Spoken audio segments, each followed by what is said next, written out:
Welcome to India. The game of chess was born here. Thousands of years later, many of the world's best players have made the trek to represent their countries at the 44th Chess Olympiad, the most prestigious team chess event on the planet.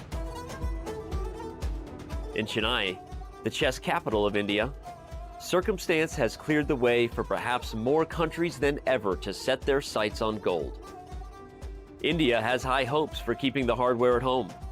A top 3 seed in the Open and the top seed in the women's section, the host country has legitimate reasons to believe it can sweep gold. The United States are the top seed in the Open section. Fabiano Caruana and Team USA have come to Chennai saddled with heavy expectations of gold or bust. Norway has never medaled at the Olympiad. Featuring the world's best player, Magnus Carlsen leads a Norwegian squad looking to change its country's fortunes. While medals count, some accomplishments won't be measured in gold. The women's team from Ukraine has overcome adversity just to make it here. Now they hope to honor their nation with a memorable performance. Namaste, dosto. In one place for the first time in 4 years, these Olympians are together again. The 44th Olympiad has brought the world's best to the place the game of chess began. And with that, let today's games begin.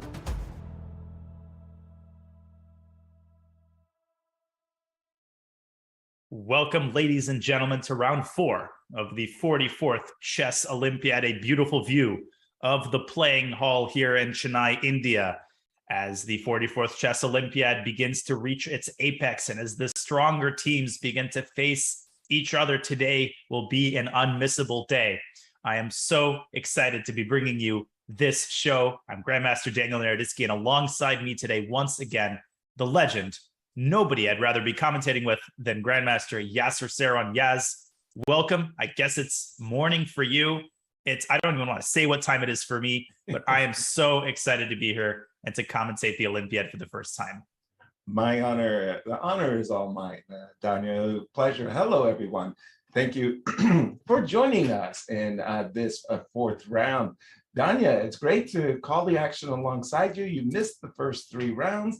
Let's get our folks caught up on the standings after 3 rounds. Let's take it from the women's first. Okay, women's section first, as we see Bulgaria headlining the standings. There are, according to my research, 19 perfect teams that have won all 3 of their matches. Bulgaria, Ukraine, Mongolia, Sweden, and not to be outdone, India is the strongest team by rating. And so far, yes, it's been a pretty smooth run for India. And speaking of India, in the open section, India too, perfect score. Yes, wow. They've won 3 matches. Perfect score on each board. Can you believe that? Exactly. And just to help, we're going to talk about the format next, but what that means is every time a team wins a match, they get 2 match points. So there you see, after 3 matches, you've got these teams that have 6 match points because they won all the games. The next column, you see this 12 points. There's 4 games played per round. So when India too has 12-0, it means that they won their first 3 matches by a perfect score. 4-0, 4-0, 4-0. France has given up 1 draw. And as you say, there's our standings. Indeed. And it's been an incredible run for India too. The format, it's an 11-round Swiss. Today, of course, is round 4. And Yasser, as you indicated, each team consists of 4 players. Matches consist of board 1 plays board 1, board 2 plays board 2, etc. And of course, 2 match points for a match win, 1 per draw, and 0 for loss. The time control, 90 minutes with a 30-second increment and 30 minutes added after move 40. Pretty simple format. Now let's take a look at today's matchups. We start with the women's section. And at the start, Yasser, I mentioned that the strong teams, the really strong teams, the big boys, the big girls are starting to face each other. And we see that here, don't we? Yeah, and again, this is round 4. These are the matchups for round 4. Israel, Azerbaijan. Let me see. India too, huh? Wow. Okay. I'm still looking for these traditional teams. Where's my team, Georgia? But they're not there yet. I guess they're doing the pairings here also by game points as well as perfect scores, right? Yeah, I think game points, also known as board points, is the actual determinant of standings and the main tiebreaker. And in the open section, we have on board one Israel against the Netherlands. I'm very much excited to see whether India 2 is going to, whether India 2 is going to hold their perfect board score. I don't think it's going to happen, but they have been performing like beasts. And this starts this is board 6, board 7, 8, 9, and 10. And on the top 5 boards, we have the matches to which thousands, tens of thousands will be pegged today. France against India 1.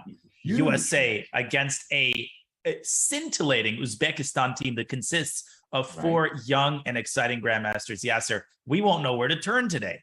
I know we have an embarrassment of riches. That India 3 team versus Spain, Poland, Romania, Turkey, Azerbaijan. A lot of great games, and always I think to myself, who's upsetting whom? I know it's unbelievable, and I'm just looking at the matchups, and I already know that we're going to have a hard time choosing. Before we delve into the games, a couple of notable results from yesterday with the, we'll get to the most notable one in a second, but Austria defeating Germany, Ukraine only managing a tie against Cuba. Yeah, so we had some crazy stuff going on yesterday. And Canada upsetting the Czech Republic on a paper. That's a pretty big deal. And Hungary being held to a draw by Mongolia. But the big upset of the day was a balanced Italian squad took down Norway, even though Norway actually outgunned them by rating on all 4 boards.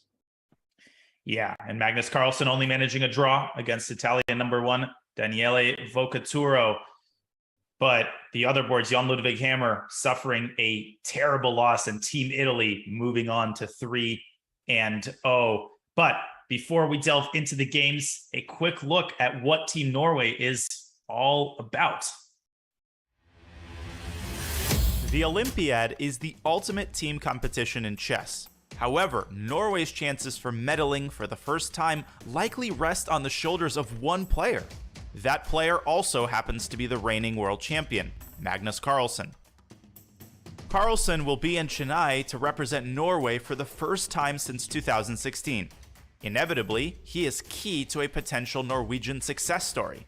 If Team Norway is to find a spot on the podium, or even shock the world and win it all, Carlsen must dominate. Still, even a dominant world champion will need help. Fortunately for Norway, the supporting cast is the strongest that it's ever been. Arjen Tari, the 2017 World Junior Chess Champion, is one of the world's top 100 players and will play the second board for Norway. Tari was just 14 years old when Carlsen became World Chess Champion, but now, though young, he is an experienced competitor and a valuable Norwegian star. Also representing Norway's post-Carlsen generation are Johan Sebastian Christensen and Frode Urkedal. They too were but teenagers when Carlsen reached the pinnacle of individual chess. Now they must hold their own if Norway is to reach the top of team chess. Jan Ludvig Hammer, Carlsen's longtime friend and a former 2700 player, rounds out this exciting team. Hammer also has been a valued second to Carlsen in some of his greatest successes. The Norwegians have never medaled in the Olympiad, but this year, Norway is seeded 3rd. With their high seeding comes high expectations of taking home their first medal.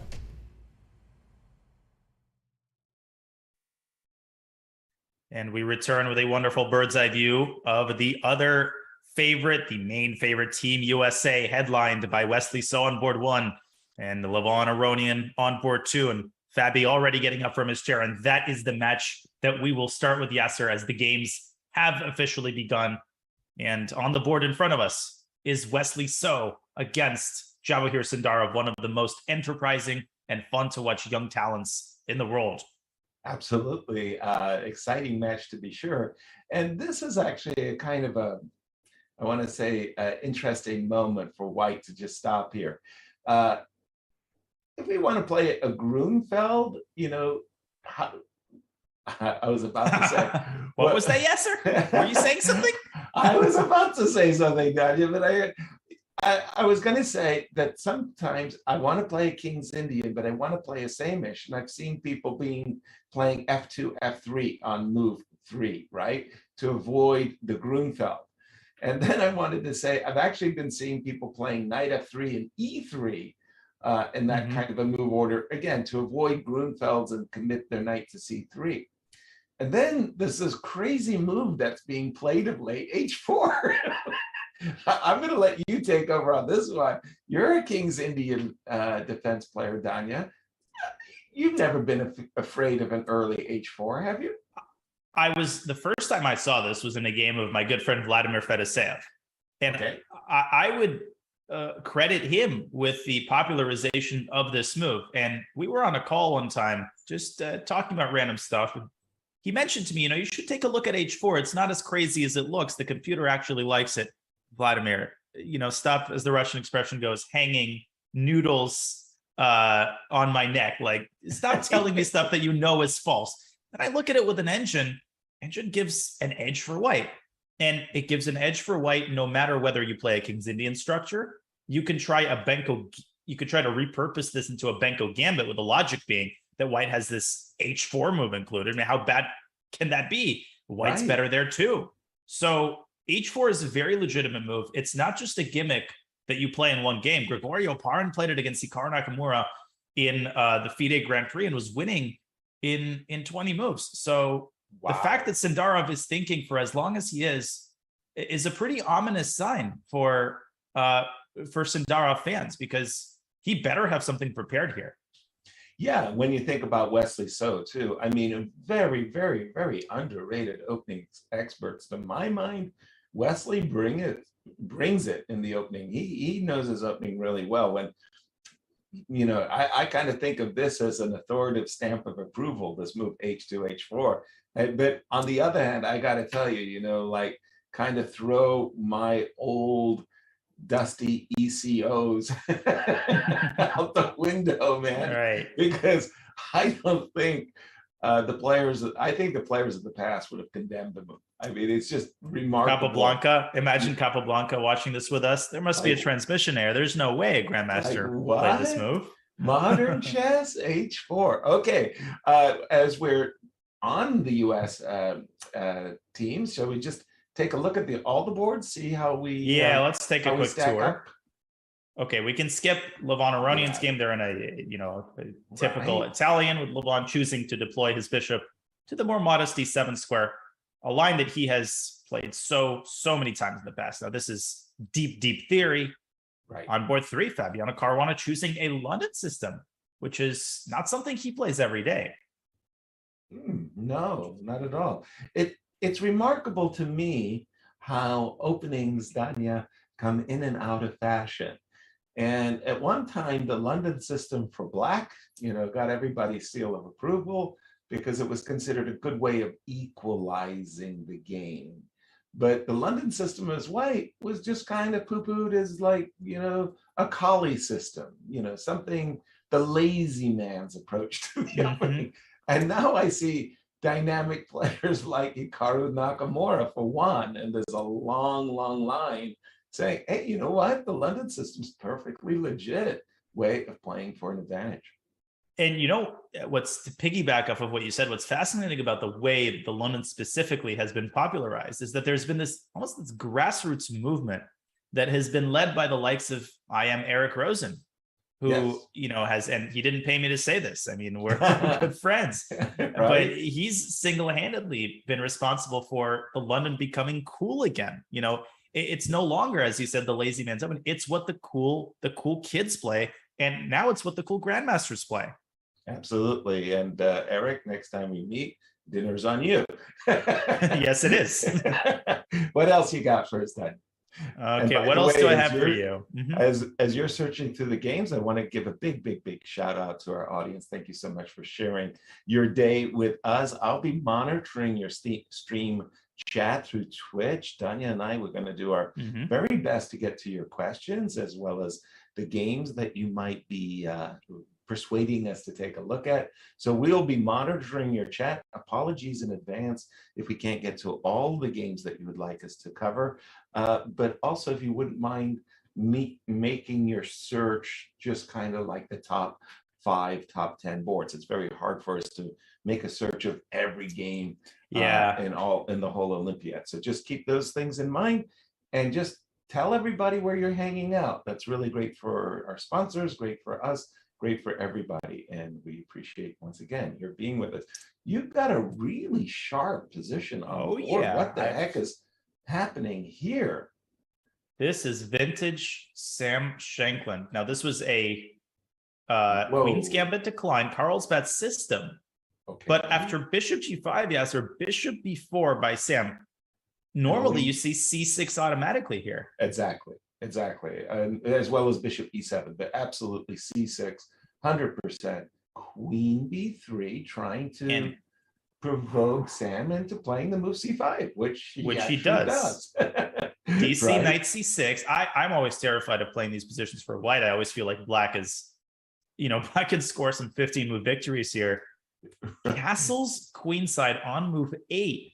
And Sam immediately responds with Queen A5. Well, exactly, because I was going to say the desirable Bishop E6 is absolutely positively encouraging E4. And after maybe D4, I don't know, it looks like a reasonable move. I mean, I've got moves like Bishop C4, just bringing more pieces out. And I've got this very nice pin along the D file, which is really annoying, I think, for the second player. I understand the move Queen A5. You want to get off of this pin. But wait a minute, we just sacrificed one pawn. Now we're sacrificing a second pawn. I mean, can gambits for black work? I mean, what? Again, if I had this position with white, though, I'd be absolutely terrified right now, especially when Sam Shankland is blitzing on moves. I mean, I'm just, even thinking about knight takes d5 makes me quiver in my skin. And why exactly is it so bad? Well, probably because of takes, Right. I would be worried about leaving my bishop on g5 kind of high and dry. I'm going to take the pawn on d5, all right, but I think I want to include bishop f6 first. Okay, I'll take back. And knight takes d5 now. Now here, I'm anticipating queen takes c5, getting one of the Peshkis back, right? Okay, absolutely. No other choice on that one. So king b1, I'm walking into bishop f5 check and bishop c2. Whew. Yeah, that looks terrifying. And e4 doesn't help, actually, because if bishop takes e4 check. Right. And then amazingly, like if you block with the bishop, you give up your knight. Right. Oh, hate that. So that's out of the question. That means you have to play queen c2. Right. And then I was thinking that if you trade queens, queen takes c2, king takes c2, bishop f5 check. I'm beginning to think that these pawn sacrifices are really good for black. They're what the cool kids play now. I mean, I'm like scratching my head. I like the initiative when I'm white. I'm not signing up for this, which makes me think that as every fiber of my body wants to take that pawn on d5, maybe I should pull back my horns a little bit and play some. Okay, after queen a5, bishop f6, gf6, maybe I have to play, dare I say it, modestly. How I play modestly. That was the question I was going to ask. How exactly? I like the concept, but what exactly does that entail? Yeah, it's not easy for me to play modestly. I want to play ambitiously. Okay, let's put it on the board. E2, E3. No, knight F3. I got to go with a developing move. Knight F3. Let's go. I can get behind that. Well, my hand is playing bishop E6. There's nothing I can do about that. Exactly. This is just you have to play this. Now let me take the pawn, because that means that any bishop f5 will come with a loss of a tempo, because you would have staggered step, right? Bishop e6 to bishop f5. Yeah, this is an unfortunate sunk cost So, but I think I have to take on c5. Okay. Queen drops back to c2. And again, we have this end game. Right. So I think it's safe to predict that the likelihood of an endgame like this arising is quite high. Yeah. And if Sam is probably prepared 30 more. This is where Sam's preparation begins. This is where most of our preparation ends. But for Sam, what happened before this is pre-preparation. Right. You know, and talk to our audience about this for a moment, Danya, is, there are people who prepare very, very deeply. And I mean, of course, all the top 10 players do, whether they be Fabiano or Magnus Carlsen or you name them. But there's something about Sam's prep that is, even deeper. I don't want to say a lot of people have shallow prep. That would be me, by the way. But Sam's prep seems to go beyond the usual, like where people say, yeah, this is good enough. Sam might go a little deeper. Will you support me on that? Or how do you feel about Sam's prep? I will 100%. I mean, I don't want to reveal any trade secrets. I've watched Sam prepare. Yeah. Most people in the chat probably know this, but Sam and I are both from the Bay Area. So I've known him basically since he started playing chess, since inception. Was very late actually for modern times. I think he started around age 9. And Sam's always had an iron work ethic. I mean, the guy, he finishes the tournament. I'm playing bullet into the night. He's sitting there analyzing the openings from his games. I mean, Sam has improvement on his mind, and that's the only thing on his mind. And that carries over, I think, to his opening preparation.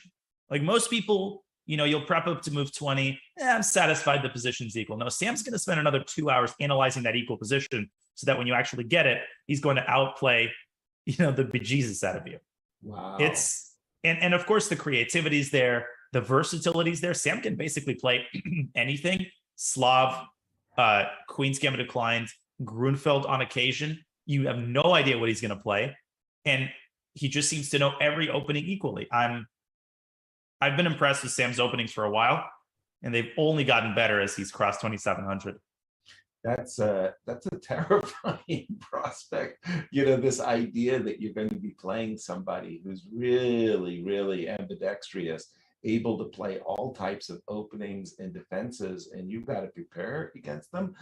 By the way, we're going to go on to Magnus's game in a moment. If you go back to that, to Sam's prep, and again, I'm not going to out prep Sam. That's just not happening. But in that final position, if we go bishop f6, g f6, rook takes d5, bishop e6, e2, e4. So I'm willing to sacrifice an exchange for 2 pawns, and I kind of messed up Black's king. Like Black's king may not feel that comfortable on either flank. Knee-jerk thoughts on this one. Am I cruising for a bruising? I think you are, but I think both sides are cruising. That's a good expression. 94, I was trying to make that work, but you have this nice little nook on c4 that you could slither into with your queen. What my first instinct is as castle? Black is actually to castle kingside. Yeah, get out of the center. Get out of the center. Yeah, and knight f3, and you're right. I mean, I just feel like White's king, material is material. But it just seems to me like White's king is maybe just more vulnerable than Black's king. I don't have many pieces over there towards what Black's king, whereas I'm on the open C file. And yeah, okay, great double pawn sacrifice by Black. Very rare for me to see Black making these types of gambits. And well, as you said, a 15 move miniature could await if somebody's not well prepared. And I have to interrupt you for, we already have apparently a result. What? Let those words settle in for a second. I wouldn't have cut to it were it not a very important match, but Matthew Cornett against Arjun Erigaisi appear to be repeating moves in a crazy theoretical line. Arjun has an hour and 38. This is the France-India 1 match. An hour 38. You start with an hour 30, everybody. I don't understand anything that happened in this game. There was a bishop e5 check, Sicilian. I understand that. Matthew with an early d4. You don't see that every day. Right. So they transpose into some sort of weird souped up Najdorf. Wow. Okay. So far, pretty normal. Knight c5, knight c3, d5. This is where things get a little crazy. Okay. Bishop g5, de, bishop e4. Dang. Okay. So there's a queen takes d8 sighting. I get that. Right. But knight takes g7 check. Okay. Now Head explosion. Please not at 2:50 a.m. Yeah. Hey, alien chess. Takes knight e4. So now you're trying to win back to knight f6, but this seems to prosaically fail to king e7. But that's where the f pawn advances, and you're trying to open that f file up. Crazy. King e6. Of course. Getting out of the pin. Get back into the pin. Knight takes e4 is on tap for, gotta go back into the pin now.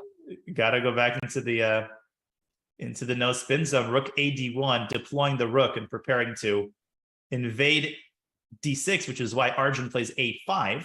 Exactly. To meet rook d6 with rook a6. Right. Obvious. Rook d5. Rook and d5. He still plays rook a6. The threat, of course, is rook takes e5 check, dislodging the king, and then snacking on that knight. Sweet. Bang, bang. What? Rook e1? One. Setting up a battery on the e file. This is ridiculous. h6, bishop h4. Of course, maintaining the pin and just saying. So now he finally steps out of the pin. Finally. Take your rook. I'm going to take your knight. Do something. Which he does. Chekovich move back into the pin. But hey, now the rook has to move back in a natural human draw. I don't think either side really prepared for this game. I don't think any of them really had anything on their laptops. Exactly. Danya, I'll show you my homework if you show me yours. Yes. Wow. Okay. That was what we would call a spectacular grandmaster draw, as opposed to the Berlin queen e5, queen d5 draw. Wow. Modern chess, ladies and gentlemen. Modern chess. Wow. Modern chess. Okay. Cool. And we've got to pay our respects to Magnus. How is our world champion, who's coming off a draw, by the way, in round 3? Yeah, and a very, very difficult grind out win against Georg Meyer a round before that. So Magnus is not going to have a single easy game, because two things to point out. First of all, these 2600s, these 2500 GMs, they're pretty good. Okay, fact one. Fact two, they're playing Magnus Carlsen. This might be the only chance. This is the only chance they'll ever get to play Magnus. Magnus is a big, fat red X on his back. Every single person who plays him wants to be the one who defeated Magnus Carlsen at the 2022 Olympiad. No question about that. I emphasized that, I believe, with Arturs yesterday. I said, for me, what was incredibly phenomenal about the great successes of Garry Kasparov and Anatoly Karpov during their reigns as world champions was how successful they were, because every time they played a lesser player, which was often, that lesser player came prepared with their ultimate weapon, the best of the best. Mm-hmm. They, as you were about to say, the opponents are so motivated. I wanted to beat Garry Kasparov with every fiber of my being, right? When I played the world champion, I really felt like, okay, this is my day in the sun. Mm-hmm. Carpe diem, seize the day. So despite the fact that people played their hardest against them, they were extraordinarily successful. Magnus has made no bones about it. He wants to be the first human player ever to cross 2,900. That's hard because he's got to score such a huge percentage to even maintain his rating, never mind gain rating. Solid draw with black against 2650, -4. Right. God Thank forbid you lose to a strong season 2550 GM, -7. Right. I mean, imagine that weight that Magnus has. And I admire the fact that he's playing the Olympiad, especially after 2016, I think, where he lost 2 games, left a bad taste in his mouth. Vichy Anand has also struggled in the Olympiad. So for Magnus to come back at his rating with his status, he doesn't have anything left to prove. But the fact that he's representing his country, putting his rating on the line, I think is something that we can all appreciate as chess fans. It's so awesome to watch him play. No question about it. Coming and playing for the Norwegian team, as you say, asymmetric risks. You know, it's one thing when you're playing in the Sinkville Cup and everybody in the field is 2750 and maybe going a pat +3 is good enough for your rating. You put yourself in these Olympiads and like you say, you know, some 2600 with preparation at the Yazoo. Right. You know, it's like, let's see you beat me from this position, Mr. World Champion. But wow, what do we have here?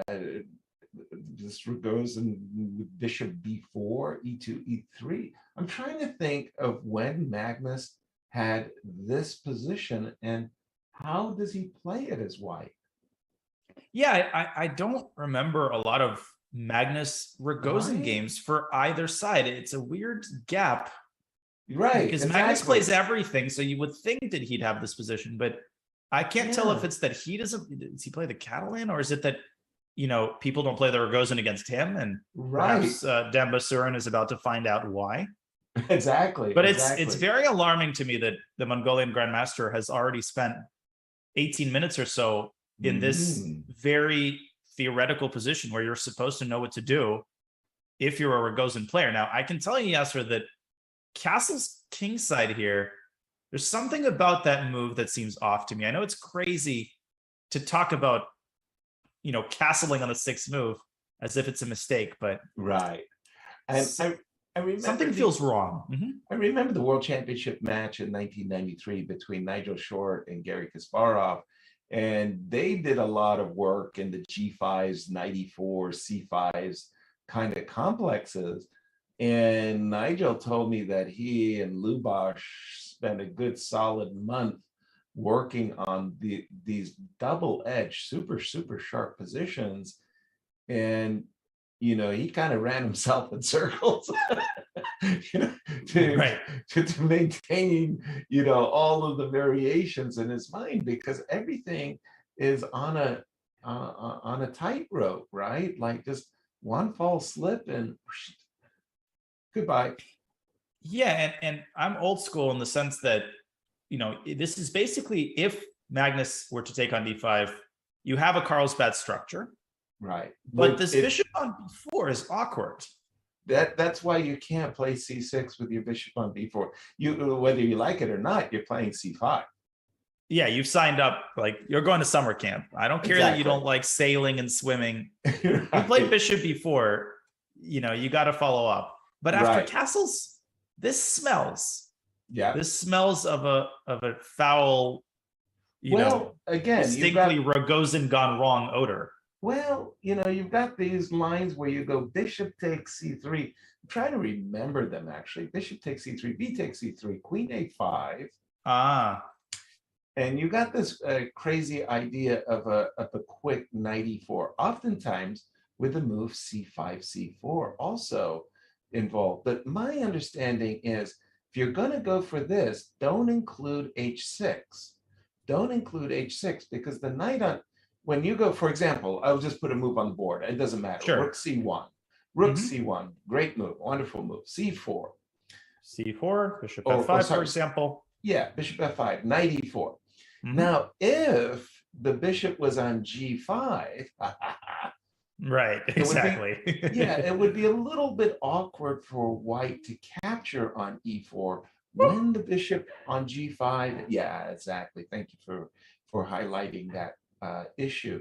So my understanding is if you're going to go for this line, don't include h6. That's a great point. That's actually a super interesting insight. I knew that h6 was awkward, but I couldn't put my finger on why, and this makes a lot of sense. And if I had to make a guess, I actually feel, given the amount of time that black is spending, that Damasurin might end up going c6 and just accepting essentially a tempo down Carlsbad. Exactly. Because if the bishop will eventually have to move back to d6 or e7 if you do play c6. Exactly. But the big question now is whether Magnus will take on d5, because that is by no means forced. You could play queen c2, you could play bishop d3, you could keep the tension. By the way, is it crazy to think that queen b3 and castles long for white would transpose into that Sam Shanklin game? Right, yeah, c5, queen a5, yeah, some throw in bishop f6 gf, and you got yourself some Shanklin action. Right, you walk down the aisle, you run across a game that's like 3 moves in front of your own game. You go, oh, yeah, okay, I should play it like that. Queen b3, castles long. All right, let's take a look at some of the other board games. What's happening on boards 2, 3? What matchups do we like? And again, a big shout out to our audience to propel us to look at some other favorites in this competition. Well, what do you say we take a look at our top matchup between France and India 1? Let's do it. Can't go wrong with that, can we? And we have Jules Moussart on board 1, 2672 his rating against none other than Pentala Hari Krishna. And where are the queens? They're gone. Right. Where is black's king queen side? It's also gone. Confused expression. What happened here? White just kind of took whatever was on offer, it seems to be. Tongue-in-cheek, or maybe not so much tongue-in-cheek, as we were coming on our broadcast, going through all of our slides and profiles of video clips, what we're going to do. You said, and I quote you, it wouldn't surprise me if Team India's, that is to say, Team India A, B, and C, were to all medal. I was like, dang, they're that strong. And you said, yeah, they're that strong. I mean, obviously, India 1 headlines the 3 teams, but if you even look at the makeup of India 3, you got Ganguly, you got Setaraman, you got people who are not just 26 life career 2600s, but people who've been either 2700 in their life, in the case of Ganguly, or in the case of someone like Setaraman, opening experts who can deliver an upset in any given game. But of course, once again, the headline team is India 1. Let's listen in to their profile. As India welcomes the world to the 44th Olympiad, the country has managed to field 6 teams for this year's competition. Of those teams, the strongest is India's first team, which features an impressive roster with reasonable expectations of keeping a medal right here in the host country. 2 super grandmasters, Vidit Gujrathi and Pentala Hari Krishna, lead the squad. Still just 27, Vidit has been a top player for years. Playing as the 3rd board, he represented India in the 2016 and 2018 Olympiads. Now, in 2022, the responsibility of the 1st board is his. On the 2nd board is the 36-year-old Pentala, also an Olympiad mainstay. After a successful June, Pentala actually enters the Olympiad ranked slightly higher than Vidit. At this event, however, they will work together without concern for individual competition. Next in the talented India lineup is the 18-year-old rising star Arjun Erigaisi. Widely considered to be one of the world's most promising juniors, many expect great things from him on board 3. 1 board down is another top 100 player, S.L. Narayanan. Completing the roster is 4-time national champion Krishnan Sasikiran. Sasikiran assisted the legendary world champion Vishy Anand in his 2013 championship match. That experience could help him in assisting the rest of the Indian team. India has long been represented by a strong squad in the Olympiad, but their best result came in 2014, when they placed 3rd. Sasikiran is the only player still around from that success. Another bronze would certainly be welcome, but 1st place and a gold medal is the ultimate goal.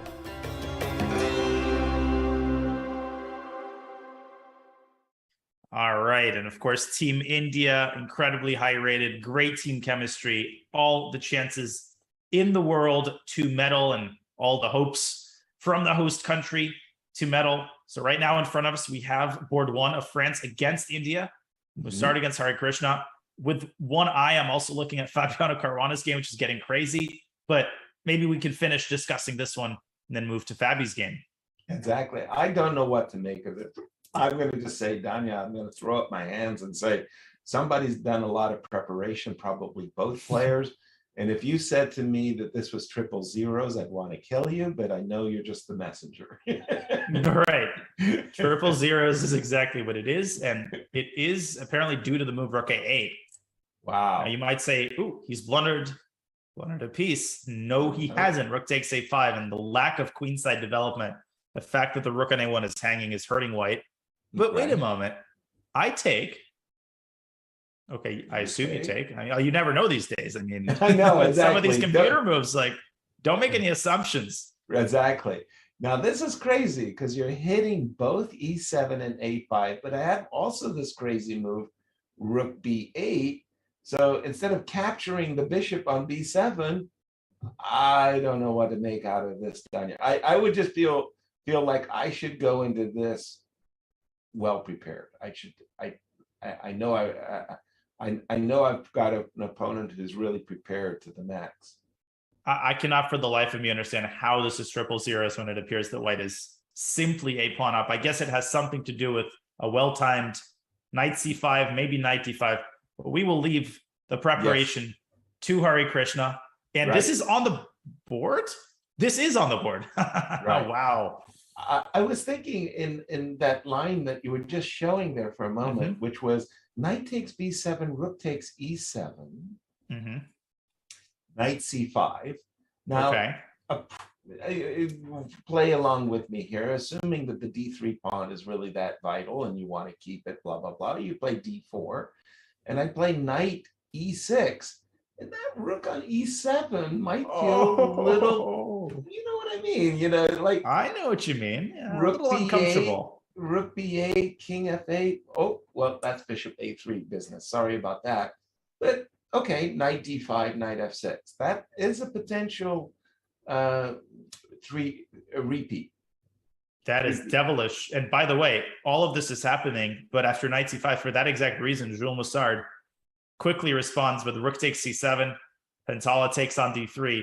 And, you know, yes, I think white has a token advantage because of this pawn, but the fact that his kingside pawns have seen better days, coupled with the general passivity of his minor pieces, I think will give like just enough counterplay to secure a peaceful outcome. Wow. Again, modern chess and the impact of chess engines, Danya. I look at this game, sorry to say to all the chess fans out there who have your beloved openings and defenses. Yes, I too, I like the Dragon Sicilian. But I'm beginning to say Bobby Fischer's Fischer Random make a comeback here because opening theory is devilish. Look at what we've been assaulted with, including our earliest draw. Our earliest draw of the round just was crazy.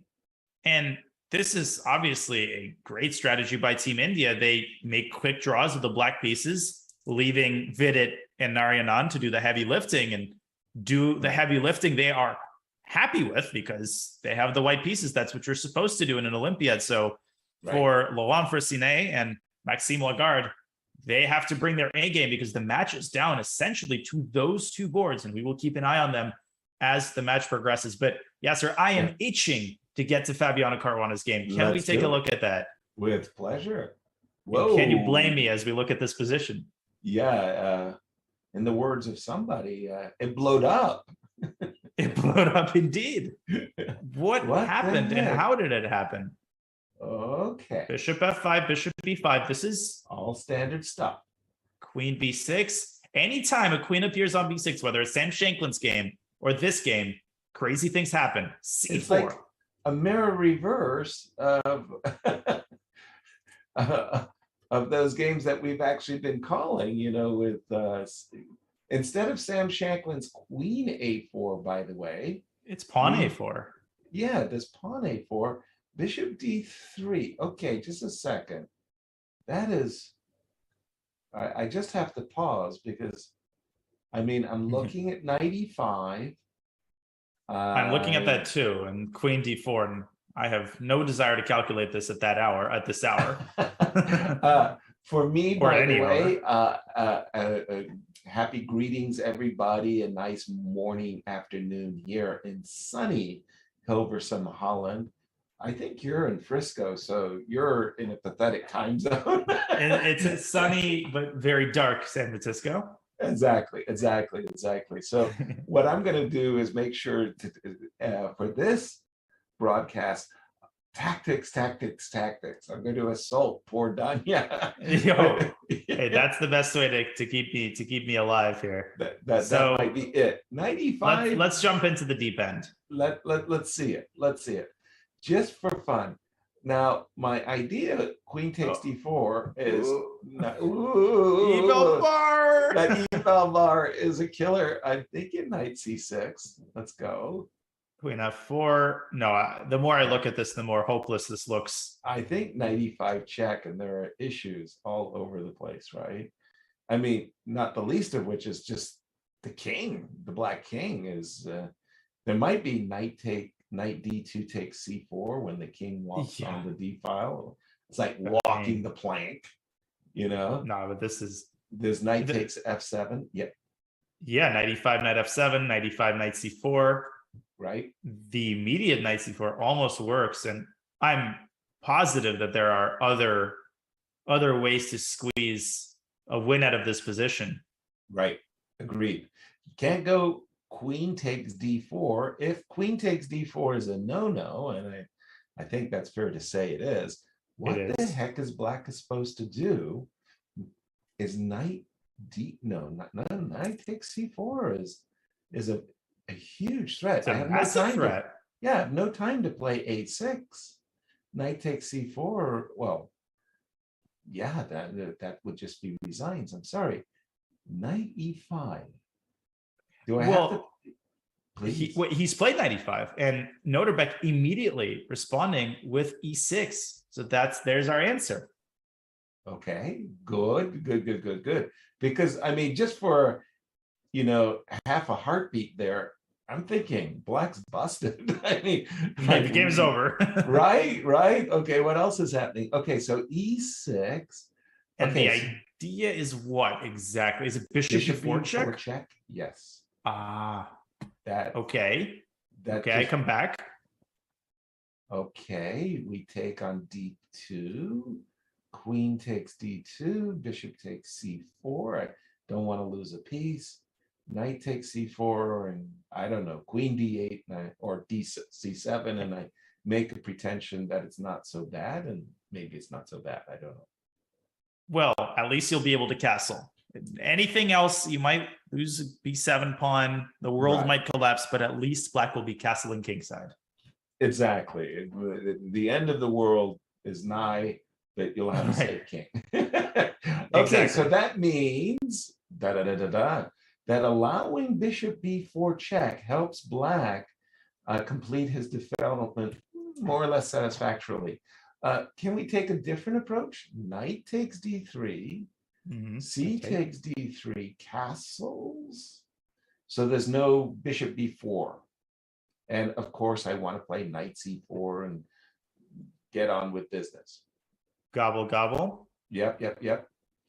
All right, bishop e3. I'm definitely not taking that one. I can assure you of that. As my trainer Nikolai Minev would say, you're going to die with a full tummy. Hey, I'm going to have a full tummy, but I don't want to die just yet. Right. Queen. My tummy is already full. I don't need any more pawns. Right. Knight c4. Okay, that's right. I'm not feeling 100% groovy here. If my rook was on c1, knight e5 would be so impactful. Okay, rook c1. Oh, you want to play it after bishop d6? Yes. So then I could take on d6 and bishop c5. Oh, the skewer, beautiful line. Yeah, and then I'm kind of feeling like, okay, I sacrificed some pawns. By the way, very important to everybody on our broadcast to understand. I'm sacrificing Fabiano's pawns. These aren't my pawns. I'm just trying to look like a tactical genius sacrificing other people's pieces. No, that's a super cool idea. And it's so hard to, once you see queen takes d4, the temptation is to stop calculating. Right. But, Mikhail Tal didn't live the life that he lived for people to stop calculating. Right. After a measly central pawn is taken off the board. Never mind. Wow. Okay. Other games on the U.S. Squad. Should we just take a look at what's happening down yonder on board? Yeah. Well, we got Wesley. We got Wesley on board 1 with that H4 King's Indian transposed to a Benko. And this is exactly what I'm saying. Black is just worse. I've analyzed this, and one of the biggest traps is you think, how could a Benko be bad with a pawn on h4? And it just is. And it's because of this move e3, which is what Stockfish is just screaming when you plug in any such position. Wow. Wesley grab. This does not win the bishop because of knight c3. Right. And Yasser, one of the problems, I distinctly remember analyzing this and thinking, I go knight e4. I've got such an initiative. And if memory serves me right, the simple knight ge2 holds everything together. Everything defends everything else. Perfectly. And if you can't do that, well, then you go bishop a6, but white trades, gets that knight out to e2 and asks, where is your compensation? Which is crazy because once again, Benko Gambit players are thinking, I'll castle, I'll play d6, I'll play knight d7, I'll put my rook on b8.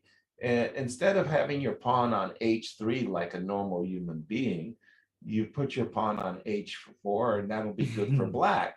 The fact that this position is actually better or slightly better for white or whatever evaluation is, paradoxical. You gotta go, you're a Benko Gambit player and you see the white player playing h2, h4 as an inclusive move.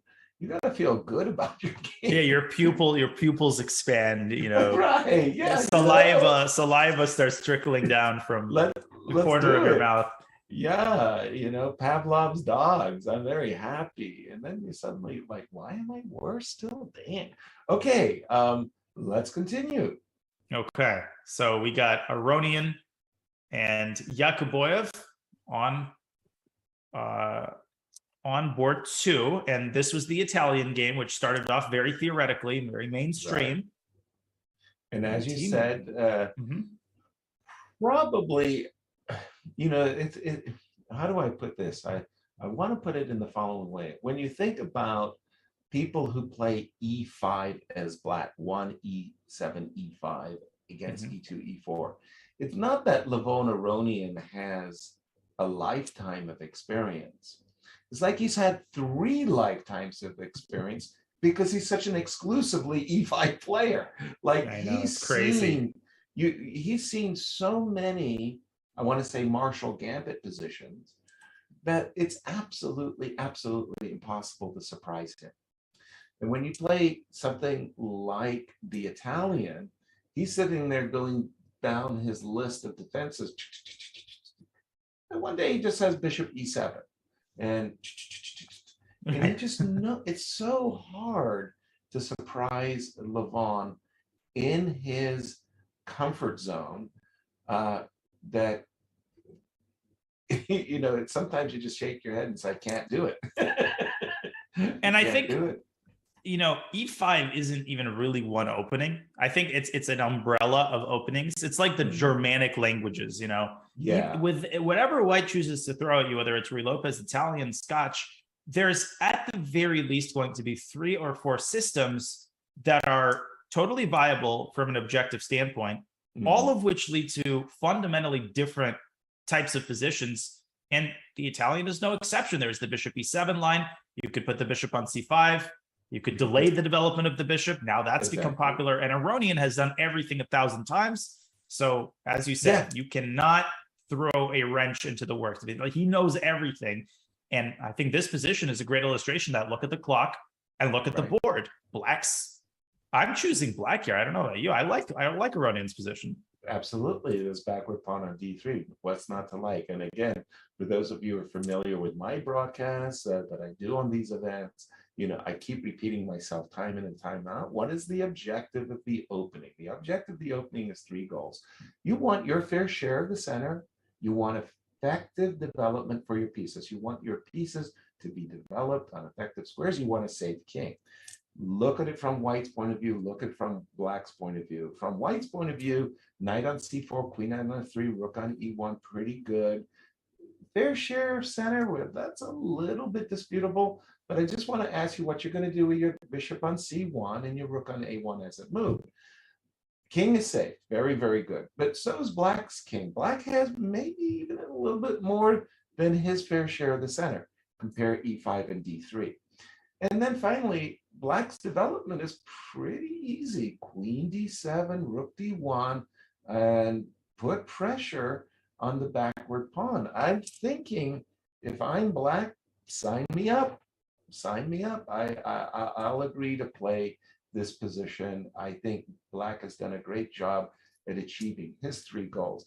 And once again, what you're saying there is you're prepping for Levon Aronian today, right? You're going to play Levon Aronian. You're going to play white. It's very hard to guess exactly which system, but it's conceivable you might even have this position on the board. And if your computer says triple zeros, don't believe it. No, don't believe it. It's still a human drama after all, and I can see Levon having happiness.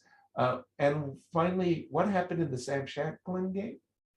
All right, well, that's the big question. How crazy is that position currently? Well, we don't have too many developments because Vakitov has settled into an epically long thing after bishop b, and he's just played king b1. Right, he did play e2, e3, not going for those knight takes d5 or rook takes d5 variations.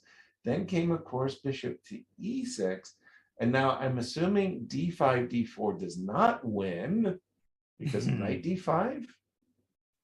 Jeez, if he's playing this without preparation, I would be so terrified. I'd be terrified to play this with preparation. Agreed wholeheartedly. So after d4, knight d5, let's pause for a minute here. That's a nasty pin, right? So I liked your castles long, Danya. That looked really good to me. It looks juicy indeed. Now white has a choice between e4 and bishop c4, the 2 main ways to defend the knight. Right. Now, typically you want to defend a pin piece with a pawn. That's the safest way of defending it. So let me go with e4. I will immediately spank down f5 because I'm thinking to myself, f3 takes f5 again. Yeah, I'm thinking to myself, first of all, I'm undoubling double pawns, which is always nice, but that's not my primary reason for playing move f5. My primary reason for playing move f5 is if it provokes f3, that knight on g1 is crying, like, hey, what are you doing? You ate my lunch. That's my square, man. Right. I love those videos, by the way. I don't know if you like those videos. I love those videos with the dog.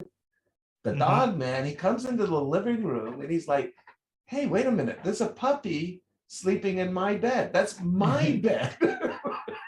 And the dog is like, emphasizes ownership, like my square. Right. And that f3 square is supposed to be reserved for the knight on g1. So I think we're going to have to go with bishop c4 on this one and not go with the e4. The bishop c4 has its own issues, Danya. It does, because the knight is a lot less stable, right? Which renders possible the move queen takes c5. In fact, queen takes c5. Threatening knight a5 possible? No, I don't know. Yes, queen takes, right? And primarily bishop takes d5. And how does white extricate himself from this pickle? Is it time to go e4 now? Evalbar doesn't like it. I wonder whether there's a hidden... Is there a hidden reason? ED? I don't know. Then knight takes d4. Maybe I can get away with that. E takes d4, knight takes d4. Rook takes d4 might walk into queen takes, knight f3, queen e4 check. I'm embarrassed by that check. Ooh. But you can play queen takes b4, and by the skin of your teeth, bishop f5 check, king c1. And Whoa. had the knight on g1 been anywhere but g1, knight e2 would have been checkmate. Oh. But that's where you're happy you haven't developed yet. Nice. Again, we talked about Sam's preparation, and he does catch a lot of people in his prep. And this is feeling like, I mean, okay, e3 takes d4 was just amazing. Knight d5, castles long, bishop c4.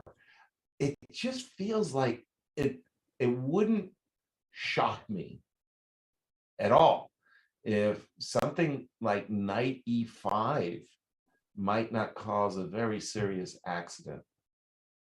Jeez, this position. Yeah, Oh, I mean, excuse me, trying to navigate this 95, but I guess I can take b4. Yeah, b4 is saying apologies.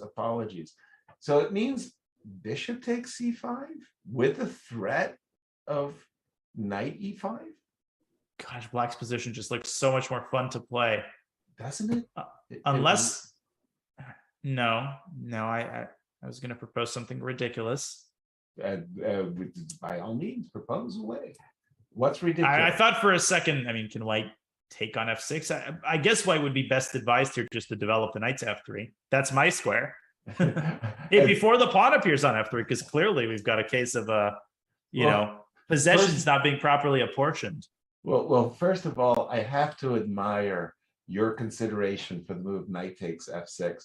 The Pawn Grubbers Association appreciates its members. Will it finally admit me as a new member? This is like an initiation ritual. It's very good that you looked at that first. I wanted to say knight f3. You made your appearance on your homie square. But is knight e5 a decent answer? Again, I just trying to undermine this stupid knight on d5. And if I take you, the pawns visit the orthodontist, and right, they get we're chilling. Yeah, straighten. Get. I don't Invisalign, know. Right. Danya, it's too much good fun going on at the moment here as we continue our coverage of the Olympiad in round 4. But I think it's time for a break. Our first break of the sesh. How about you? Indeed. I'm going to down some more espresso. What a fun beginning to the games here at the 44th Olympiad. This is the 4th round, and we will be back with more action on the other side of this short break.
Want to play chess online or learn how to improve? Join us at the #1 chess destination in the world, chess.com. With hundreds of thousands of people playing at any moment, you'll quickly find a game with someone at your level, whether you're a total beginner or a grandmaster. You can play games at any pace against friends, other members, or one of our many computer personalities. Chess.com makes improving fun and easy. Sharpen your game with tactics puzzles and enhance your strategy with our videos and lessons by top masters. Learn from your own games with Chess.com's easy-to-use analysis tool. Regardless of your skill level, Chess.com has all you need to take your game to the next level. Chess.com is your go-to source for chess news, live coverage of tournaments, events, and everything in between. Experience Chess.com anytime and anywhere, whether you're at home on your computer or on the go with our mobile apps. Signing up is free and easy, so what are you waiting for? Join Chess.com today.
Okay, welcome back to the 44th FIDE Chess Olympiad. A look here at the highest rated women's team, Team Ukraine, facing off against a very strong Team Bulgaria.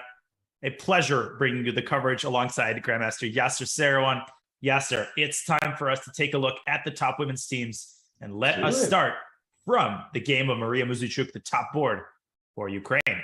Exactly, former women's world champion. Tongue twister. Yeah, Peter easy for me Pan, to say. pick a pipe of pickled peppers. Yeah, right. 760 men sell seashells by the seashore. Okay, but Maria, reminding our viewers, she had a rough go in one of her earlier games from the tournament. She actually lost, getting checkmated, it looked like, an assault. What's going on in this game? It looks like Grunfeld defense.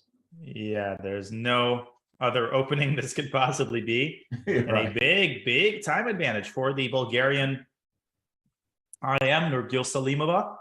Yeah. She played a relatively rare line with an early check on b5. But what's happening here? Neither side is castled. Weird stuff going on the queen side. Really weird stuff. Pawns are hanging. Heads will roll. And I guess the big question here for white is whether Salimova should prioritize castling or whether we should renew our dues in the Pawn Grubbers Anonymous Association. Exactly. Gosh, tough choice, because, you know, we want both. We want to save king and we want to grab the pawn. Let's save king ourselves. Let's just get out of these bishop c3 And we do this because we reckon that any early captures on d5 is going to be met by a queen recapture. Whoa. And there are issues with the rook on a8. So yeah, so she took on c6. I may have honestly to find that hard membership. to believe. Yeah, we might have to admit another member, Nurgul Salimova. She heard about it. And you didn't have to tell her twice. All the cool kids hang out at the Pawn Grubbers benefit association. Yeah, okay, takes on c6. Take it away, Danya. What's the latest and greatest in opening theory? And was this a good move? Well, the Evil Bar doesn't think so. My intuition is, throwing me a frown. This just doesn't look right, and I'm having a hard time putting my finger on why. Queen takes c3 is the move that I'm sort of. That's the obvious one. Let's go with it. Queen takes c3, check. Bishop d2. Queen c4. I don't want you to castle. This is why. Maybe queen d3 is a little more accurate so that you don't have queen e2. Even better still. I'm happy to be corrected in this case. Queen d3. That stops queen e2, as you say, because of queen d1. And White might have regrets that her king's not safely tucked away on the g1 square. So this doesn't look right. So does it mean after queen c3 we have to do something as radical? No, queen d2. That can't be good. Maybe that's what she has in mind. Wrong. It feels totally wrong. Feel just wrong. Like what? Wrong with a capital W. My intention had been to go queen c4 earlier until you pointed out that queen d3 was actually a really cool move. Queen c4, queen e2, and to meet the move queen e2 with the move bishop e6, saying, hey, you want to trade queens? I'm willing to do it, but you got to do it on my terms. Right, so that you can't castle afterward. Precisely. And I just don't see any reasons why black isn't just like, sign me up for this one. This one looks easy. Yeah, and we see Maria Muzichuk there on camera. She ponders her next move, and I feel like she's probably as surprised as we are that White didn't simply castle and just, castle first and solve all the other problems later. Exactly. But d takes c6 is on the board, and Maria with 43 minutes on her clock, but important to make the right decision here for black. It remains to be seen what exactly Nurgul Salimova has cooked up. And Bulgaria, go ahead, Yasser. I'm curious. I'm very curious myself. I don't see it for White. I kind of feeling like I got issues to solve. By the way, our crack team, our crack production team in India has done a nice profile of the Ukrainian ladies teams. Shall we have a look at that profile? Let's have a look.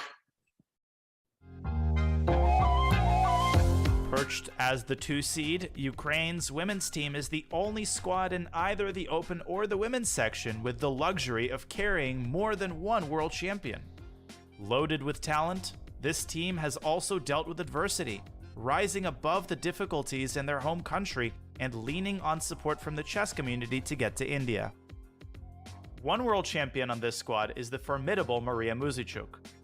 Crowned world champion in 2015, Maria will play the top board. Maria isn't the only talented player in her family. Her sister Anna is the highest rated second board amongst the women's teams. Ukraine's hopes in Chennai will rest heavily on the power of the Muzichuk's 1-2 punch. On board 3 is Anna Ushenina, the other world champion in Ukraine's lineup. The team's most experienced player at age 36, Ushenina captured her world title 10 years ago. Now a decade removed from that success, she remains a pesky matchup for any opponent. In contrast to Ushenina, the youngest players on this squad are the international masters Yulia Osmak and Natalia Buksa. Each of these up-and-coming competitors round out this solid top-to-bottom roster, making Ukraine one of the favorites. The only team in the Women's Olympiad with 3 Grandmasters, Ukraine looks poised to bring home a medal for the first time since 2006. A national victory for Ukraine would doubtless be sweeter than ever before. And Team Ukraine withstanding unbelievable adversity to make it to the Olympiad, where they will try to medal at a very, very difficult time. It is great to see the chess community coming together to support this wonderful team. Very, very strong team, and a team with high expectations. Yasser, another team with high expectations, of course, is India, headlined by Humpy Canero, the highest rated player in the entire tournament. Absolutely. Humpy, really a superstar in her native country of India. And I have to say that, wow, all the photos I've been seeing of the playing hall, of the players, I'm seeing a lot of happy expressions, and the playing hall looks spacious, and you can see the players are not jowl to jowl, so to speak, or elbow to elbow, but they've got plenty of room, high ceilings. You know, sometimes if the ceiling is too low, you have this kind of claustrophobic feeling, but it really looks like a nice arena. I want to put it like that. Carpeting, very important because of the shoes and the noise it makes. So I just got to say hat tip to India. Let's take it away. What's happening in Canero's game? We've just seen this move c6, c5, and as we were coming on air, I stopped myself because I'm thinking c takes d5, and doesn't black have an issue here? Or am I missing something? Knight c4 is you're taking with the pawn. You're going. Oh, you thought I'd take with the bishop. I thought you were taking with a minor piece. I just didn't know which. And I saw knight c4, and I thought, ooh, white for choice. But okay, what's your take, Danya? Yeah, CD has been played, by the way. Somehow my instinct is to take with a pawn. I don't like this position for black. I mean, tons of pawn weaknesses. The f5 pawn sort of sticks out. Exactly. There's something yucky about black's entire construction. I would even contemplate a DC-BC and then just rook FD1.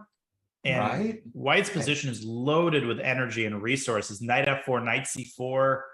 Ugh, this can get real ugly. Right?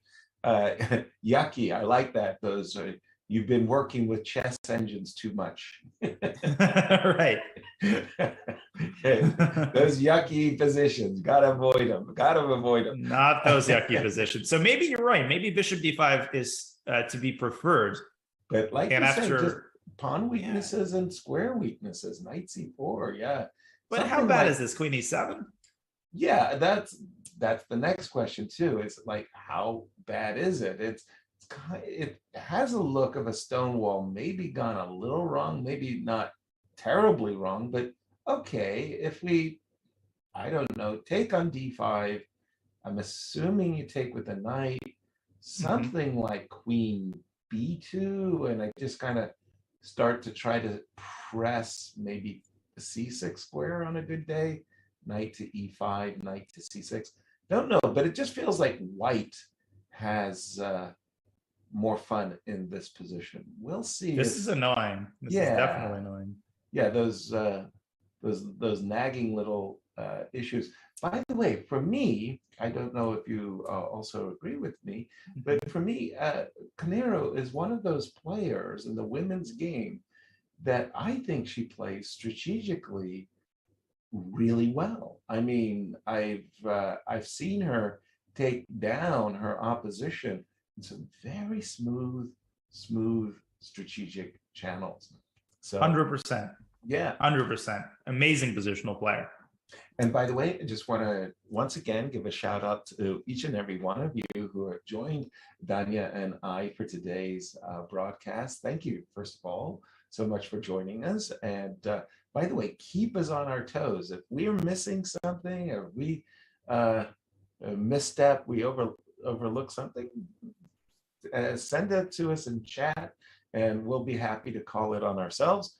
And also just tell your friends where you're hanging out. And if you've got any questions, Danya knows all the answers. You know, he may not share them with you, but he definitely knows the answers. I know. So please do not hesitate. Yeah, exactly. Ask away. Right. So we will keep an eye on this headline matchup as India faces Hungary. Wow. I'm told that Fabi's game yesterday is worse. Whoa. Let's go back here to the Open. And I want to take a look at some of the other top matches. India, Poland. But before we do, now you've got my curiosity piqued. Right? Because that was that crazy London position with knight e5, king rook c8. By the way, no handling the d4 pawn. That was a hot potato for black to swallow. So rook e6, queen f3, rook c8, right? That was the position on the board. Queen f3 apparently was a mistake. We were contemplating two candidate moves, knight dc4, knight d3. It didn't occur to me that white had a third. No, I was focused on knight d3, I must admit. Queen f3, rook c8. Why would Fabi's had a dead end here, I guess. Hasn't he? Wow. I mean, a little confused. So I guess the first question is, okay, well, what if you take on c4 now? Why is the inclusion of these two moves so disastrous? This really is disastrous. It is. It's that nasty move, bishop b4 check, which gives black the timing he needs to castle, complete his development, and safeguard his position. Yeah, I'm getting dizzy just looking at this. Oh, and queen d4, and this is all over. Yeah, that's not what you signed up for. And by the way, that is the reason why queen f3 actually hurts white. It's because of the queen on d1. You can recapture with the queen. Here, you have to recapture with the king, something you obviously cannot afford. So that's out. That's out the window. No me gusta tampoco. Yeah, that's out the window. Truly, you got to do this, right, and get out of dodge. Oh, gosh, just like accepting the isolated queen pawn, huh? Yeah, this is not impressive in the least. A6, for instance, and maybe just developing the bishop to b4. I liked your a6, putting the question to the bishop as well.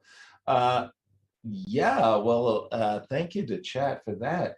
Very, very unusual to see Fabi misslip in the opening, and a very sharp one at that. Queen f3 looked attractive, but missed its mark, missed the target.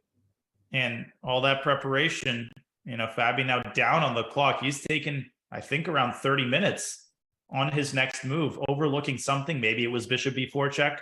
Maybe it was a detail in another line, but Fabi's going to have to bite the bullet and accept a worse position. This is a very unexpected and unsettling turn for Team USA as no question Motorbek takes over the lead in his game against Fabiano. And we're going to keep an eye on this one. Fabi has to be very careful in the next couple of moves not to let this get even worse. As we continue our coverage, as always, we're going to do our best to take a look at all the other teams. By the way, 12 minutes in the thinking on the current position. Let's just take a look as we've got this moment of Poland and Spain, Netherlands, some other really great teams out there as well. Where would you like to take us, Tony? So I will say that India 3 is facing off against Spain, and Ganguly and Alexei Shirov have already made a draw. So that's one match we can look at. Below them. Yeah. I mean, another theoretical line. Poland against Romania. Two sleeper teams. In Poland, I'm looking at this list. Duda, Wojciech, Piorun, and Wojciech Miranda. The lowest board is 26-36. This is not a team to mess with. Lowest. The lowest number. And Duda's appearance was a gobsmacker. Did you see that one, Danya? Queen takes G2. Oh yeah, the last move of the game. Yeah, in the last round, I saw that. I just saw the final position. That was enough to tell me everything I needed to know. Tummy turning. I felt Queen takes G2, a gobsmacker if ever there was one. As Duda made a very impressive landing. Now, how about Romania? Who's their lineup? And they're no easy marks on the Romanian squad, are there? Not at all. And definitely Poland is the favorite, but Bogdan Daniel Dac, the young Romanian GM, close to 2,700. He's followed by Constantin Lupulescu, very experienced GM, Mircea Parlegras, another experienced GM, and on board for David Gavrilescu. He's an IM, but don't be fooled by his title. 25-25 is his rating, and many Grandmaster scalps he has scored. So not a team to trifle with either. And we're looking here at the top board, Duda against Dac. And a weird position here. Knight against bishop action. Right. What do you make of this? Yeah, I'm confused myself because this rook on c4, okay, obviously the bishop on a6 under pressure, but I'm anticipating rook to David 6. Let's just say same. Right, we just defend. Then I'm thinking to myself, I like my structure, I like everything, but what is my exact plan as white? I would just love to play the move queen c5, but you take yeah, that's not nice. And this queen rook declare on 5. Yeah, this rook on c4 is really bothersome because it hits the knight. The knight's not moving because of the e4 pawn. And I'm not saying that f7, f5 is a threat or anything like that. I'm just saying, well, what am I doing with white? Am I going to go rook e1 and knight to d1 so that I can bring my knight to a beautiful square? Where exactly is my beautiful square? It's f5, but f5, but yeah. And then I'm thinking to myself, okay, I'm missing a light square bishop, but I have a pawn on g3 as white.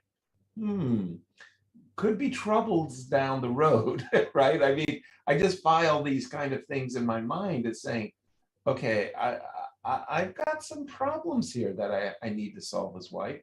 And well, I'm not exactly feeling the advantage.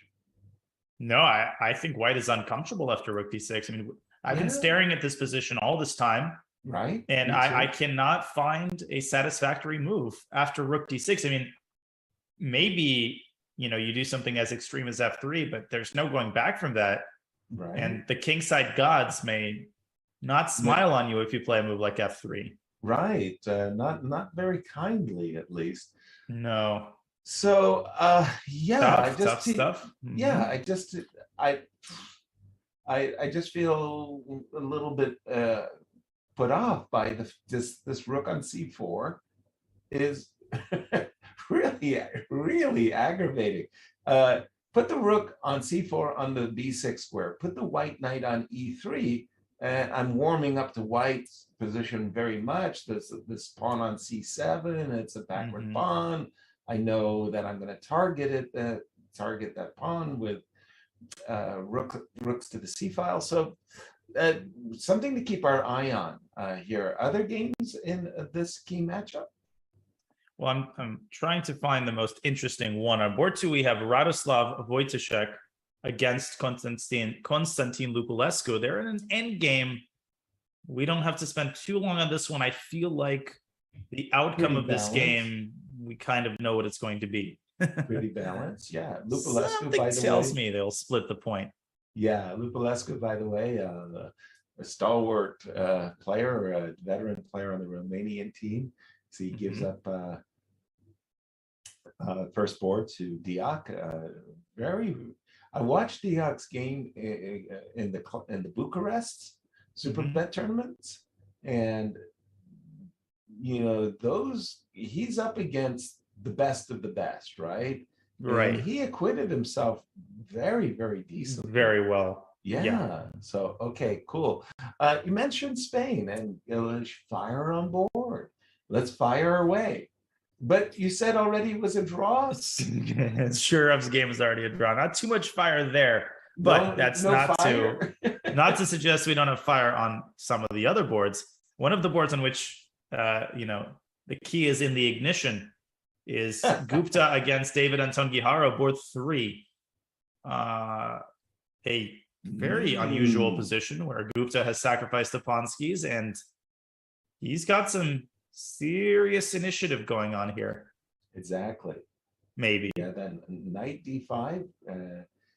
Yeah, no, how are we dealing with this? I mean, first of all, a bishop on b4 is tethered, the queen, and so bishop takes f6, knight d, threatening to win a piece with the straightforward bishop f6, knight d5 4. Black has a lot to answer for. Do we have to play bishop d6, Danya? Well, rook fd8 would achieve that aim, I think, as well. Okay, Of fair. yeah, fair. I'm between bishop d6 and rook fd8. Okay, Which the of reason those? I mean, rook fd8, bishop f6, of course, is a potential problem. Mhm. Yeah, the reason I was kind of moving my bishop away more or less quickly because of that move, exactly. Queen c2, Yeah, b3. yeah. So rook d8, bishop f6, g f6, queen b3. The bishop has to go. The knight's coming to d5. Oh, get that out of my sight. Bishop d6. All right. You got me. Bishop d6. Stop it. It's usually at these moments, by the way, that, and one more thing. Right. But it's those late night TV commercials. And wait, Danya, But there's wait, more. there's more. There's more. Order it within the next hour, and you will get a free. This is a $20 value, absolutely free. Exactly. Bishop d6 A is chessboard, definitely the move. a chessboard signed, a paper chessboard signed by Daniel Naroditsky in a blue ink felt pen. And you'll get the pen for free too. Right. If you order within the next 30 minutes.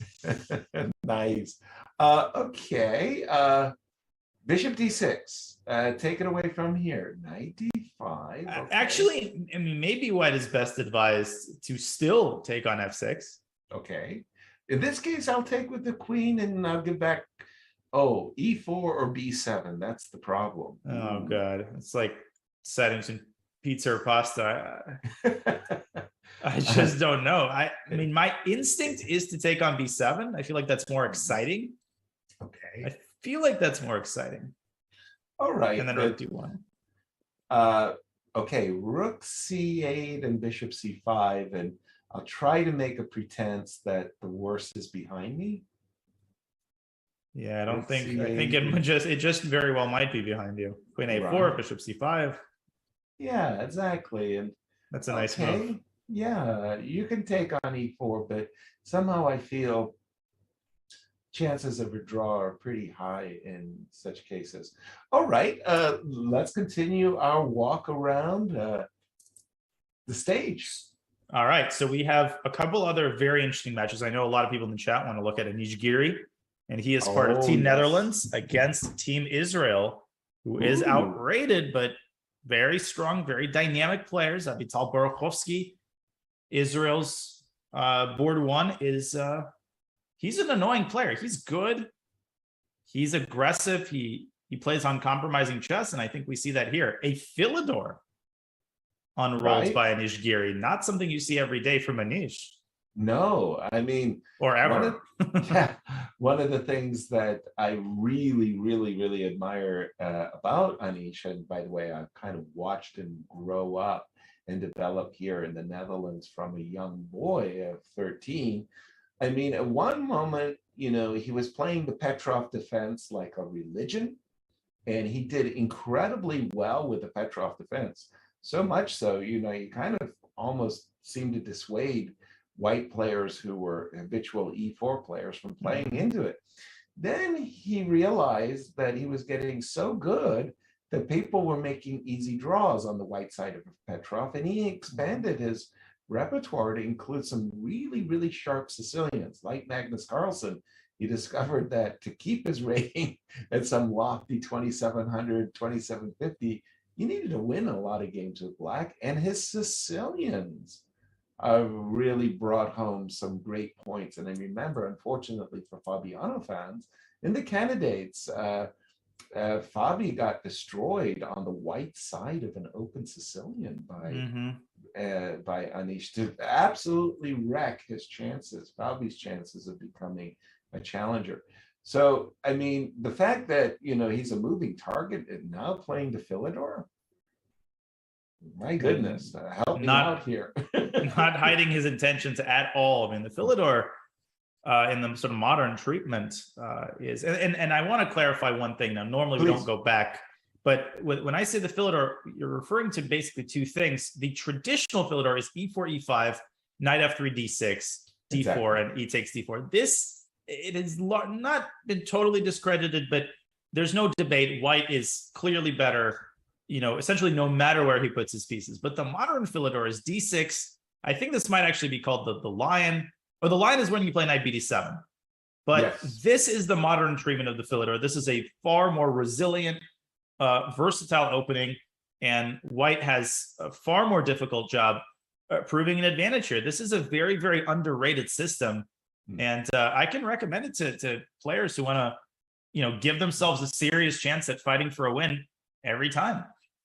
Yeah, and well, in America, of course, so many of our tournaments are open tournaments. You got to win when you're black, and Yes. you got to score 80-90% in those open events. So something to think about. Now we got this position, and I noticed that White's last move was bishop on e3 to f2, just kind of avoiding knight takes e4 and the knight protecting the knight on h4 essentially.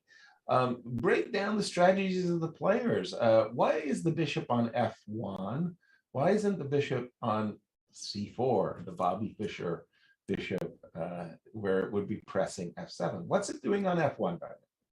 Well, I think that the reason has to do with the sort of porcupine pawns that are, a lot more dangerous than they may look. If the bishop is on c4, you're often walking right into b5 and then b4, and White has to keep a hawk eye on the status of his center because it's so easy to lose control of the game. The moment Black's pawn appears on b4, your knight has to move, and it's a chain reaction. You lose e4, f2 starts hanging, everything starts collapsing at the seams. So most important thing for White is to keep the e4 and f4 pawns well protected. And by keeping these bishops a little bit further back, White is leaving the center open for other operations. So you can think about moves like knight f5.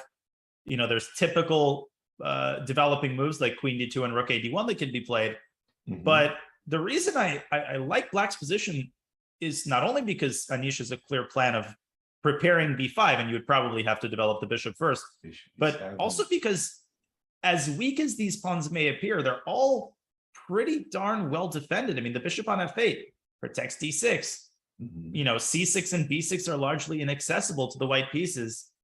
And I've seen a lot of players on the white side of such position just end up getting into severe time pressure because they just don't know exactly how to arrange their pieces because there aren't any easy targets. So it's a slow and steady advance by Black. Bishop b7, b6, b5, b4, attacking the e4 pawn. And slowly, it's like this insidious things that are attacking the pawn on e4. I get that. White put his knight on h4 with purpose, right? Apparently he wants to go to f5, and he wants to go queen to d4 and rook to d1, and in the mortal words of somebody, gift me the pawn on d6. Yeah, that is not a pawn Black can afford to lose. Exactly. That's your Philidor pawn, and you're in deep trouble if that's happened. So just outlining White strategies, hit the pawn on d6, Black strategy, complete your development, play b4, b5, b4, b6, b5, b4, and take the pawn on e4. And remarkably enough, it's pretty double-edged dynamic, even if it's a slow burn.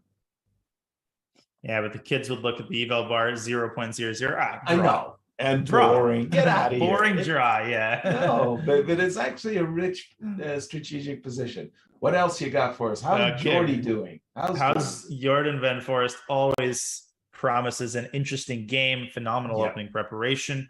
And he is playing, Tanir Nabati. Oh my God. Okay, let's just adjust our eyes to this position. There's a lot going on. Black has just pushed the pawn to d4. That was the last move.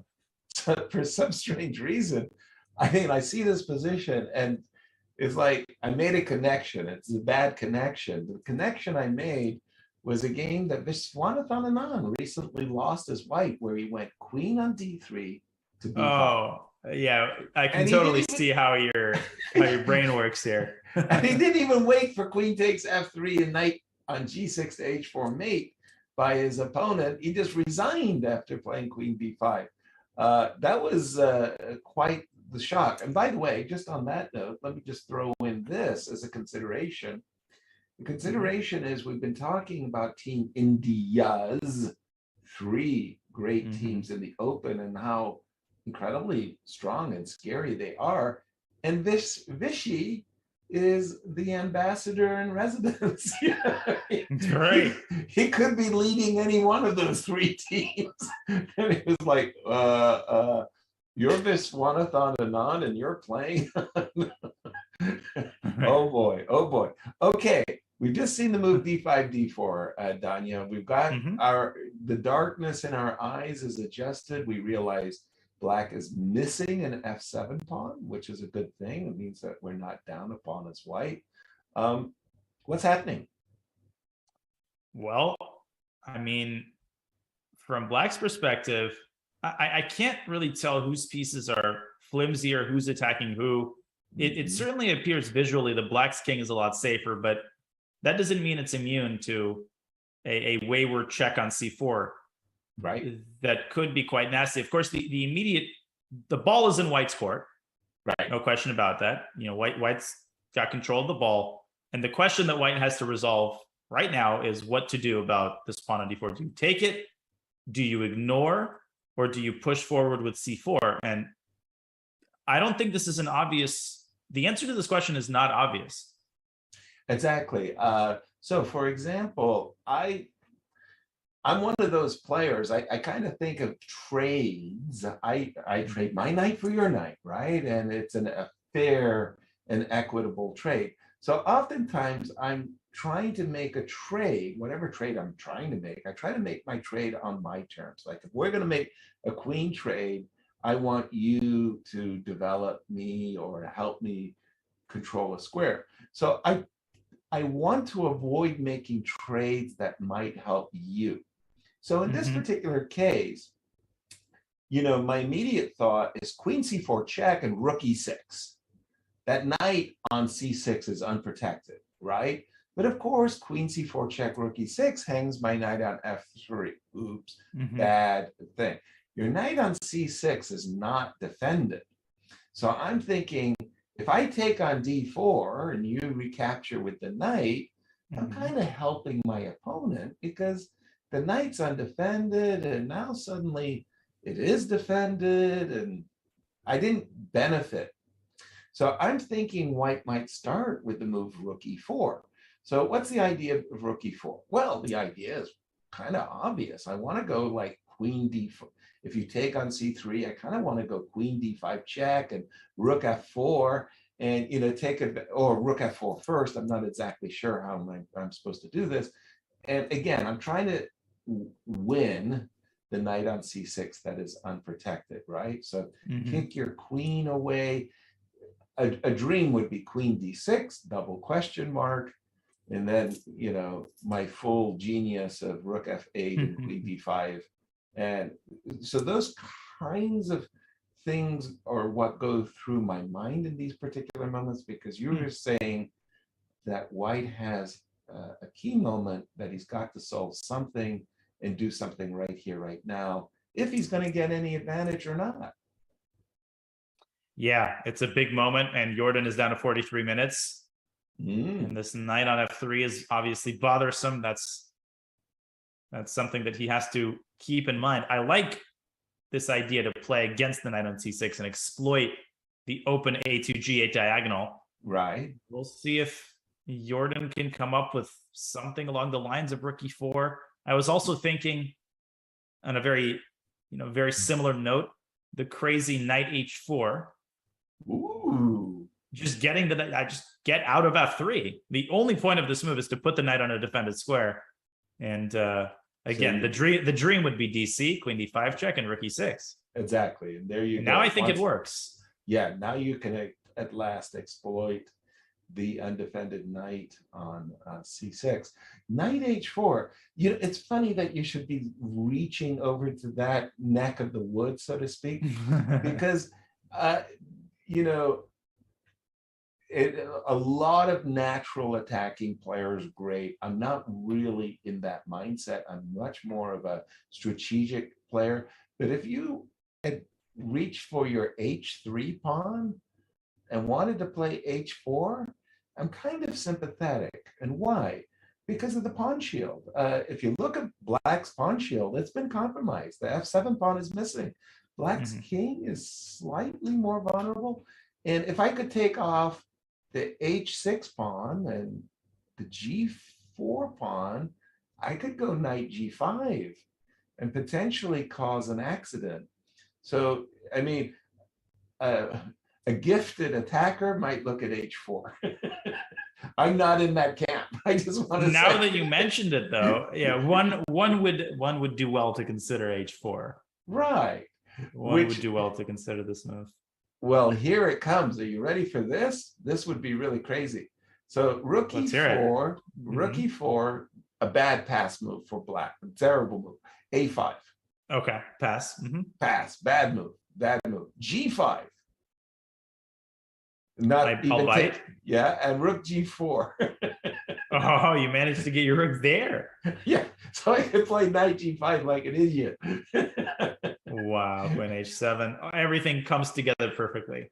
Harmony, that's all we strive for, cosmic harmony. All Thunderous applause by the audience. Thank you very much. We're having too much fun on this one. What's happening on the remaining boards of this nice Israel versus Netherlands matchup? We got Ilya Smirin on board 3 against opening specialist Erwin Lamy.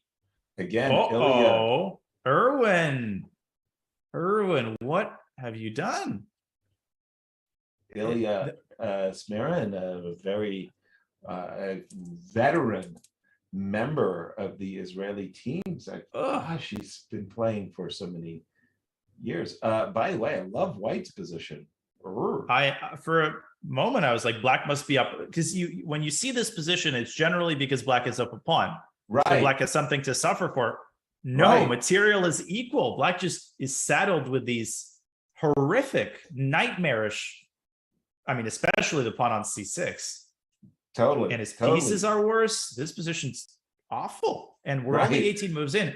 Erwin, is his noted opening specialist, doesn't get these kinds of positions every day. 18 moves in. And Ilya Smirin, he's got to capitalize on this. And what's the best way to do that? Is it to trade queens and go rook dc1? Or do you insist on keeping the queens on the board with e4? Big decision to be made here.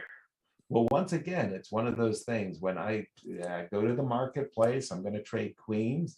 I'm looking for a favorable trade in my favor. I'm messing up your pawns. I don't think it's a terrible strategy to double the pawns. But on the other hand, I'm thinking that e6 pawn does control a d5 square. It's a long, long way down the road. But I've got it in my mind that one day I'm going to play rook to the 5th rank. And I want to hit the pawns on a5 and f5. So yeah, I'm in the trade on f5, rook c1, and White has the fun. By the way, I mean, you started in your introduction to say Erwin Lamy, the opening specialist. He's playing alongside his boss, Anish Giri, and this is not a good look for the resume. No, Anish. Dude, you're going to be teaching me what kind of openings? Get out of here. This was crap. Anish is probably making the Michaela Moroni not impressed face right now. Not good, not good. Last board for Israel, Netherlands. We've got Maxwell. Who do we got? Wamadam against Rajstein. 12 moves in, 30 minutes for Maxime. Whoa. I understand the term slow play, but isn't it? Geez, you take that to a whole different level. Right, that's what I'm thinking. What? And it's a pretty normal position. It's not, there are no three-headed monsters crawling across the board that would, necessitate No. spending an hour.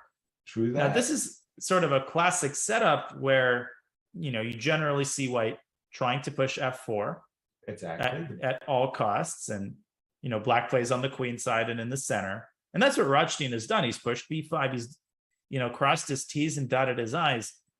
As black in such positions, I always struggle because I do all of the stuff that the doctor tells me to do. I take my vitamins and drink my 8 glasses of water. But what do you do then? Your knight's on d4. Congrats. Right.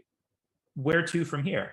Exactly. And I like these Botvinnik pawn triangles, the D3, E4, C4 constructions. I often got them from a lot of Englishes.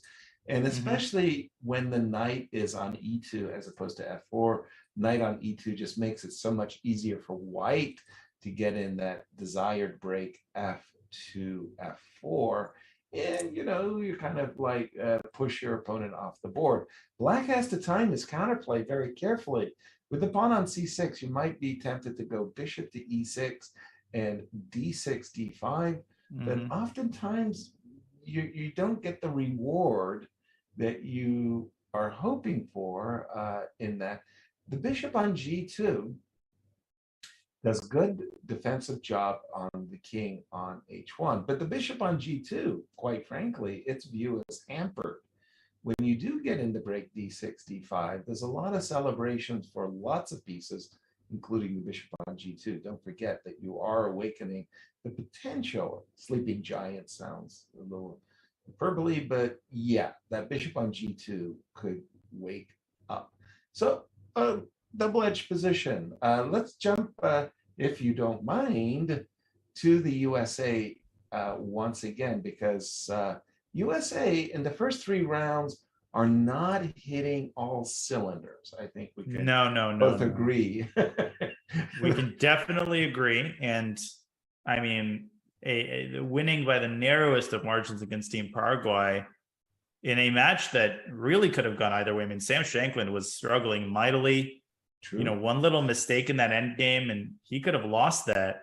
So, Team USA took them a while to kind of wake up, and today they're encountering some difficulties as well. We know that Fabi is worse, but maybe we can start with some of the other games, please, that we haven't checked into in some time with Wesley So. That was the Benko Gambit, the early H2, H4, and the consternation that that black players face, thinking, I'm playing a Benko Gambit with the white playing H2, H4, wasting the tempo. Why am I just 22 better? minutes too. Oof. Why am I just better? By the way, E7, E6, that's a very, how do I put it best? Like a very committal decision. If you play a Benko Gambit with D7, D6, and then put the rook on B8, everybody understands what you're doing. When you put the pawn on E6, you're giving white these opportunities of playing D5 takes E6 and completely changing the nature of the position. It's no longer the strategic fight on the queen side.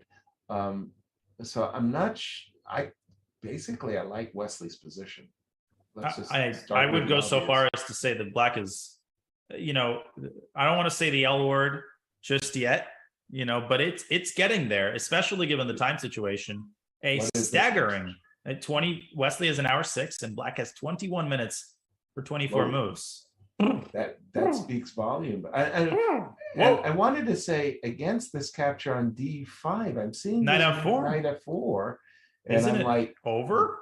Yeah, like, wow, what did you say? Your pupils dilated? Dilating pupils, saliva, right, gnashing of teeth. Exactly. No, this is a complete and total unmitigated disaster, because after, with or without the queen trade, that doesn't matter. White's going to take D5. And if black had been a pawn up here, maybe we'd still have a conversation. White's going to be a pawn up and dominate on every side of the board. Exactly. +3, if anything, it might be an understatement in an endgame like this. Right. Sindarov just never got off the ground here. a Precisely. sensible decision to go into the Benko position. But Wesley, he had done his homework. You can tell that it's the combination of a positional wizard, but not just a positional wizard, but someone who's also prepared this line deeply and knows all of the ideas. That is a fearsome combination. Truly. And again, Wesley, top player in the world, top 10, top 5.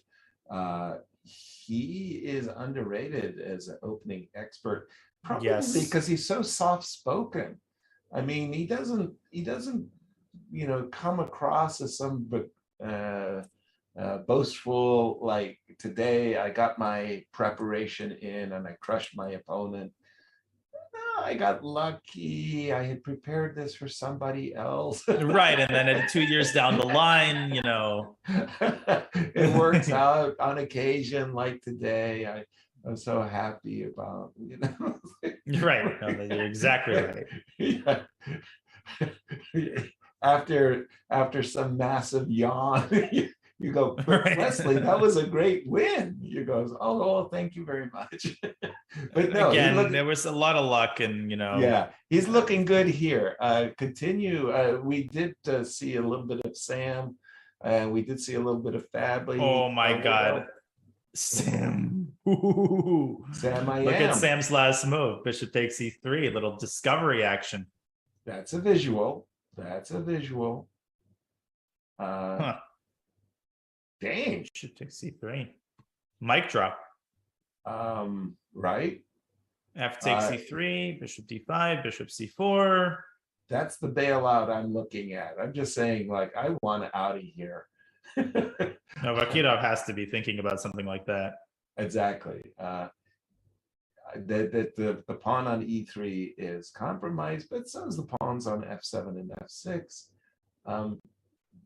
Is there any other thing that I can do? I might be more attracted to rook takes d5.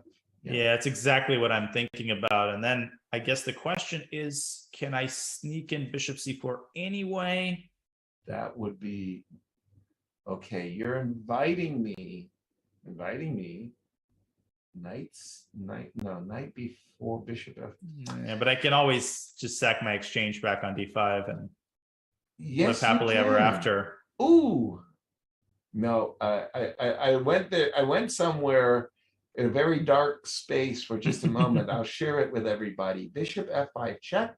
Okay. King a1, knight b4, rook takes d5, queen takes a2. We're on the same page, partner. It's not made. No, okay, draw. No. No. King escapes to c1. It's not made, and it's not a perpet. Sorry about that, everybody. But the pattern almost always, you're used to this pattern working. They're used to being a knight just magically appearing on b1. Exactly. Or exactly. The kindling just not there to start the fire. But this actually, I think, is very likely to end in a draw. I think we might see one of these bailouts with the bishops getting traded, and when the board is this wide open, there's a high probability of heavy piece trades down the d file.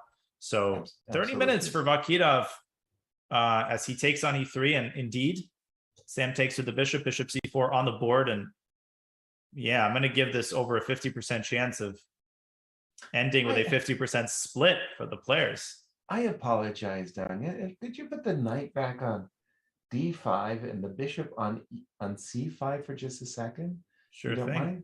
Yeah, and we go knight b4. Mm-hmm.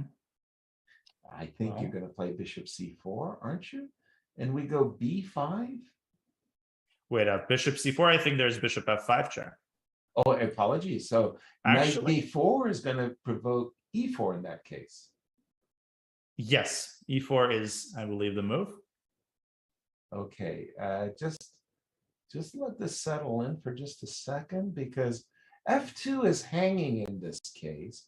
So I'm not feeling like I'm a real ever gonna, like, if I make a move like, I don't know, king b8, you're probably gonna play a3. I can take on d5, bishop f5 check, and still play bishop f2. So I don't think I'm risking anything. What I'm trying to do is take advantage of the moment with the king on c8.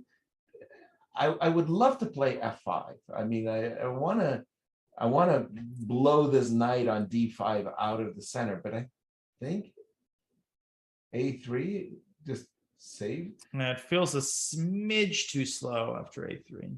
Okay, Just a smidge. just hang with me for just a moment. The knight drops back to c6. You attack me, I retreat. I got you.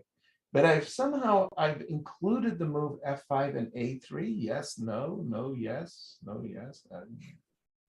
What do you think of them apples? Is it Bishop d3 maybe? an overreach? What? Ooh. No, that's I was it takes f5. I thought 97 check, but Nice. But I agree. I mean, this was probably worth investigating maybe a little bit more carefully for Sam. Only because it crossed my mind. What Sam did with Bishop e3, perfectly okay. Not only perfectly okay, I would be shocked if we still aren't in Sam's preparation. How about you? Right. It hasn't started yet. This is still the prelude. This is still the appetizer. You know, this is the fried calamari portion. Oh, The steaks are coming out soon. No, but this is going to be a draw. agreed. This is going to be a draw. And Who else do finally, we have? Fabi just we left Fabi's position. We thought that he had misstepped with the move Queen f3. We thought he was worse. Ooh, And it looks to be the case. this is giving me like Karpov Korchnoi vibes from that famous IQP game. 1981 Murano. Beautiful game by Talia. And for me, I was a second, along with Michael Steen, Lev Gutman, Leonid Shamkovich. Wow. We had a nice team of seconds helping Victor. And yeah, it was not a pretty sight. Murano, Victor just was not in the great form, and he suffered. He suffered. Fabi will suffer here for the rest of the game. Just one more top match. Your pick before we'll go on a break. Just one more top match. Give me. Well, let's complete the USA tour maybe with the Iranians game, By all means. and then we will continue touring some of the top boards. We'll look at Azerbaijan and some of the other top teams on the other side of the break. But a very quick look at Iranians game. Mm-hmm. Quick question for you, Danya, because Archers and we were having a lot of fun in our 3 days together commentary. He said bathtub pawn structure. He called a pawn structure. Yeah, bathtub formation. Sorry? Yeah. Yeah, bathtub formation. I've heard that. And you knew it. Yeah, knew it. I've used it. I've used it in some of my videos. Yeah. Turkey butt. I had no idea that you were in the know. Where did that come from for you? When did you first realize it was? I didn't know it was a thing. I distinctly remember somebody using it, and I never knew I didn't know what it was. I think it might have been Hess. It was definitely a GM. Okay. And I was like, well, that's pretty nifty. And I could totally see, because I have a pet. I hate how some things are named after something that they have absolutely no resemblance to. Like, no, exactly. I cannot understand how this looks like a three-headed dragon. Right. In this case, the actual bathtub formation, I think, is if white had a pawn on e4, then the pawns that I've delineated with the orange arrows, like the raised edges, and you've got the bottom, right? So you can kind of understand where it comes from. Well, I think that if you put the pawn on d3 on the square d4, then it's a4, b3, c3, d4. And yes, sorry, that is the actual one. That's your bathtub, and I've been around, Danya. There are things I have seen. Right. And the bathtub, man. Old dog teaching old dogs new tricks, you youngsters. What do you think of Lev's position? What do I think of Lev's position? Well, Team USA is ahead on the clock in every game but Fabi's. I think it remains sort of quote unquote equal in the sense that objectively, I can see the Evolver is throwing us more zeros. Sure. It's been throwing us zeros all day long. True. But still, I mean, these pawns are flimsy. Maybe Levon will get his rook to e7. I feel like he's got a shot at taking the initiative over here. I feel the same way too. I like this doubling on the e file, the ability to play e5 takes f4 at your discretion, and the b3, the bathtub, until the pawn gets to d4. As long as that pawn stays on d3, the bathtub is leaky. Yeah, it is leaky.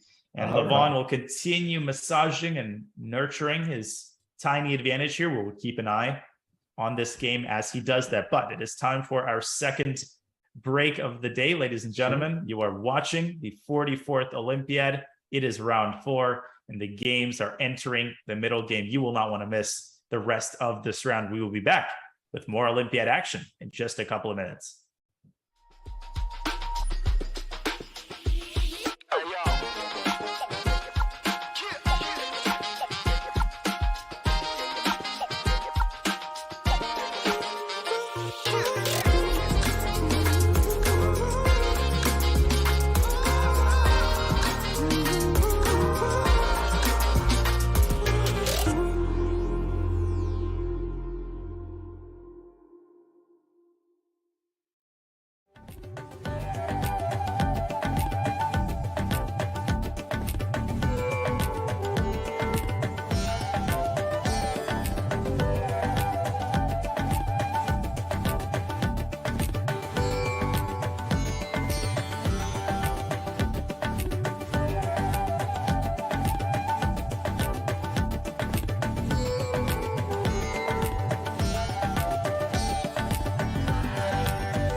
With a couple of powerhouse countries on the sidelines, Team USA is the popular choice to take gold at the 44th Olympiad. Blessed with a talented roster led by Fabiano Caruana, the top-seeded Americans are looking to secure gold as they did 4 Olympiads ago back in 2016. That gold medal was historic for the United States, as it was the first gold for Team USA since 1976, a drought that spanned across 5 decades. Loaded with Olympiad experience, Caruana and Wesley So were both key contributors to the gold medal team in 2016. Even one of the newest members to Team USA, Levon Aronian, is no stranger to competing at the Olympiad. Aronian bagged gold while representing Armenia during a stretch in which that country won 3 gold medals across 4 straight Olympiad appearances. Also making his Team USA debut in Chennai is Lanier Dominguez. Considered to be one of the strongest players ever to come out of Cuba, Dominguez rounds out a Team USA roster with few weaknesses. Coached by Chess.com commentator Robert Hess, Team USA's roster is so deep that reserve Sam Shankland would likely play first board for most countries in this year's event. As expected, Caruana leads Team USA as the first board. But even with a gold medal already under his belt, Fabi heads into this Olympiad with plenty of motivation. Coming off his clunky finish at the Candidates Tournament, Fabi will need to find his game for the US to realize its potential as the favorites. Carrying 3 of the top-ranked players at the 44th Olympiad while facing a significantly weakened field of countries, the United States is well-positioned to come away from India with just its 3rd gold medal since 1937. The time for Team USA is now.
Welcome to India.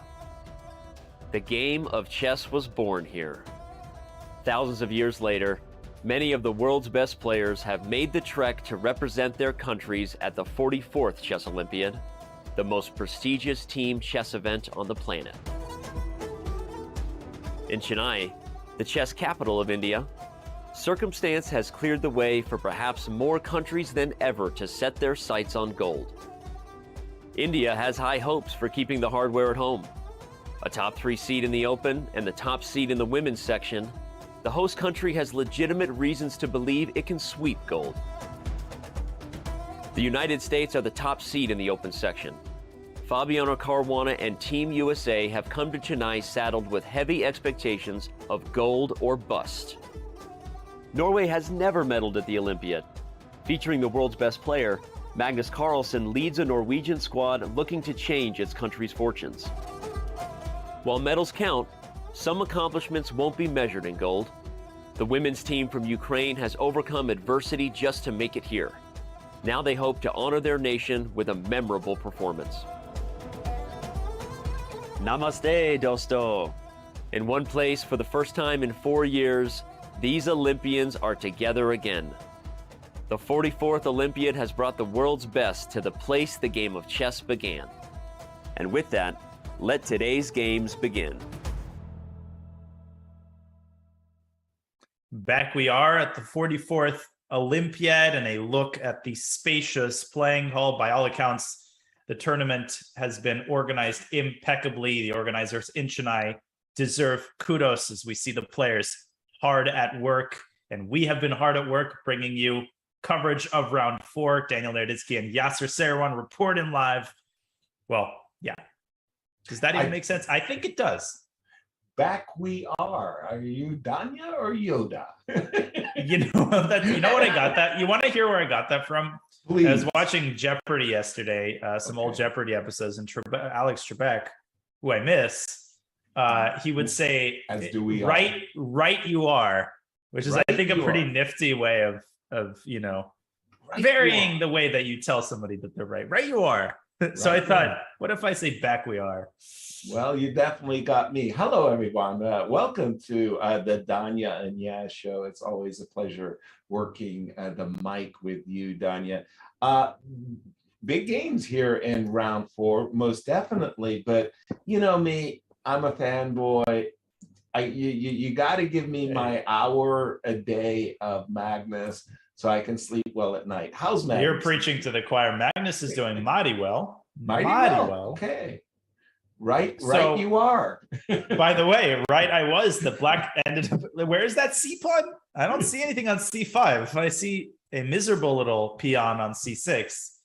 And the only thing the black is relying on here is the weakness of White's d4 pawn. But from the perspective of piece placement, gosh, does Magnus's position look juicy here? My spidey senses are tingling here. But Oh, yes, Bishop h7 check, and I'm starting to feel the groove. Now, does that mean that we can bite on c6 or f7?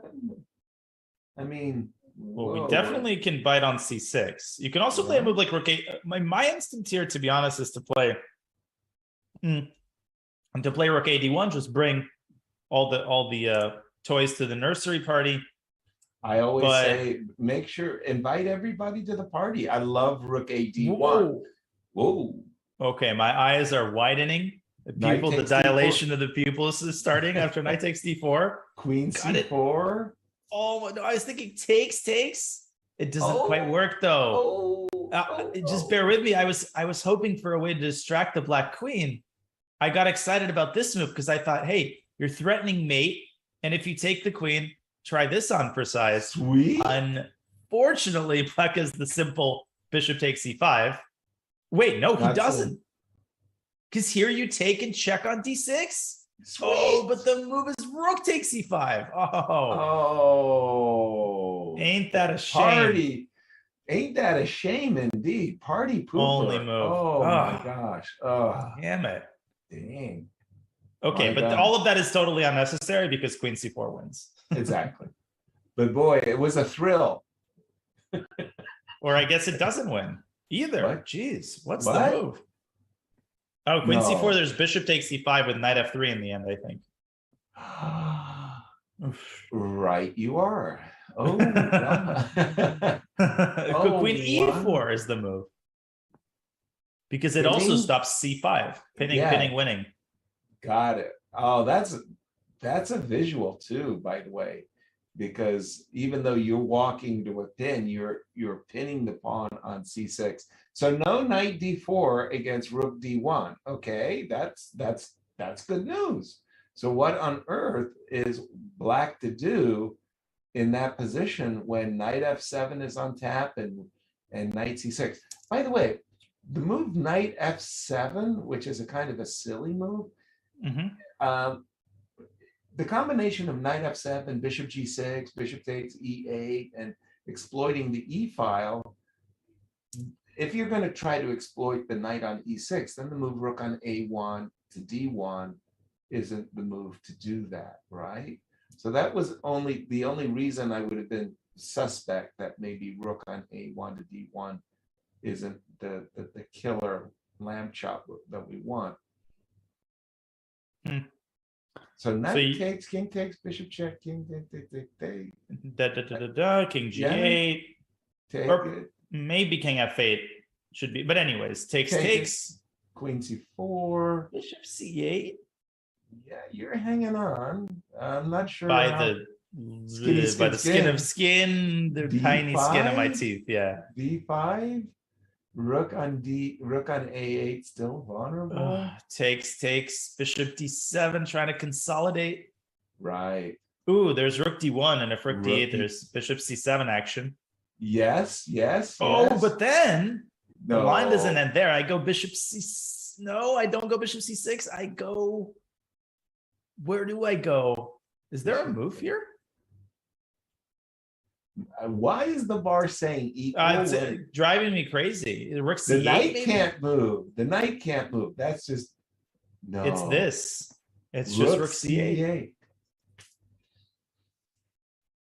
Oh my lands! Queen d7, rook d7, rook c7, and somehow the minor pieces live to fight another day. Just holding the rooks at bay. What a sequence, by the way. And then again, I mean, Amazing. I'm the pawn grubber society. I've just got to talk to the benefits of being a pawn up. I'm mundane. I mean, I go bishop h7 check, sure, and I go knight takes c6.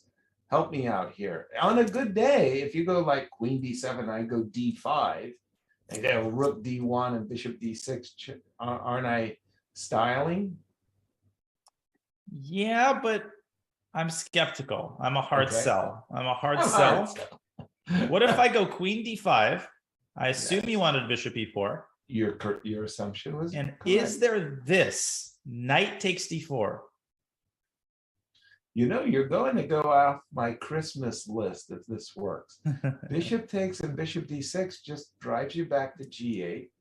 Yep, still have that square. That doesn't impress. Knight takes, rook takes e4, Oh. especially doesn't impress. Ugh. I don't think want- I'm black not survives this. Okay, good. Okay, well, some of the things that make me really, really happy as a chess player, like really happy, profoundly happy, is I'm given a position and there are a lot of things I want to do. I want to play knight takes c6. And then I make a calculation like we just calculated, and I come to the firm realization it's a bad idea to play knight c6. And I feel so happy. It's sort of like, good, that's gone. That's now out of my The urge is gone. Yeah, now I start calculating the next moves. Rook d1 and knight f7. And when I've done my calculations and I've reached, fully confident, I play rook on a1, grab the rook with purpose, put it on d1, press the clock, and I don't hover. Right, you are And safe in the assurance that is the best move. I don't look at the rook as if, I've inadvertently blundered, Right. And I play I played the move with the confidence and swagger that world champions should play their moves. Yeah, Carlsen, I had the pleasure and honor of facing Magnus in Blitz tournament during the candidates. Mhm. And, obviously I was nervous, but worse is that I was knocking over pieces, and I had never been more conscious of the way that I actually move pieces. Like every movement of the piece, that's awkward. Magnus probably thinks I'm a fool. And every time I knocked over a piece, which was often because my hands were shaking, I just did the embarrassment that, world champion has to see me picking up pieces, and his movements just seemed so smooth in comparison. Right. It was totally all in my head, obviously, but I'm a fanboy and I'm proud of it. Exactly. And when I was a young boy, I was 15 years old, and I went from Seattle, Washington, to Vancouver, BC, British Columbia, and there was the BC Open, the British Columbia Open, and there was playing Paul Keres.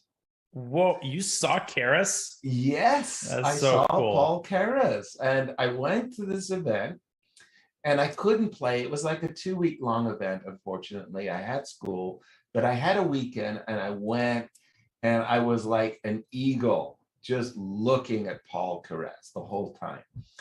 And Paul was really a gentleman. He was always very, very nicely dressed, and he made his moves with such clear determination. The knight went from G1 to F3. It was center square. The knight was placed in such a way that there was no ambiguity. It was in the center of the square. He released and he pressed the clock with this gentle. And I went home and I practiced moving like Keres, like Paul Keres. Maybe there were bad moves, but I mean, that's so wholesome. I wanted to play the good moves that Paul Keres played, and it was really funny, Danya. He was playing a guy, Alan. I'm trying to remember his name. He's a very strong master player from British Columbia, and the guy played the Petrov. And nobody knew how to get an advantage of white against the Petrov. And Keres plays e4, e5, knight f3, knight f6. And Keres immediately, like as if it's all part of the master plan, plays d2, d3. d3. d3. Right. And destroys him in 23 moves. Like d3, knight d2, bishop e2, castle c3. And it was just like, it was over before it began. And we were like, that's how you beat the Petrov. That's a highly underrated system. In the Philidor, as Anish Giri's game, is showing us a good opening. Imagine playing it with an extra tempo. Exactly. So That's we're kind awesome, of though. expecting Rook D1 by Magnus, and we just kind of think that it's just one of those positions where Black is just facing a lot of issues, and White's enjoying everything about this position. I mean, 29 minutes though for Magnus. I think the Mongolian GM's biggest hope is that Magnus gets bogged down calculating knight takes f7, gets a little bit too invested in the nuances of the position, gets into time pressure, and obviously the position remains very complex. But should Magnus play bishop h7, rook ad1, I can definitely see Black's days being numbered.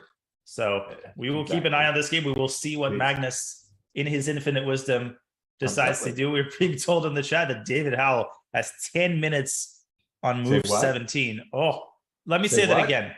10 minutes, and it is move 17. Let me confirm that with your permission. David Howell. Please. England against Serbia. Excellent. 16 minutes. Yes, that is accurate.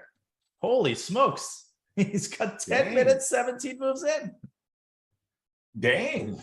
I mean, striving for some special award given to the player who gets in time trouble the worst. Like what? I mean, as we go deeper and deeper into the competition, we're going to keep an eye on the individual gold medals and silver medals, as well as the team medals. After all, that's what it's all about. But are they giving medals these days for time trouble? I mean, if there was one that David Howell would already win it, they would simply cut the competition off here, because that's it. That's it. Nobody would possibly compete. Right. That's like, when I was with my mom in Venice, Italy, after a tournament, we were reading all these, we had 2 days in Venice before the flight, and, we had these thick, tourist, books with all the restaurant recommendations, and you got to go to this plaza, this square. But then you get into the city, and the smells from all the restaurants it is impossible to transmit how amazing every eating establishment smells. You just come in and you go into the first restaurant you see. Round one, first person into time pressure gets the award. First restaurant you see, you're in there. You don't care what the tour book says. Right. Anyways, David Howell, winner of the Time Trouble Olympiad Award. Exactly. Once again, I'm seeing some nice shots, camera shots of the playing hall, the spaciousness, the attention to detail, I want to say, with all the chairs and everything. I've played in a lot of Olympiads in my time, and if we weren't on stage, man, we felt like we were in economy class. Right. with no leg room. But okay, David's position. We didn't talk about the position. We talked about his clock. How bad is it? Why is he spending so much time? What is it about this position? It was a pretty unconventional opening. The upshot is that White is currently a pawn down. Ivanišević has given up a pawn, but his compensation is, to say that it's conspicuous is to say nothing. He's got this monster bishop. He's got Black Mari tied down on the queen side. All sorts of shenanigans going on with knight c5, knight b6 in some positions. Right. And one just gets the sense that David is uncomfortable here.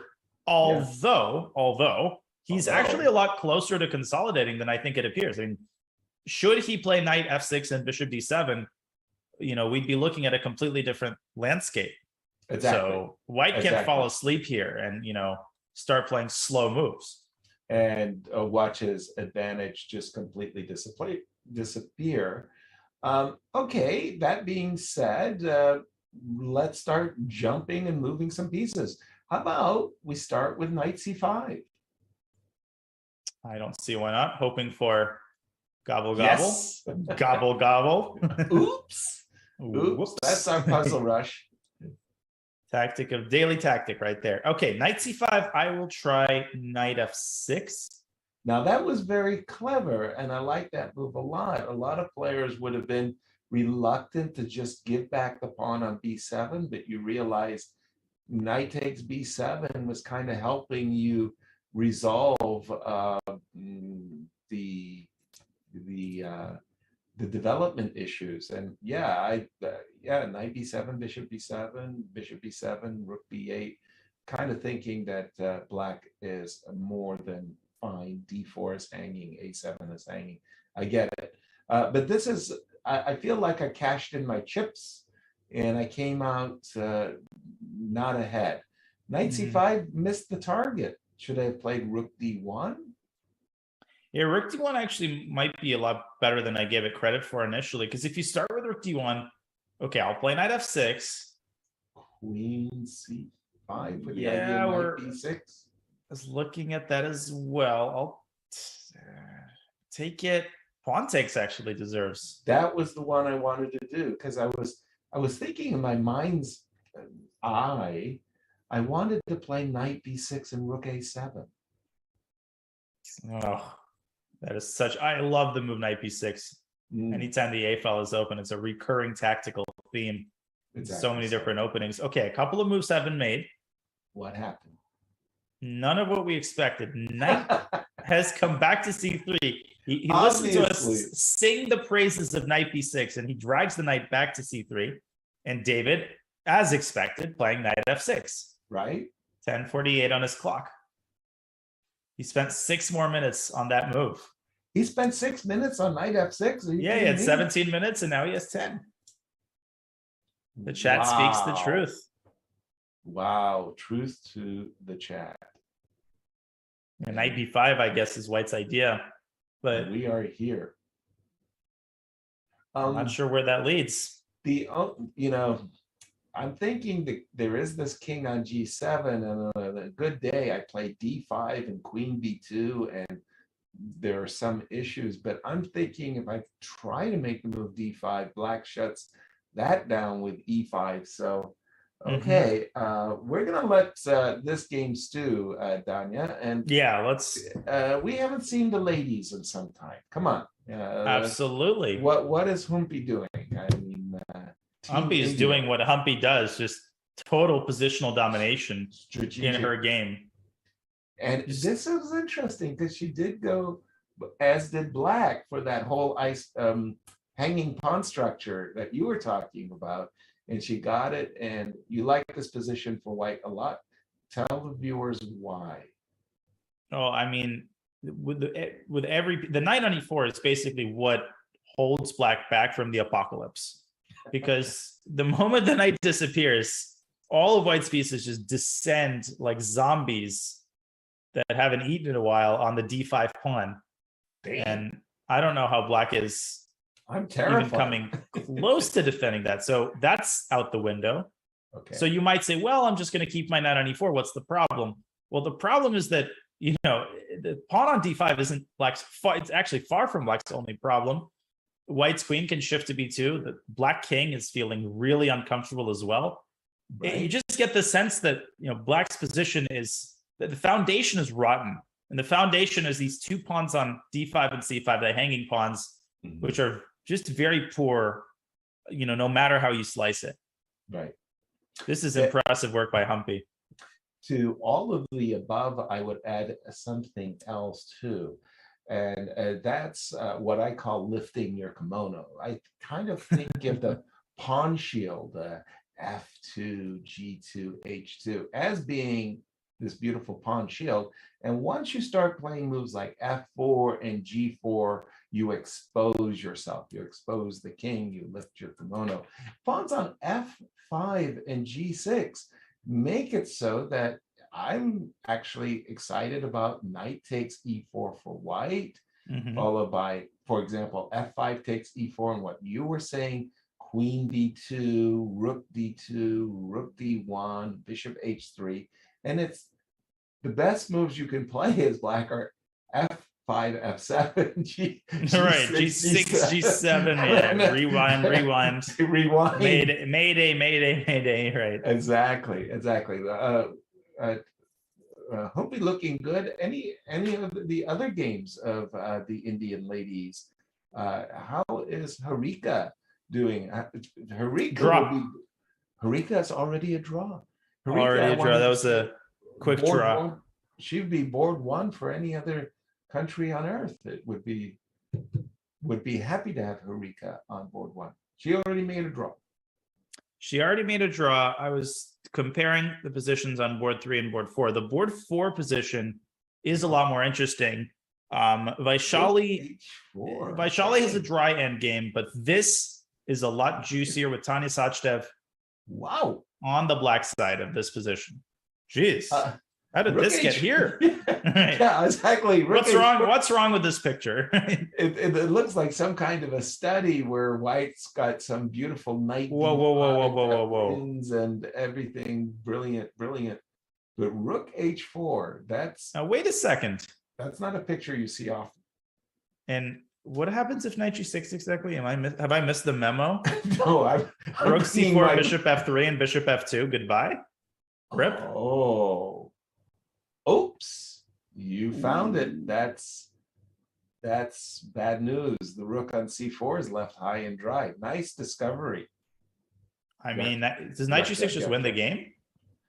I am not going to defend White's decision to play Rook H3, but at least I understand why White would play Rook H3. I didn't see that square, but I guess it doesn't promise all that much relief. But somebody famous once said, that's not the way you treat your rooks. No. I visited the home of Bill Walton, the famous NBA basketball player. Okay. Yeah, he's a chess player. Went to Boston. Wow. And he was explaining that in his salad days at UCLA, there was the famous coach of the UCLA Wooden. Basketball. Yes, John Wooden. Well, my brother went to UCLA, so I know all about John Wooden. There you go. So Bill Walton in a practice game had pulled down a rebound, and he was looking to throw the ball out to one of the guards, but the guards were all down court. So he just kind of dribbled the ball to the halfway court and stepped across. John Wooden, who never said anything to anybody during the practice, blew the whistle, walked up to Bill Walton and said, "You do not dribble the ball up the court." like Bill Walton was like, "Okay, coach, got it." That's not the way you treat your rooks. Danya, I see. Your rook on H3 is not, it didn't deserve that kind of a fate. Yeah. Fortunately, it will be put out of its misery pretty soon. Very soon. Okay, very good. So it looks like Tanya's for choice. Tanya's going to win this, barring something major tour, force majeure. But if Tanya plays E5, it's all over. Big shout out to our audiences, but you're not feeding us with the kind of questions that Danya is anxious to share his knowledge. Therefore, Danya, on behalf of International Master Dr. Anthony Sadie, we all know Tony, good people. He's very upset. He wants to know about your New York Times column and how come in his subscription of the New York Times he hasn't been able to read your column. Yeah, I've been waging that particular battle. The answer is that there's a specialized subscription for New York Times games. Okay. Which, we didn't know this. Full disclosure, I did try to push back on that idea. I wanted my column to be free, and I was willing to take a pay cut for that to happen. Okay. Alas, my voice is, I stay in my lane. I read the puzzles, and they deal with the other aspects of them. But yeah, my apologies to Dr. Sadie. You're not the media commercial department. I get it. Okay. Right. Believe it or not. Believe it or not. Okay. So it's a specialized subscription. He would like to know, by the way, he would be very happy to pay the cost. Yeah, just inquiring minds and all that good I would stuff. appreciate it greatly. There you go. There you go. Now we know. All right.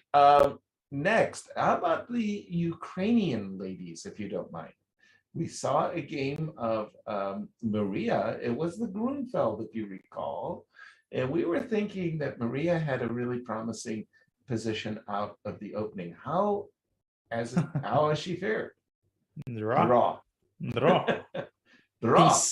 Peace. Yeah. Peace will break out. Any other results in this key matchup?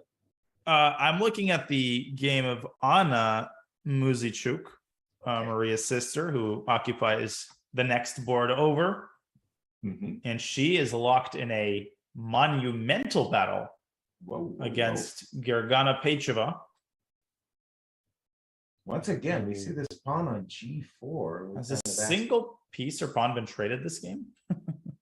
Wait a minute. I'm seeing this French. Why isn't black is a pawn down, right? There was an F.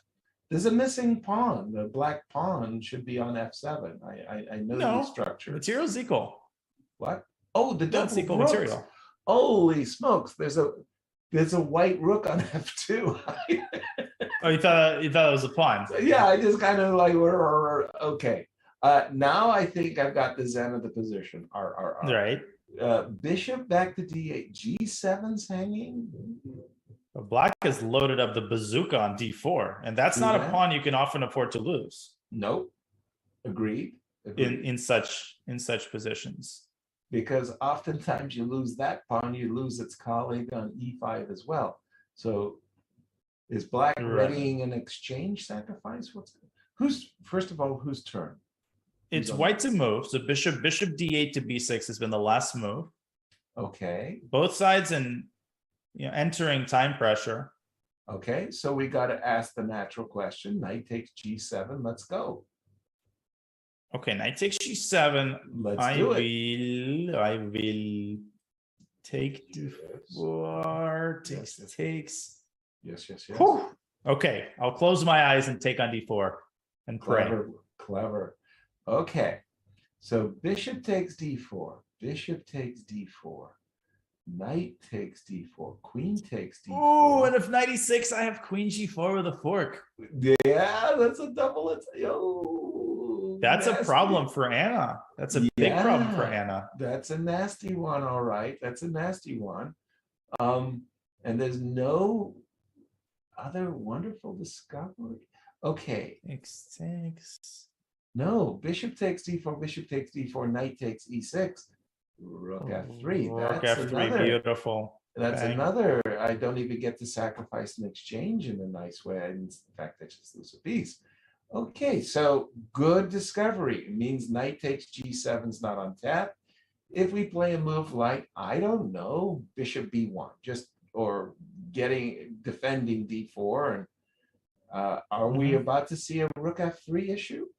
Do we? You can't really be a self-respecting French player and not go for this after loading up the bazooka, at least. Yeah, this brings back traumatic memories. I lost a game just like this to Joseph Bradford. Texas Joe Bradford? Texas Joe Bradford. Yeah, know he's been around. Yeah. Yeah, he destroyed me. I mean, I will admit, he's now probably in his 70s. When we played in 2012, I think it was, I was an IM. I get him in the last round. I've got the white pieces, and I think, that's not a bad pair. I know he's good. He's 62 years old. I'm just going to play 1e4 and destroy him. Old Grizzly. Somebody destroyed who? Somebody destroyed somebody else. I did play 1e4. But let's just say it was not me destroying him. I didn't last 30 moves. Big shout out to Joe Bradford. He played in the memorable Lone Pine tournaments from ages ago. And he was always a wonderful, wonderful competitor. It's funny. In the world of chess, there's a lot of remarkable people, and Joe was always good people. I really admired him. Once more, Bishop B1, Rook F3, Rook F3. I understood the trauma but I didn't understand the judgment after, say, rook f2. Just your turn. Yeah, Knight you takes can't. e5. The force of God cannot stop me from taking that pawn. I don't know, because there's a rook f8 But check. I was hoping on bishop c8. What?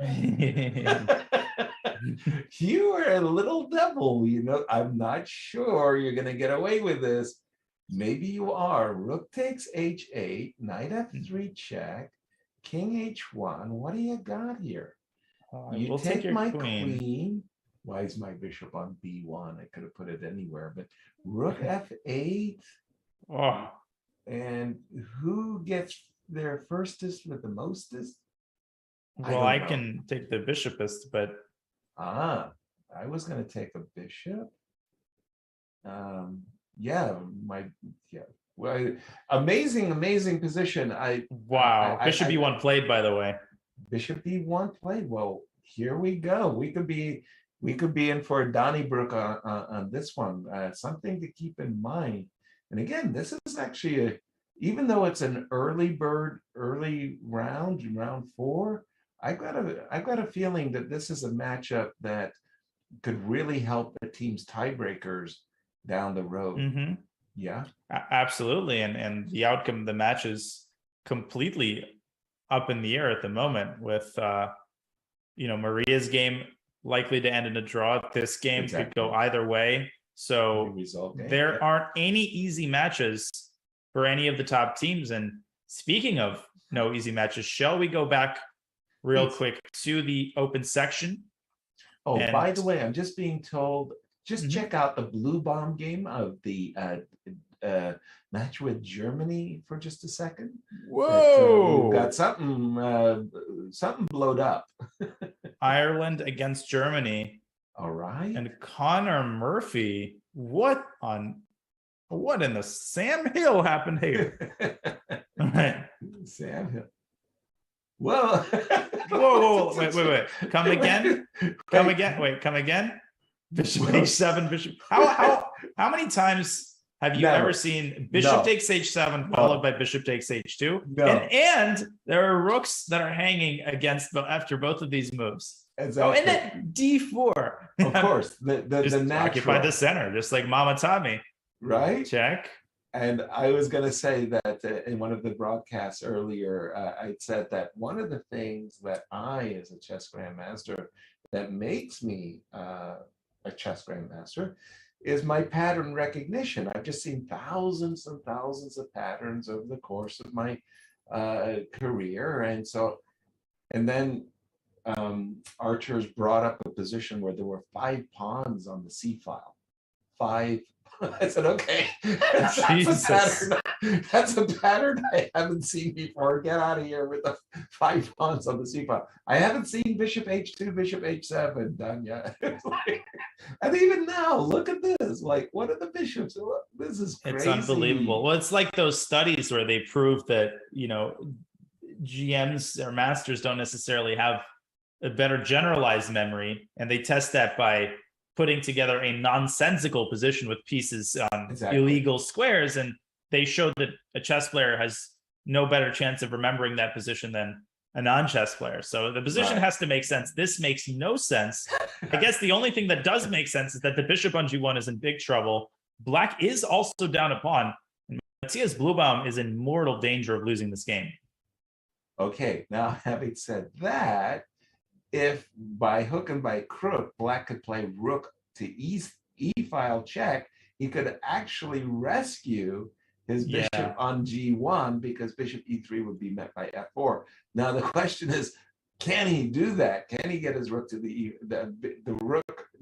The e8 square is being majestically covered by the bishop on that both side. Magically and majestically. Like what this still is a very confounding position. What happens after rook f8, Tanya? Is it rook f8? Yeah, wait a minute, the Eva bar just went through the roof. We're obviously missing a beautiful, the bishop can go to e5.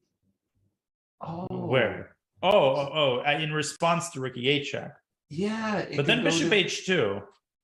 Oh, okay, which is what we wanted. The rescue. Clearly, there's some clever way to maneuver this bishop around to the right area of the board. It's not this move. I don't know what it is. There's something. Bishop C4, maybe Bishop C4, and go after the A6 pawn. So yeah, this also so simple. Good. Yeah, and then your idea, Rookie 8, Bishop E5.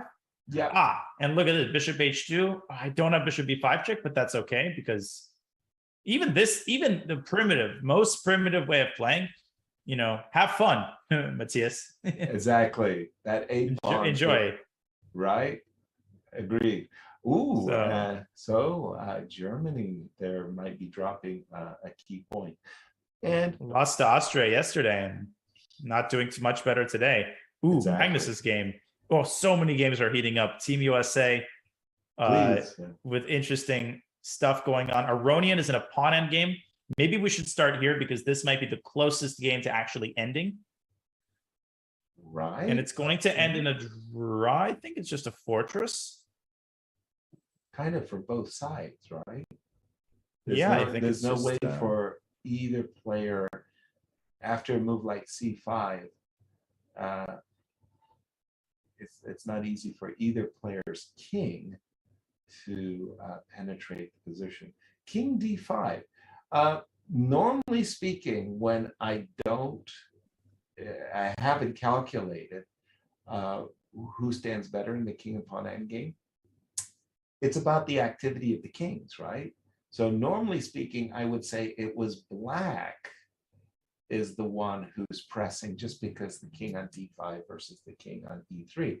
Conversely, if white's king is on D4 and black's king is on E6, I say, well, the more active king is the side. But that's not always true in king and pawn endgames. King and pawn endgames can be, razor sharp. This doesn't appear to be one of them. So your first take of a draw is the most likely, it feels. It does. And I want to interject just for a second and say that Wesley, we're about to see a handshake with Sindarov going to resign any second. Let's do it. Let's jump there. That was Benko Gambit. We can keep analyzing the pawn end game, but just really, really quickly, Wesley has just played the devastating knight to C8. He's already 2 pawns up, and he has officially won. We see resignation there on the far side of your screen, and US scores the first point, deals the first blow with Wesley So coming through big in that H4 variation. But we can go back now to the Aronian game. I just feel these pawns. Bravo to Wesley. Wesley has been a magnificent Olympic team member. I mean, his performance in Baku, where he not only helped his team win gold medal, obviously, but he got a gold medal himself, individual gold medal on his board. And I remember it was a sweet moment with Eugenio Torre also getting a silver medal on the same board as Wesley, and Wesley grabbing his mentor and friend and say, come up and stand on the first place with me. And they had 3 players standing on the gold medal step. Very nice moment. But Wesley So bringing home the bacon for Team USA. Well done, Wesley. King E3. Now from draw agreed. Draw agreed. Okay. So a draw there, Wesley, and Fabi we thought was suffering with the white pieces, by the way, on board 1.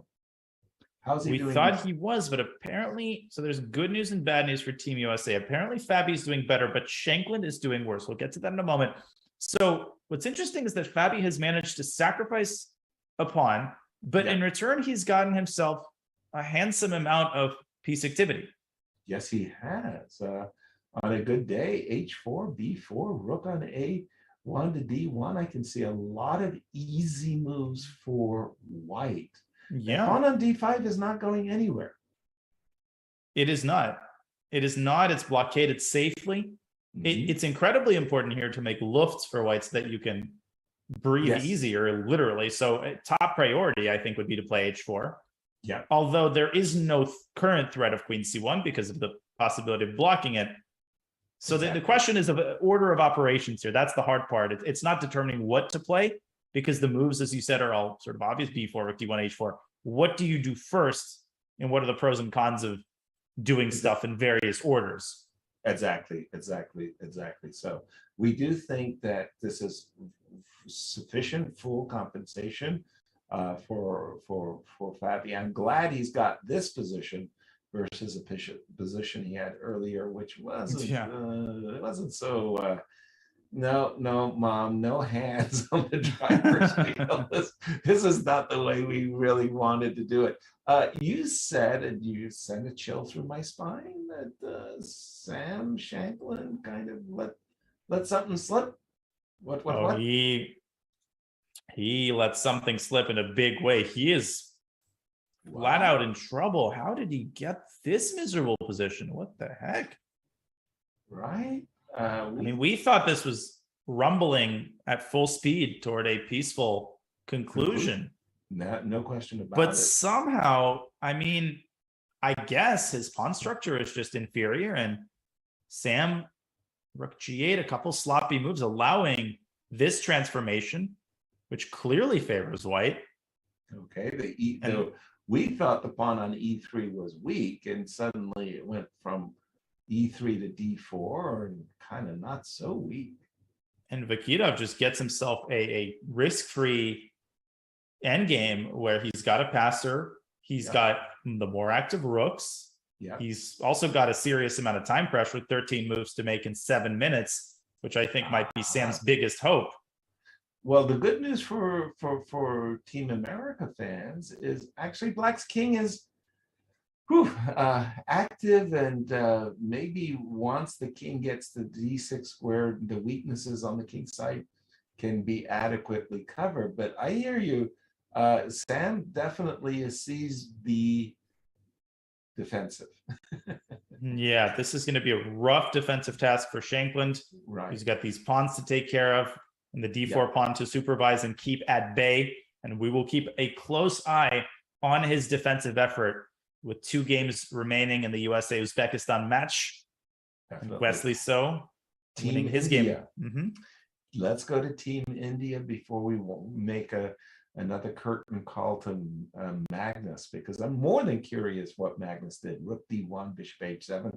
But curtain call for India first. How is Team... I want to say India A.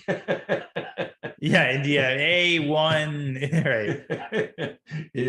India B, India C, India 1, India 2. India 1.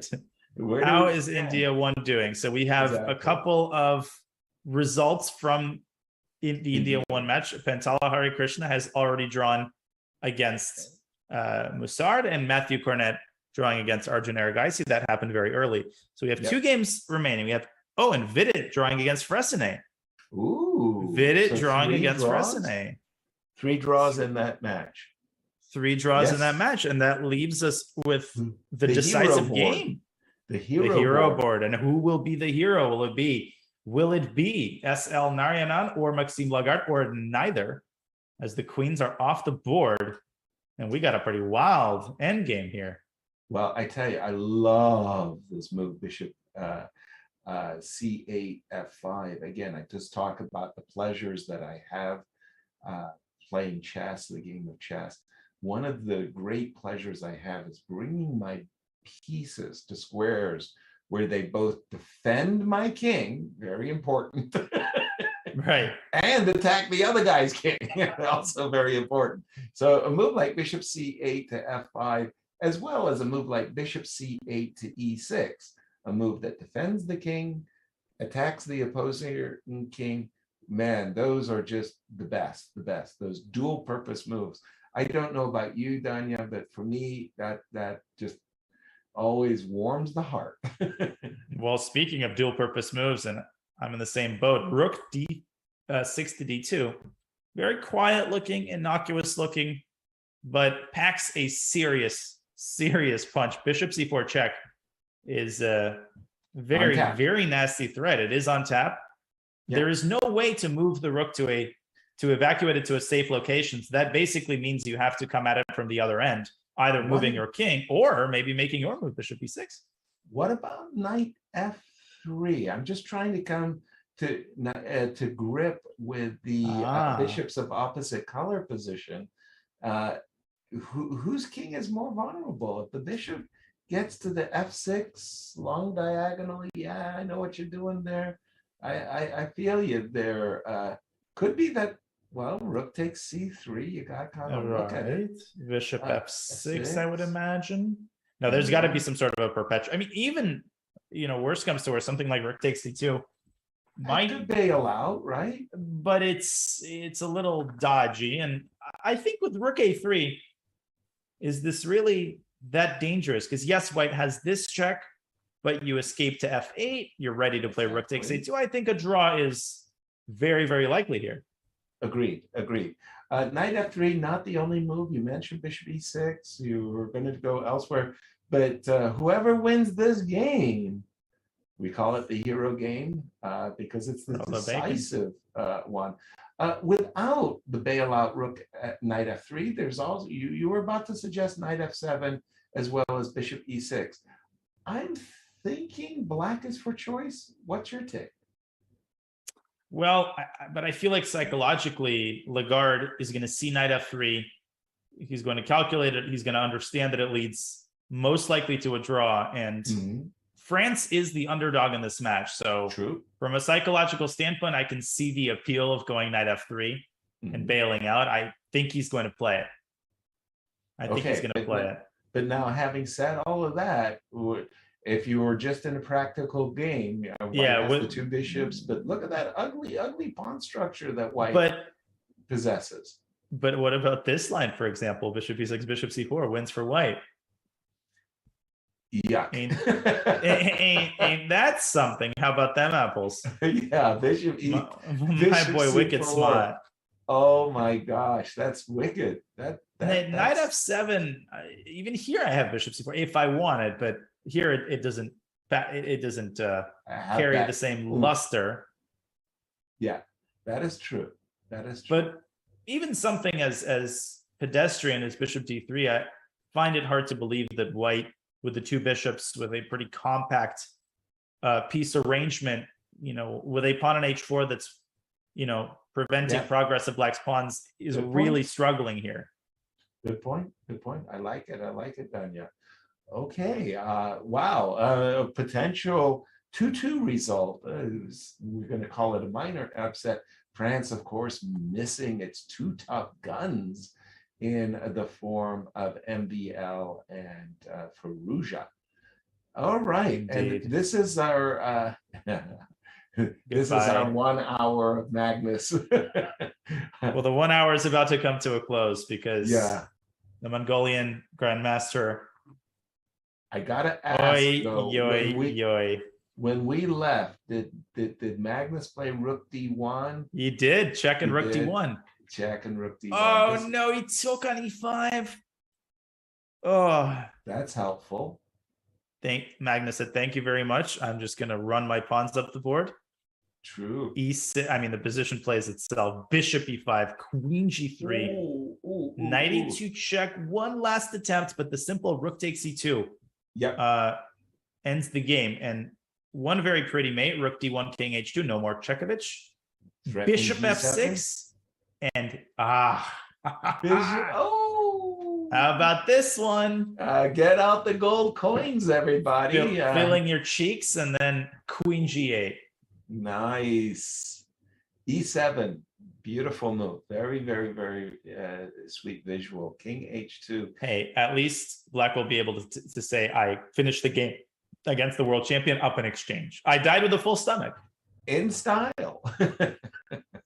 By the way, this will be a game that Magnus will, pat himself on the back for. But on the other hand, that decision to play bishop takes e5, ooh, that's kind of going down without so much as a whimper. I'm going to be bold here and say that black did not play, the kind of chess that he's capable of playing. I mean, it all started with a Rogozin I hope my criticism is not unfounded. The whole c6, bishop d6, down a tempo, and then collapsing like a house of cards. It's almost like he was facing the world champion.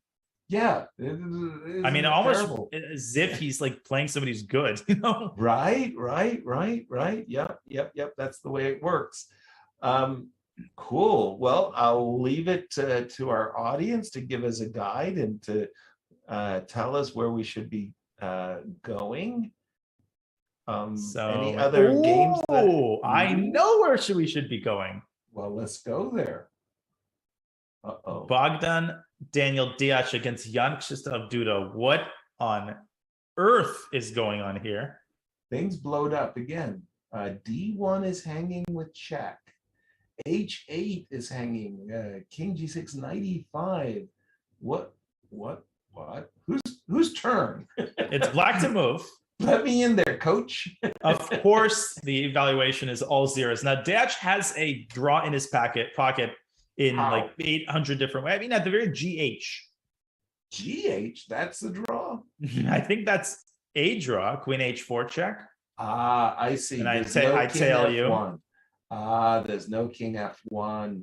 Bishop on A6 patrols the F. So you've got a perpetual any time black wants it. I get that. Okay, that helps to know. I was looking at queen takes D1 and trying to figure out if there wasn't some mates, but that pesky bar in the middle of our board there is basically warning me there is no checkmate. And a couple of incautious checks later, you know, things could take a turn for the worse. So I think with 4 minutes on the clock, draw is best advised. Yeah. Exactly.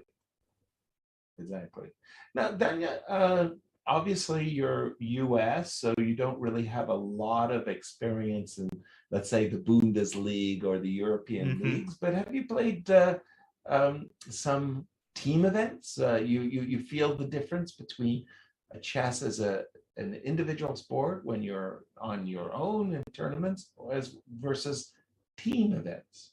Only one. So I had the honor of representing the US at the 2016 World Team Championship. Okay. And this was a very interesting experience because it was right after the US Championship where we all flew from St. Louis and we had just played each other. I had one of the worst tournaments of my life in St. Louis. Right. And, you know, then pack your bags, St. Louis to Armenia. We had a couple of days in Yerevan. And this is something I love about chess, the fact that we're all on such good terms that you can switch in the snap of a finger from fierce competitors to, you know, great friends, partners, supporters, and teammates. Right. And it was awesome. I mean, you definitely feel as you're playing the game, the weight of what you're representing, the weight of the fact that a single loss could send your team into a tailspin. And I was more focused that tournament than I think I was ever. I mean, I really told myself I'm not going to be the one, to let my team down. And that fierceness of spirit, I think, is why the Olympiad so often produces these incredible fighting games. I don't think it's a coincidence. I absolutely wholeheartedly agree with you. This idea that now, like you might stay out a little longer at night if you're playing in the World Open and tomorrow you have a big game, but you just feel like as an individual, like I'm having a fun time. I'm gonna continue doing what I'm doing. Conversely, you're at this team event, you going home to bed. Now, I wanted to just about this because there's something about this position that I'm confused. Okay, I take on H2, double check. King takes H2. Queen H5 check. Okay. King G2. Queen G6 check. And I want to take your knight. Okay, I'll go to H2. And you want to take my knight? Correct. Oh gosh. Just give me the pawn on F2 and let's go. How's this? What? H1. What? Queen? I think this draws. Queen F2, King H3. I'm gonna force you to tell me. I'm gonna force you to tell me, because the moment the king steps away, it's my turn. It's my turn. I mean, I get even to play a move like Bishop F1 and King G4, and that's embarrassing. So I have to play something. I'm trying to play for a win as black. I was gonna have to play Bishop E2. Well, I'm kind of disbelieving. By the way, I'm eyeing another fascinating game. Not to jump around too much. Not at all. Borohovsky against Anish Giri has exploded. Say what? Exploded. That was the Philidor, the slow burn. And we've got 10 more moves until time control, and below 20 minutes are the players. Oh boy. I got a question coming. Are you dropping an autobiography? No. First of all, no. A big emphasis on no. I did this Chess Duels, which was that book. Wonderful book, wonderful stories. And I was going to do a companion volume, dueling the challengers and champions, meaning dueling the legends. I was going to put it like that, because for me, Alexander Belyavsky, Dr. John Nunn, Robert Houdmeier, Nigel Short, Jan Timman, just throwing out Viktor Korchnoi, names of players didn't necessarily become world champions, but who were great players. And I've got a lot of wonderful games against those players, the Korchnois, Timmons, Ulf Andersons of the world. So I was thinking of doing a companion piece, to that. Then the next problem I have is, I'm not kidding, Danya, I've got more stories of Bobby Fischer than anybody on earth. It's an oral history. Wow. And they're ridiculously funny. I mean, once I tell you the stories, and like you got this image in your mind, you go, "Oh, this is great." I never thought of Bobby in those terms again. So people are saying I got to put those stories of Bobby in a book. So if there are any book projects on the horizon, those are two of them that take precedent. But autobiographies, Tanya, that sounds like somebody who's ready for their grave. I'm not ready to go there. I mean, like what? Tell us about the position. What's going on? Yeah, this is wild. I need another espresso to even begin to look at this position. So exactly, we are going to go on an espresso break. I'm going to run down to the coffee machine, and when we come back, we are going to tackle with newfound energy this fascinating battle between the top boards of Israel and the Netherlands. You are watching the 44th Chess Olympiad. We hope you're enjoying the action from round 4. There will be more action waiting for you in just a couple of minutes. Sure. Okay, we're ready for a small press conference. It is something that has never happened anywhere in the world before. To have correctional facilities all around the world playing at once in a chess tournament.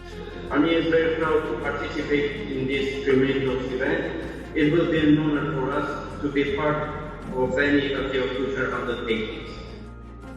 Last year, we organized the first international intercontinental online championship for prisoners. It was 31 countries participating, 40 teams, 5 female teams. I know, without naming the country, that some maximum security facilities where prisoners could not be more than one in a room. Before I met him, I would never thought people do that. I think, it's chess competitions, but all over the world, online, throughout the jails, playing against each other, that's a whole different thing. He opened that up. There was an incredible level of anxiousness that was neat, that reminded you of how athletes would be before the big game, before the kickoff.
This is going to be a real-time breakdown of Danny Wrench's games all time on chess.com. That's cool.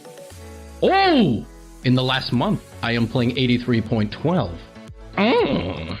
I'm less accurate than them in every stage. Yeah. Man, that stings a little bit. You should okay. do the more game review. Okay.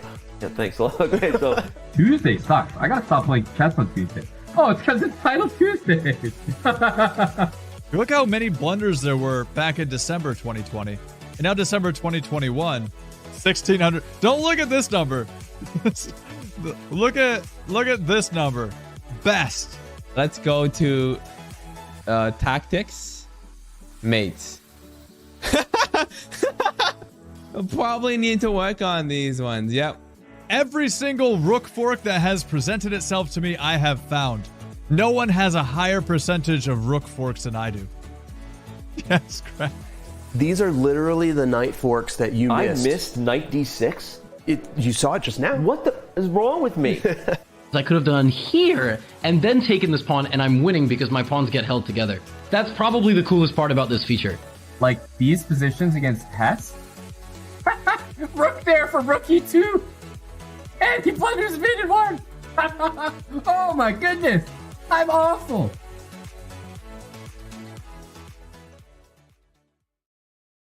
Welcome back to the 44th Chess Olympiad, and we have here a bird's eye view of the playing hall as Team USA with 2 boards remaining, Fabiano Caruana and Sam Shankland facing off against Team Uzbekistan, who has 1 point to make up.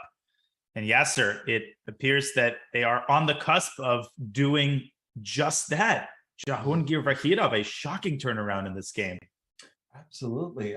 Really, really stunning. A fabulous piece of preparation by Sam Shankland. Netted him what we felt was a very even game, but then poor play by Sam has put him in a, dare I say it, a completely lost rook and pawn ending. I'm looking at this rook on h6 and I'm going, oh, golly, that's just no way to treat a rook.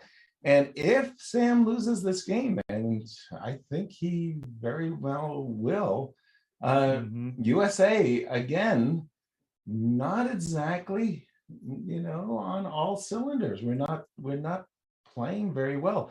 What has happened in Fabi's game? Fabi stood worse at one moment coming out of the opening. Then I think we felt he had righted the ship and it was even. It could be a 2-2 result. What's happening? Very well coming. This is now a 3-result game. With Black's king wide open on g6, but Noterbeck is up a pawn and he could be up another one if he snags one of these babies. Well, he's up 2 pawns, isn't he? Oh, he is. Are you saying he could be up 3? Oh my gosh. He is up 2 pawns. That's bad. Yeah, I mean, the double pawns on h7 and h5 may not make an impression, but if you took away the pawn on h7, suddenly you would feel like Black's king is a lot more drafty. But thanks to that's true. And h7, yeah, the move queen g8 is not an immediate perpetual anyway.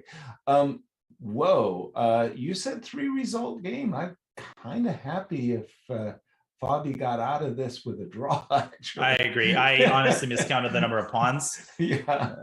Now that I noticed that white is down 2 pawns, I mean, what if Black just plays rook e8 here? Just to stop that whole queen g8 stuff, I would be thinking of that move for sure.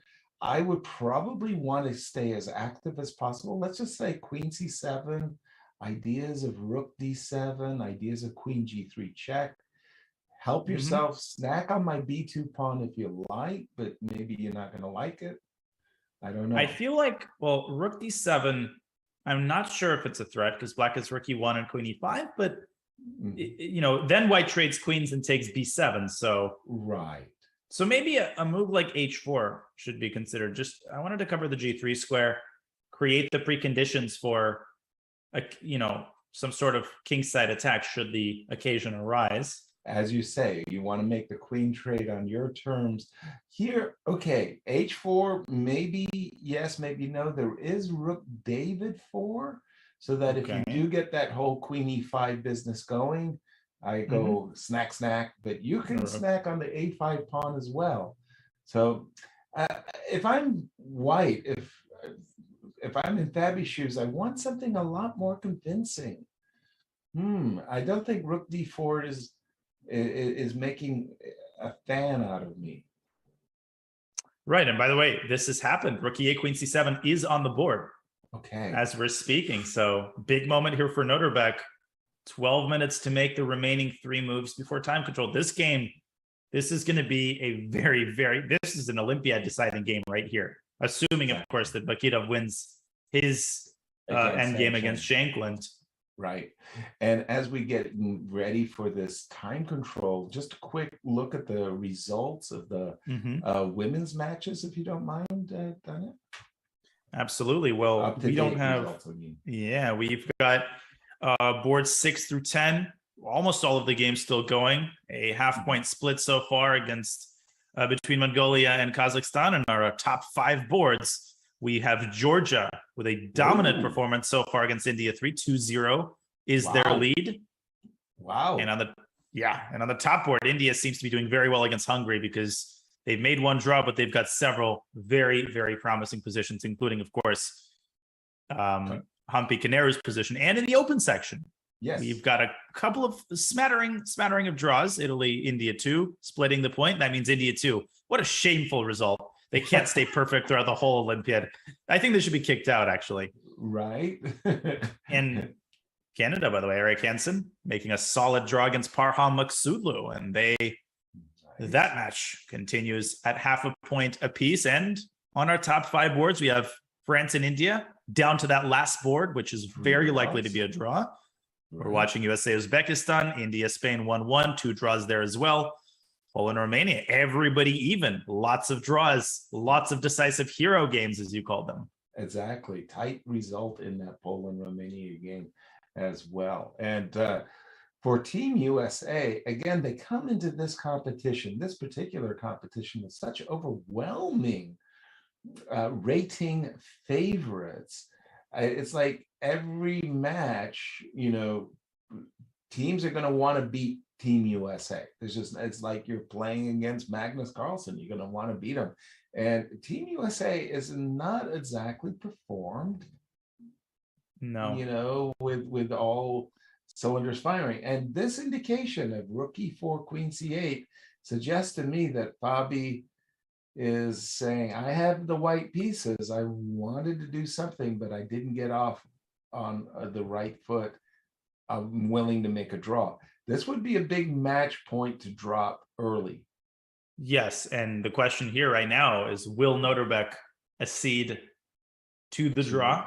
Right. I can see the answer being yes. I mean, Noterbeck can look over at his teammate's position, say, we kind of have that in the bag. That's a draw against Team USA. Scratch all of that. He is going for it. Queen. Wow. 4. Wow. I got to tip my hat.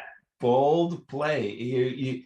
He covered with the move queen b4. 2 things happens. First of all, he covers the f8 square. So queen g8, king h6. Thanks to that h7 pawn, I'm safe. Second point, rook e1, trading off, go into any queen and pawn endgame with the extra pawns in the pocket. You bet. So queen b4 boldly says, bring it. Let's go. Come to Papa, says Noterbeck Abdusatorov, queen g8, king h6. White is at a dead end, and Fabiano with 6.5 minutes for 2 very, very important moves. And to add insult to injury, so if White abandons the first rank, then he gets made. And the fact that Noterbeck didn't play h4 is actually very important here, because he gets a chance to deliver this check on h4, driving the king out. And then, look at this, mate. How sweet it is. Right, you are. What did we say about those double H pawns? What did we say about them? Very useful. They were very useful. They always are. Queen h2, mate. That was a visual. King h2 on the board. King h2. Get him out of there. Right. You step away from rook e1 check, where there was a forced trade. of rooks. And you're saying if you play rook h4, well, king h2, and maybe that's not a very well-placed rook on the h4. Isn't this the moment that you go queen e7 and say, you know, I want to play queen to e5 check and centralize everybody? Queen Eric 7, you say? Yes. Echo that. Echo, bravo, Delta. I was just like at the Atlanta airport, man, and it's like I'm on gate E12, doesn't matter, and they go Echo 12 gate now boarding. It's like yeah, gate Bravo 3. Like I actually have heard that recently, and it's like I'm pretty sure you can say B. Like we're not air traffic controllers. Like, exactly. I think I can distinguish between B and D. What?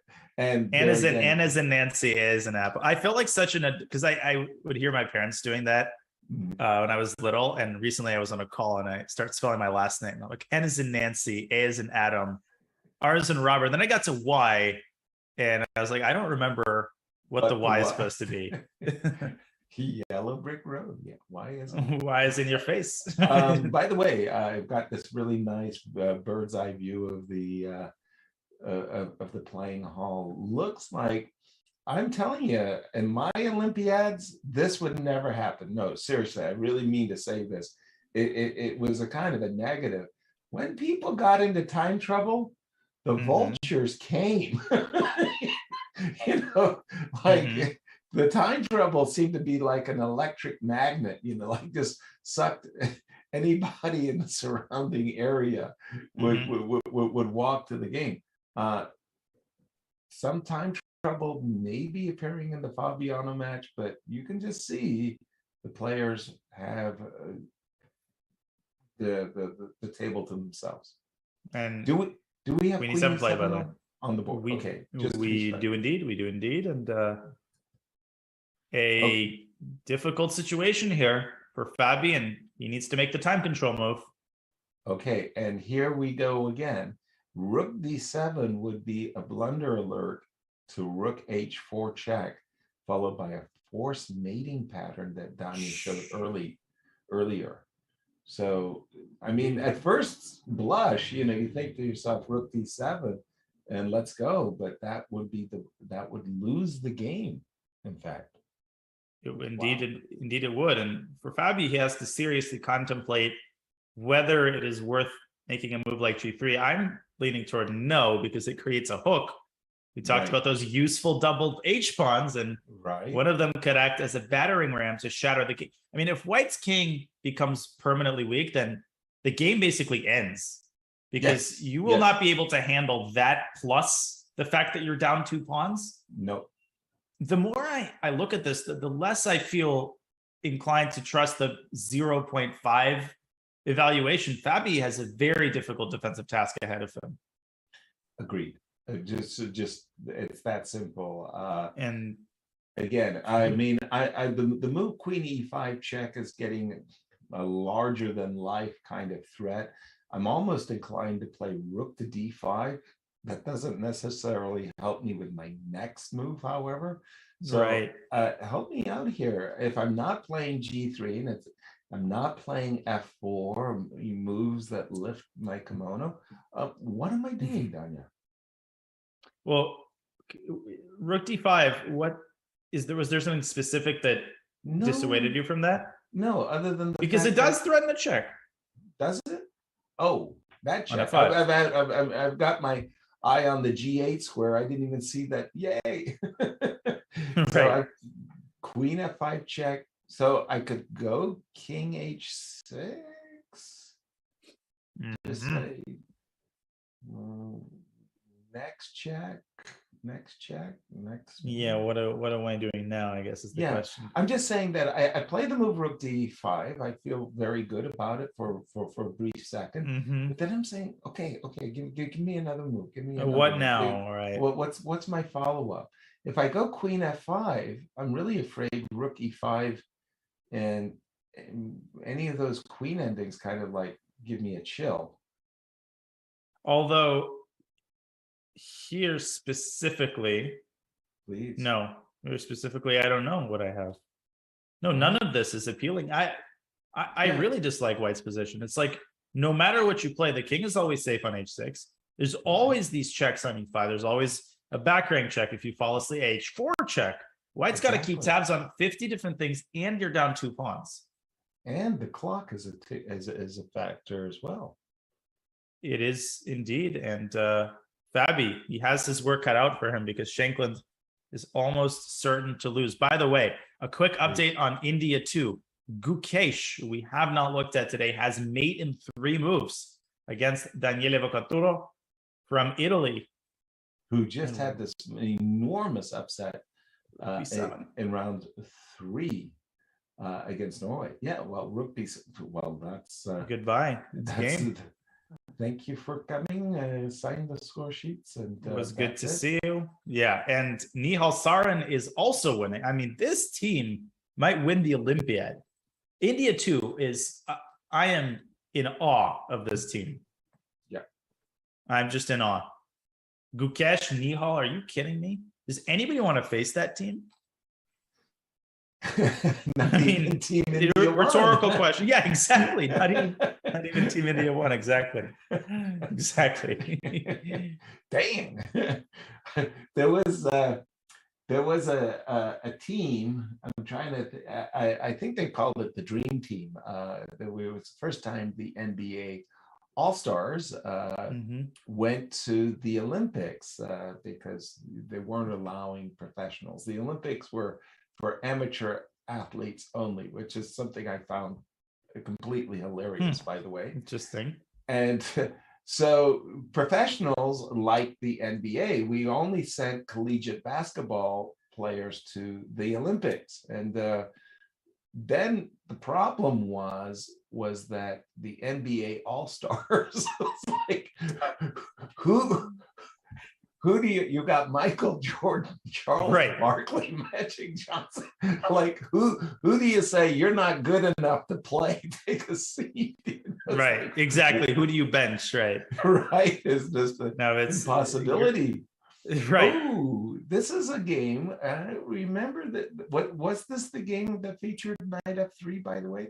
Because it was, and he did play it. But look at the clock, look at White's speed. Somehow Narayanan has managed to get not only one rook to the 7th rank. Well, that was a bygone conclusion. It was already there. The other rook is coming to e7. 18 seconds for Maxime Lagarde for 3 critical moves. Are the wheels starting to come off here for black?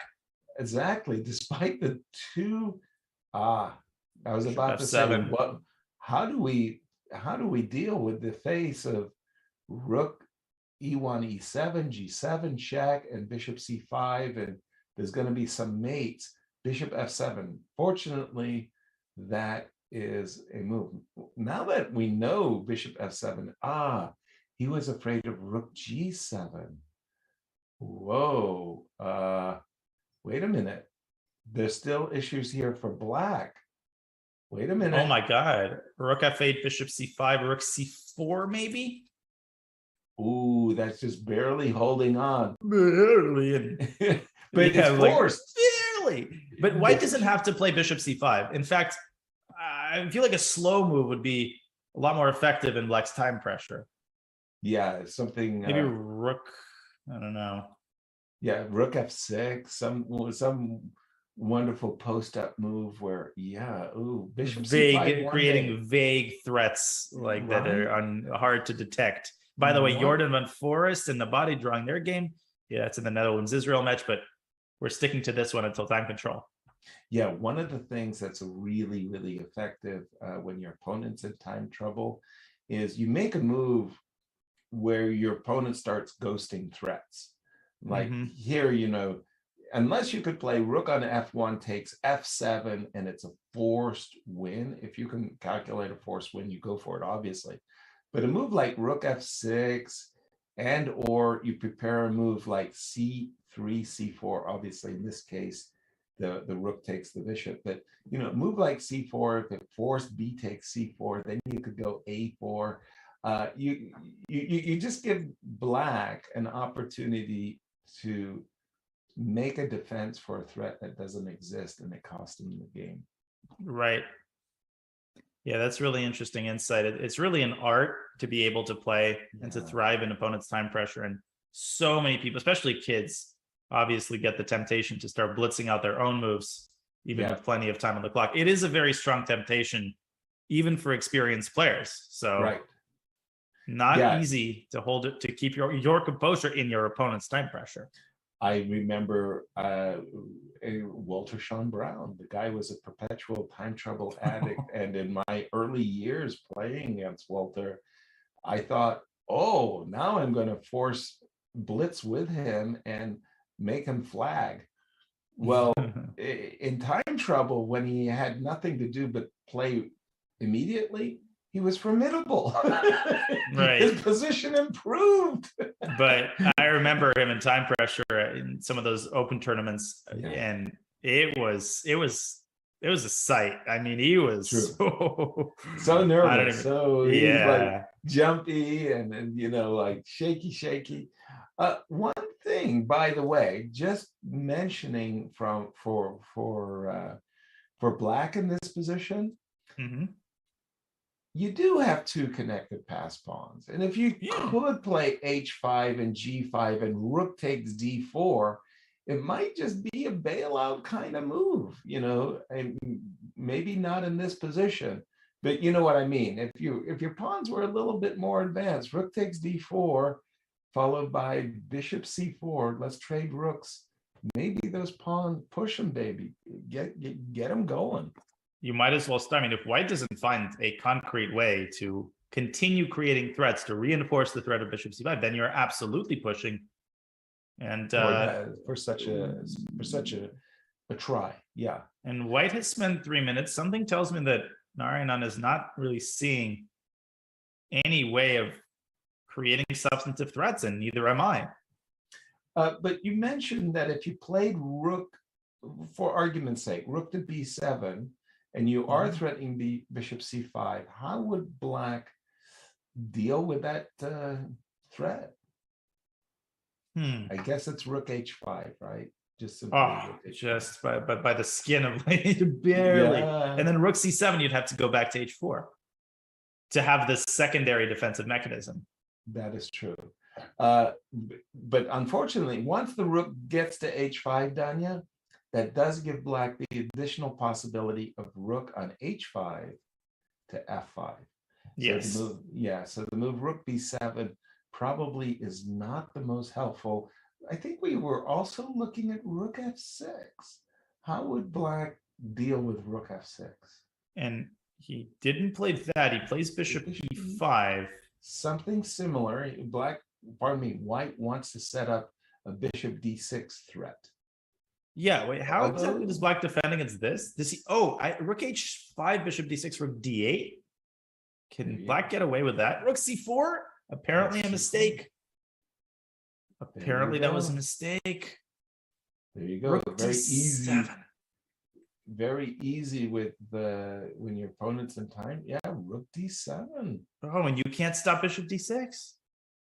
Oh, and yeah, so look at this line. Rook c8, bishop d6, rook cd8, rook ff7. Puzzle rush. Puzzle rush 101. Sweet. I'll give you that one.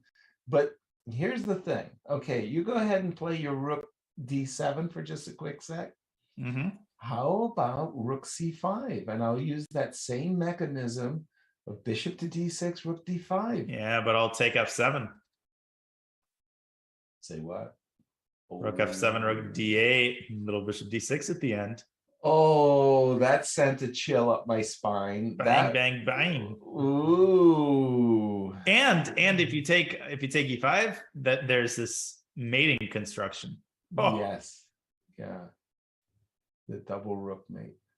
Crazy. There we see Ilya Smirin on screen, I think. Yes, Smirin is still nursing that advantage, by the way, against Erwin Lamy. So current status of the Israel match, Manforest with a draw. Rodstein, I think, is about to make a draw. So Smirin is going to have to carry the load here. And especially if, Giri's better, but the position is stabilized, actually. Giri's up a pawn. not worth. I'd like to stay on this game for two more moves, Please. just because No, we're about no, to see no. something interesting. No problem. But yeah, Smirin is up 2 pawns in an endgame which he's trying to win, and we'll definitely get a chance to take a look at that because that game's going to last for a while. By the way, Fabi also did play G3 and allowed H4, and things continue to go downhill. Big committal decision there by Fabi. Oh, he And played rook B7. He didn't find the rook to D7 move. Oh, that was my That goodness. was key. That was Maybe key. precisely for the reason that you've got rook C5, rook D5. If not for rook F7, I mean, it's anybody's game there.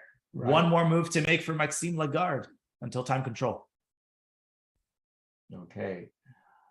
Oh boy. So bishop D6, how is that a huge threat? Bishop D6, I can meet with maybe rook D8. We could trade bishops, and I'm not a happy camper because white's king is very safe. Black's king may not be. Rook C6, that looks like a very good palliative, preventive move from bishop D6. No bishop D6, no bishop C5.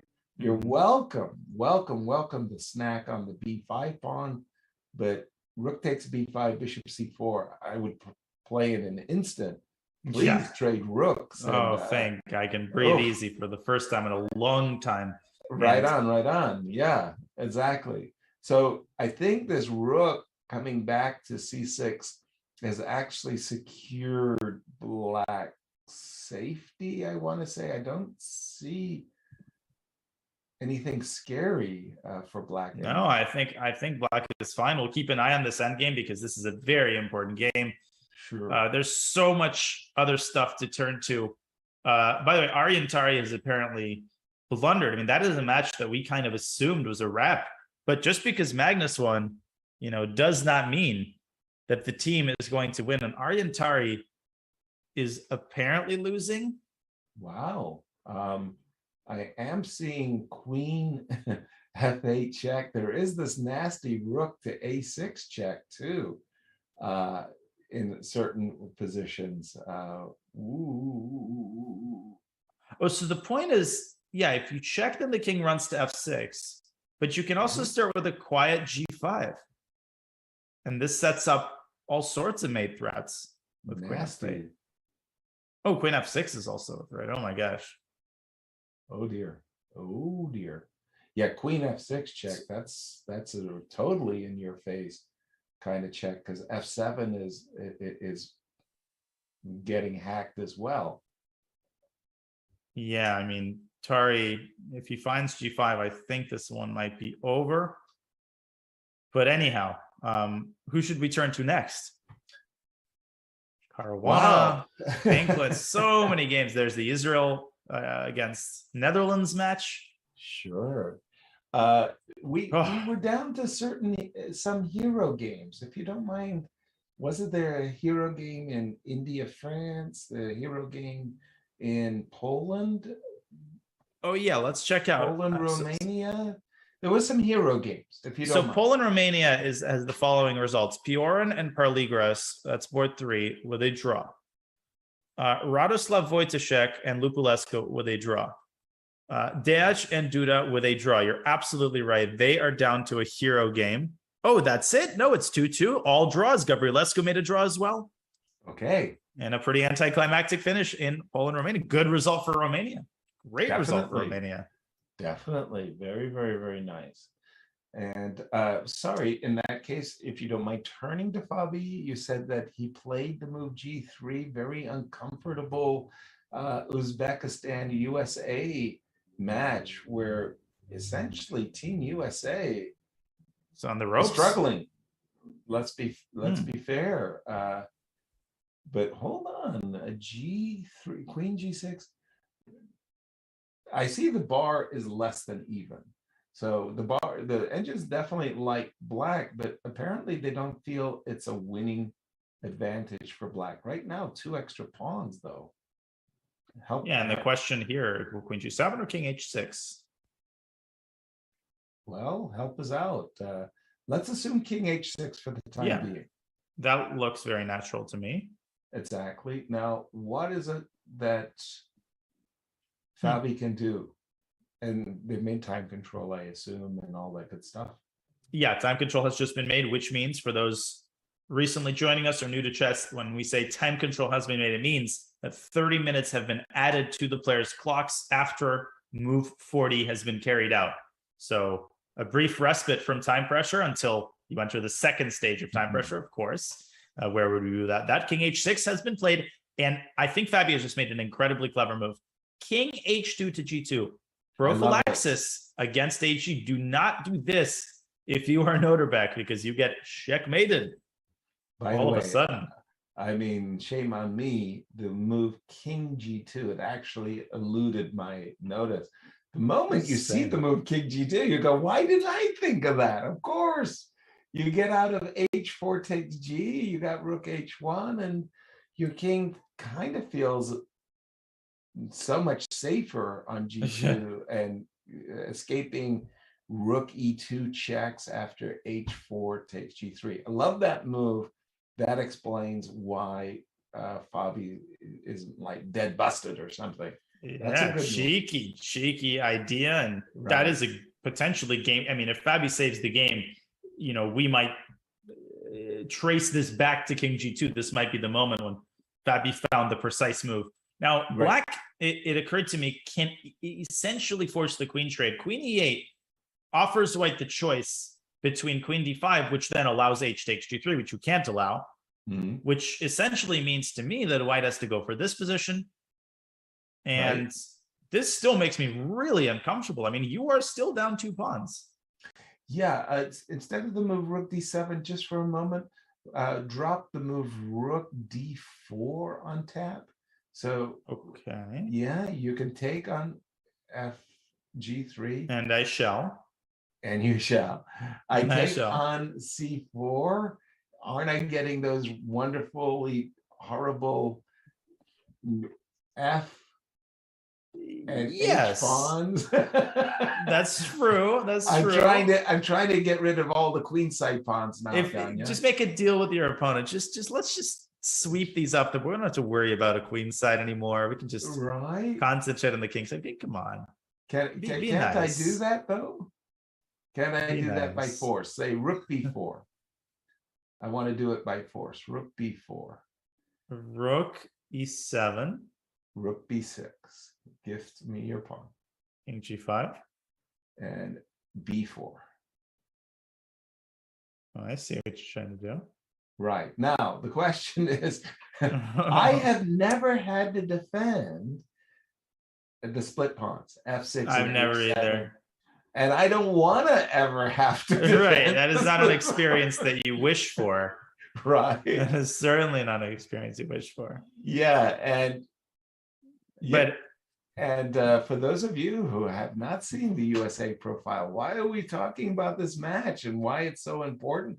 Well, Team USA is the #1 seed, and we have a very nice profile of the American squad. With a couple of powerhouse countries on the sidelines, Team USA is the popular choice to take gold at the 44th Olympiad. Blessed with a talented roster led by Fabiano Caruana, the top-seeded Americans are looking to secure gold, as they did 4 Olympiads ago back in 2016. That gold medal was historic for the United States, as it was the first gold for Team USA since 1976, a drought that spanned across 5 decades. Loaded with Olympiad experience, Caruana and Wesley So were both key contributors to the gold medal team in 2016. Even one of the newest members to Team USA, Levon Aronian, is no stranger to competing at the Olympiad. Aronian bagged gold while representing Armenia during a stretch in which that country won 3 gold medals across 4 straight Olympiad appearances. Also making his Team USA debut in Chennai is Lanier Dominguez. Considered to be one of the strongest players ever to come out of Cuba, Dominguez rounds out a Team USA roster with few weaknesses. Coached by Chess.com commentator Robert Hess, Team USA's roster is so deep that reserve Sam Shankland would likely play first board for most countries in this year's event.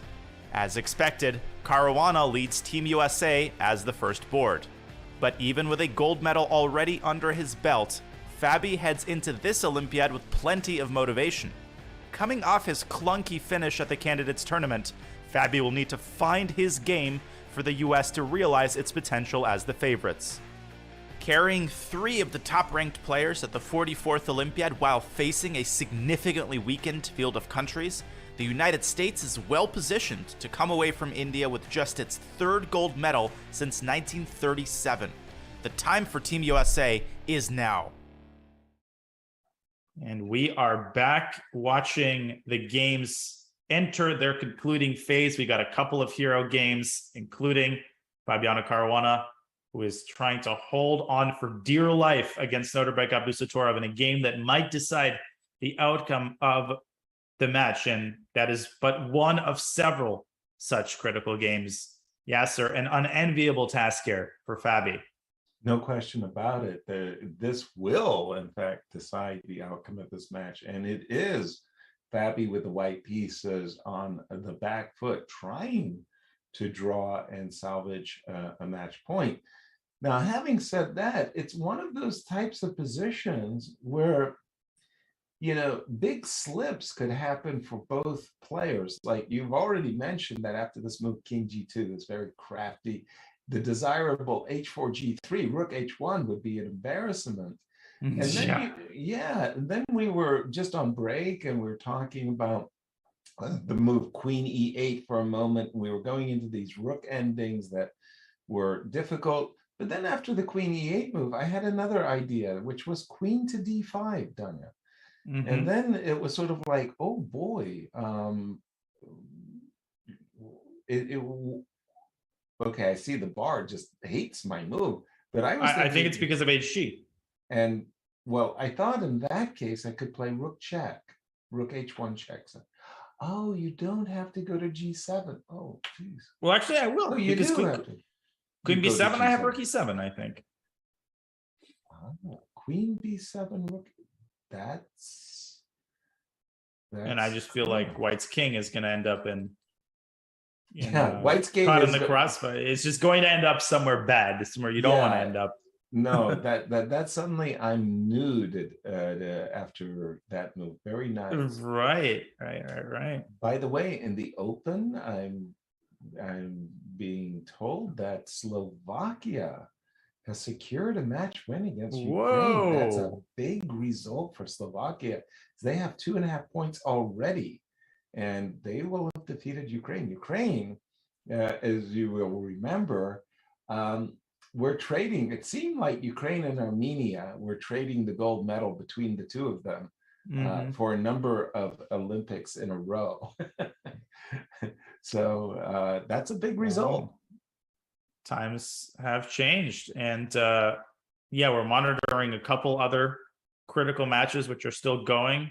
Germany Ireland is a fascinating one. Vincent Keimer on board 1 defeated Baburin, but that Bluebaum game that we checked out a while back, it seems to me that Connor Murphy is very close to just ending this game in his favor. Yeah, these bishops of opposite color, it's all about king positioning. And quite clearly, White is having fun. Right. I mean, my goodness, that White king on F4 might just march triumphantly to F6, and there'll be mating patterns galore in White's favor. This looks like it's a win. Rook A7, I think, would be a good way to start to attack A6, strain Black's resources even further. This is basically a wrap, and I'm just very curious to see how the other boards are looking. So Rasmus Svein, that's board 3. He's still playing. Is he losing? Oh my God. What? Oh my God. Rasmus is white here. He's completely lost. Could you just play back the last 2 moves? I just want to try to get an understanding of where we're coming from here. Okay, so Black is a piece down, but look at White's king. Takes, and that was how we got Rook B1 on the board. I see. Tarun Kanyamarawa. He's down a piece. He's got 2 pawns for it, quote unquote, only But white's king is wide open. Moves like rook b to c8 come to mind, trying to infiltrate your way to c1. And he's just made time control, so plenty of time for the Irish FIDE master. Absolutely. Holy smokes. Okay. And that's an expression, by the way, that Aman Hamilton from Chess Bra uses a lot. I used to use it, but ever since I know him, I listened to Aman, I've started using it a lot more. So you hit the nail on the head. Right. Holy smokes. Holy smokes. He says it in that very certain way too, in a very particular kind of way. Exactly. Makes me all thrilled and excited. And Batman and Robin, when I was a kid, they had this show Batman and Robin, and it would be like pow, kapoof, bang. Right. Holy smokes. Holy smokes. Nice. Okay. Okay. So Ireland has a serious chance, although Baburin lost and Heidenfeld lost on board 4. So Germany's not going to lose, but with wins on both of these boards, Ireland will score an incredible result and upset Germany for the second time in a row. Very tough going for Germany, who lost to Austria in the previous round. When it rains, okay, it pours. Now I've got a question for the Canadians. Oh no, yes. This is Sam Shanklin. Canadians. Yeah, we have. The Canadians have been outperforming. I wanted to make sure we gave a little love to the Canucks. And this is the Sam Shanklin game. Wow. I was just making sure that it is in fact game over, which it is. So now we can move on to the Canadians. This is a pretty depressing position to look at. Sam is going to resign any second. Okay. I mean, clear the cobwebs for me. Why is this over? Well, what does black do, I guess? I take a pawn. Rook takes b2. Of course I did. Gift me the pawn. You asked the president of the Pawn Grubbers Association. What are you going to do? What did I expect the answer to be? Okay, I go king d8. Okay, wonderful. I go f4. I take it. I go b4. I see what you're trying to do. I Grabovich. I grab it. Take it. All right, so d7, rook b8. I'll go rook e8. I take the pawn. d7. And why is this so depressing? I think rook c4, I drop it back and go king e8. Yeah, I was trying to, what I was trying to do was at a certain moment, I was going to give up my rook and I was going to try to escort my f7 pawn up the board. So Danya, take back my last move, whatever it was. Yeah, somewhere here. You just played the move d7. Power to, it's a pity I can't play like rook to. Okay, so I want to play king g5, and somehow yeah, okay. Yeah, but I don't think black is nearly fast enough there. That's my ultimate fear, that if I go king g5 and you go rook g8 or king e7, oh, that's even more simple. Yeah, I was going to go rook to d4 at a certain moment. You were going to queen, and I was going to go f5. But you're absolutely right. I'm miles and miles and miles just away a little from bit, a race. I'm not winning the rook. No, you got me. That's. But it's what Shanklin has to try something like this. But right, White has 8 minutes left. Maybe if this was a bullet game, but no. Yeah, this is going to be a loss. Okay, we can check in on our Canadian friends now. Yeah, we've got a couple of games still going. So Hansen draws. Nikolai Narytsin against Amin. Ooh, this is bad news for Canadian fans. He's going to lose. Is Narytsin. True. The queen, that king is the king on g3 just seems so chill. Dang. It is completely chill. What's not chill is the state of black's pawns on the king side. I mean, they are going to disappear one by one. White is going to capture them. But the good news for Canada is that board 3, Razvan Periodo, he seems to be winning against Idani Puya. A huge result this would be if Razvan can win and basically tie the match for Canada. Yeah, look at that passer go. That pawn on h6. My goodness. Bishop on f5. I see domination here, and I like White's chances very, very much. Yeah, he's going to park that bishop there, maybe lift the rook up around to g3 somehow. Yep. It's all looking good. Good news here on this board for Canada. Okay. What do you say we take a look at the ladies for absolutely a little bit, and then maybe come back to Fabi's game? It's been a while. How are the top seeds? Ooh, what the Whoa. Heck? I believe Anna Muzichuk is upper rook. And oh my God, and wait, Humpy Canero's down a piece. Say what? Okay, so this game is over. We can move on from this game. Anna Muzichuk is upper rook. I don't know how, but she is. Nicely done, Anna. Yeah. Humpy Canero has not managed to. Whoa, this was the game that we really thought that White had a nice strategic edge. Must have missed a tactic. Well, wow. Oh, she was plus. Look at this massive position.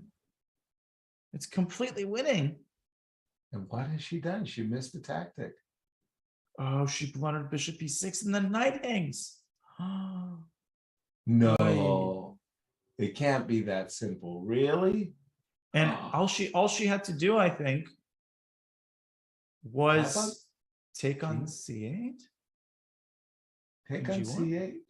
I was thinking even king g1. I'm dreaming of rook f1, but okay. I think this just ends the game though, because maybe Humpy was afraid that there would be a perpetual, but there isn't. You just go to g1.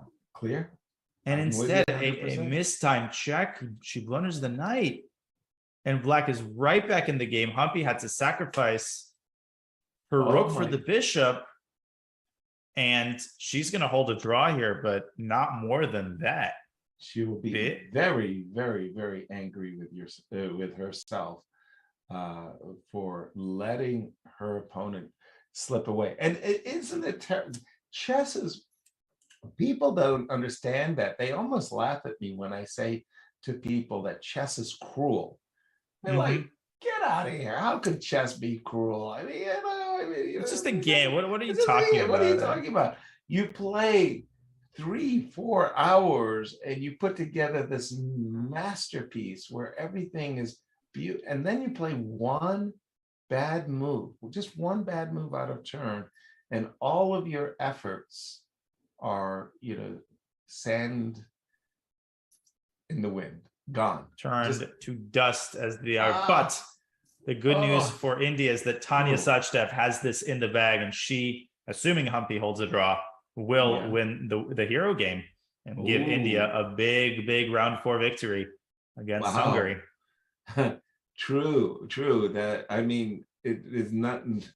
When your first board slips up and the rest of your team, comes to your rescue. So, you could all have a really nice dinner. You feel good. It's like, you feel great. Thank you, Tanya. When I played the World Team Championship, and I'm going to head back over to the Fabiano Caruana game, because that is, of course, the remaining game. Mm-hmm. And what I was going to say is that I experienced both sides of the coin. I lost a game to Melkumian when my 3 teammates had drawn when we played Armenia. The worst feeling in the world. Literally, that is a different kind of pain from just losing a game when you're accountable only to yourself. Right. As supportive as your teammates are, it stings. And then I won a game against Yakovenko. It was my first Super GM win to save our match against Russia, because we were losing by a point, and I was the last game remaining, and I was winning, and I was praying to every god I could think of, like, please don't screw this up. This is a chance to redeem yourself. Nice. You got it, and you achieved it. You see, never kick a teammate when they're down. That's right. And Sam Shankland, as we know, has been suffering. We got here and I was throwing out F4, I was throwing out B4, but you were showing me that white is going to win the rook and black is way too slow to offer counter resistance. Yeah, I mean, Sam has a lot of time on his clock, 43 minutes, and white has only 3:45 for the rest of the game. The problem for Sam is that white has a very clearly defined path toward promoting this pawn, which doesn't change based on what black does. I'm an idiot. Why did I trade the G3 pawn for the F5 pawn? It's the F5 pawn I need. So if I go rook B3, you go D7. I do. And I take a pawn on G3. Uh-oh, how am I going to get rid of the queen side? I'm going to give up my rook. There's no question I'm giving up my rook. But I was trying, you know what I'm trying to do, of course. But I'm going to give up my rook. Right. When the time is right, I'll give up my rook for the F pawn. And the presence of this measly, nasty little pawn on A3, that's what wins the game for white. I know. Isn't it pathetic? Oh. This tiny little my gosh. demon on A3. And if you take that pawn, then you don't have time to take the other one. Precisely. That's precisely right. Dang. By a tempo. Life is rotten. And Sam's going through all of those thoughts right now. Ugh, so close. But this is lost. I've got a book behind me, The Koenig, by Jan Donner, and it's a brilliant book. The King, love that book. And he's got that one article there about the pawn. It was all about you. While everybody else was out on adventures, it was you sweet little A3 pawn. Oh, it's specifically the A3 pawn. It was all about you. Now, please go up the board and bring glory to yourself and glory to me. Bring me queen, please. Exactly. That A3 pawn is Sam's undoing. Fabi, I see, is at the board and he is working intensely. Can he save the match? Danya, give me some good news. Well, he still has time. He's got 21 minutes. Let's reverse engineer how, if something bad happens, I feel like it'll happen because Fabi will spend 10, 12 minutes, let's say, on this move and get himself into the second round of time pressure. It seems to me that he's a couple of moves away from defining the position in some way to where, he can essentially guarantee that he will make the correct moves. Right now, he's got a big decision to make between a couple of candidate moves. He's got to check on H1. He can take on F5. He has some sort of a rook D7 move. And I'm very worried that Fabi, and he's obviously fatigued, we're 5 hours into the game. True that. He knows the importance of this game. Will he step up to the plate and find the best move here? Queen takes F5 looks very tempting, right? On the contrary, every fiber of my being demands that I play that move because I want to bring my queen somehow back and defend my king while simultaneously keeping the threat of rook H1 alive. And by the way, trying to restore the material, I can't say equality, but just trying to get some material back in my pocket. Rook D7, as you mentioned too. But there are problems. But here's the crazy thing. I played Chiga, or no, I guess I don't. Because I was calculating the line rook H1 check, rook H4. And if you play queen F4 check, there's queen G5 check. No! Look at that. Look at this position. All these pins. Visual. That's a visual. Just when I was ready to play rook takes H4, queen G5 check.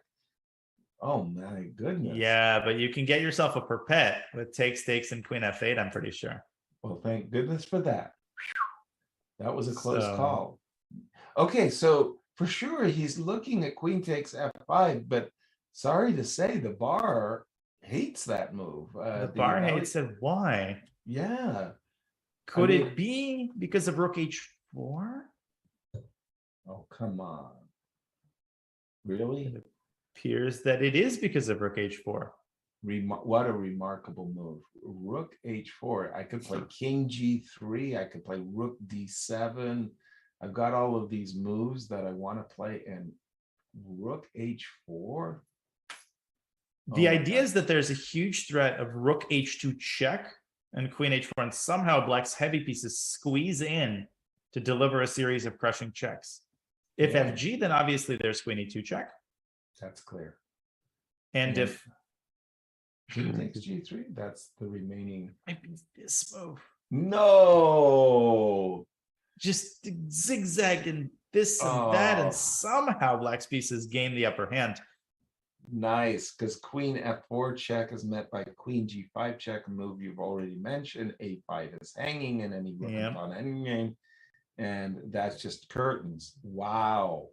So Fabi, as you say, facing a really difficult task, and queen f5 isn't the move. What is the move? Suddenly? Right. If it's not queen f5, we know it's not fg. That might be the first. Well, actually, I don't even think that can be totally ruled out. Rook e2 check, king h3 has to be considered. But I would never go for that in a million years. Rook h1 check. What about this move? Is that a empty check? Well, I was more afraid of king g7 than anything. And then I'm just like, okay, didn't I drive black's No, but now queen f5. Now queen f5.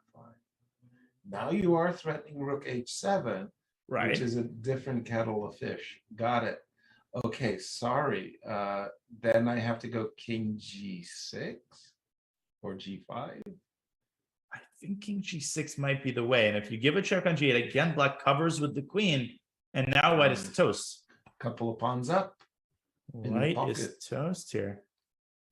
Yeah, that's the basic narrative of this endgame, is that black is up these two pawns. So any transformation is going to be in black's favor, whether it's a queen trade, in some cases even a rook trade.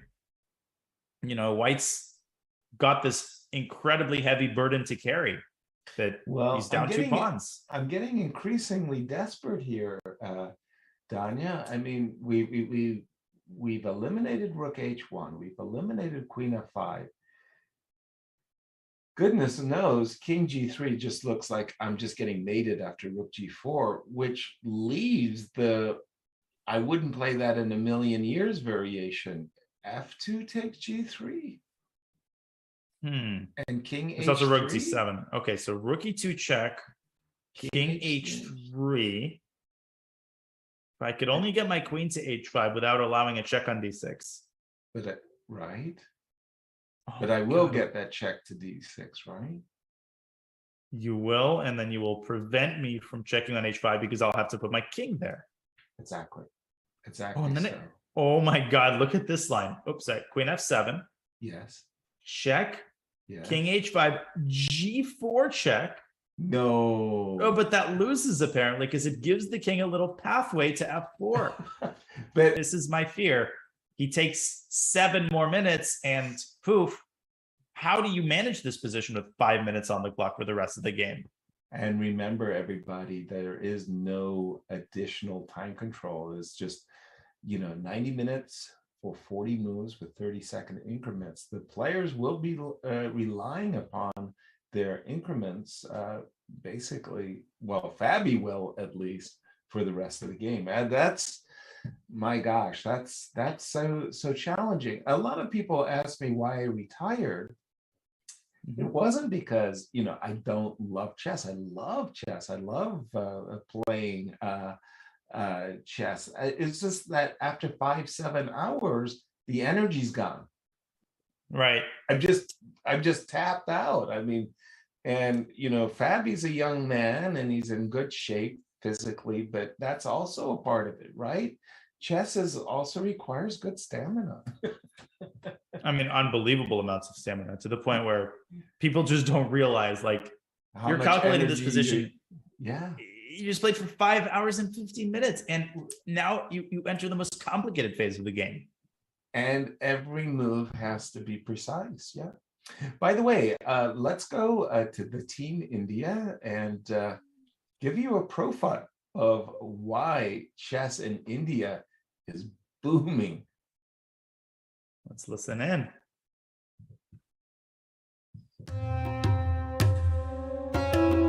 As India welcomes the world to the 44th Olympiad, the country has managed to field 6 teams for this year's competition. Of those teams, the strongest is India's first team, which features an impressive roster with reasonable expectations of keeping a medal right here in the host country. 2 super grandmasters, Vidit Gujrathi and Pentala Harikrishna, lead the squad. Still just 27, Vidit has been a top player for years. Playing as the third board, he represented India in the 2016 and 2018 Olympiads. Now, in 2022, the responsibility of the first board is his.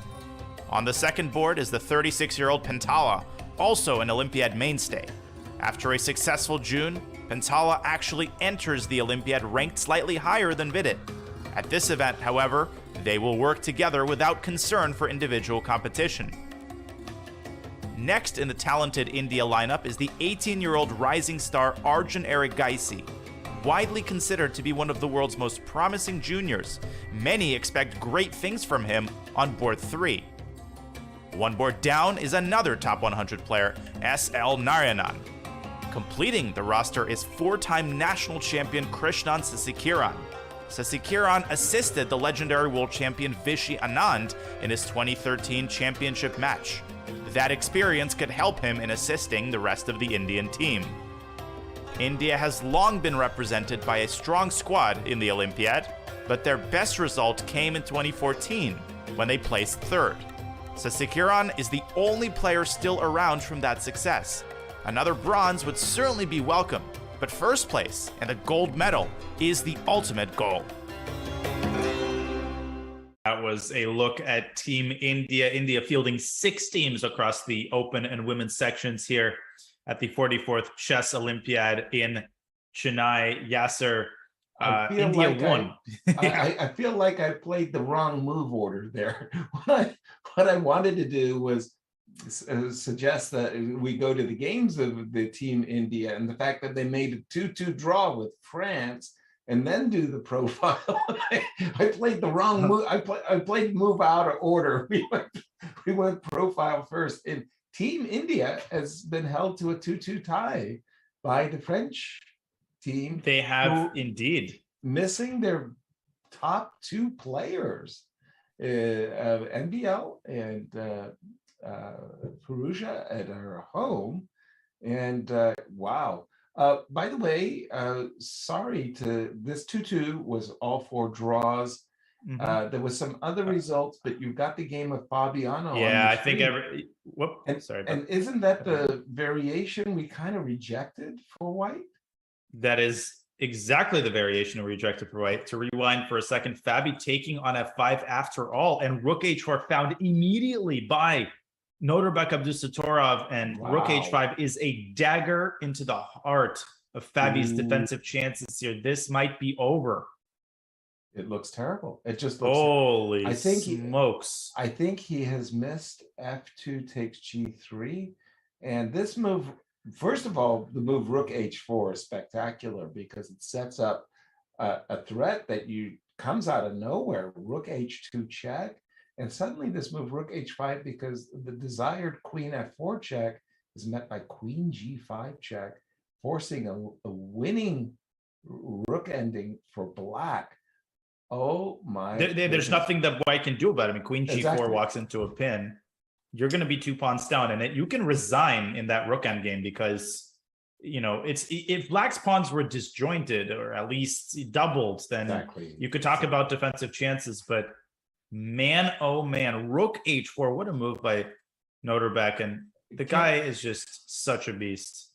Can I, again, I'm clutching at straws, forgive me everybody, I am biased. Instead of the move Queen F4, if I went Rook D7, is that but check on H4.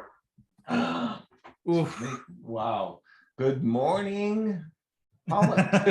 No, but it's the only move though. I mean, without it would be absolutely right. Right. I think. But it's such a good move though. I'm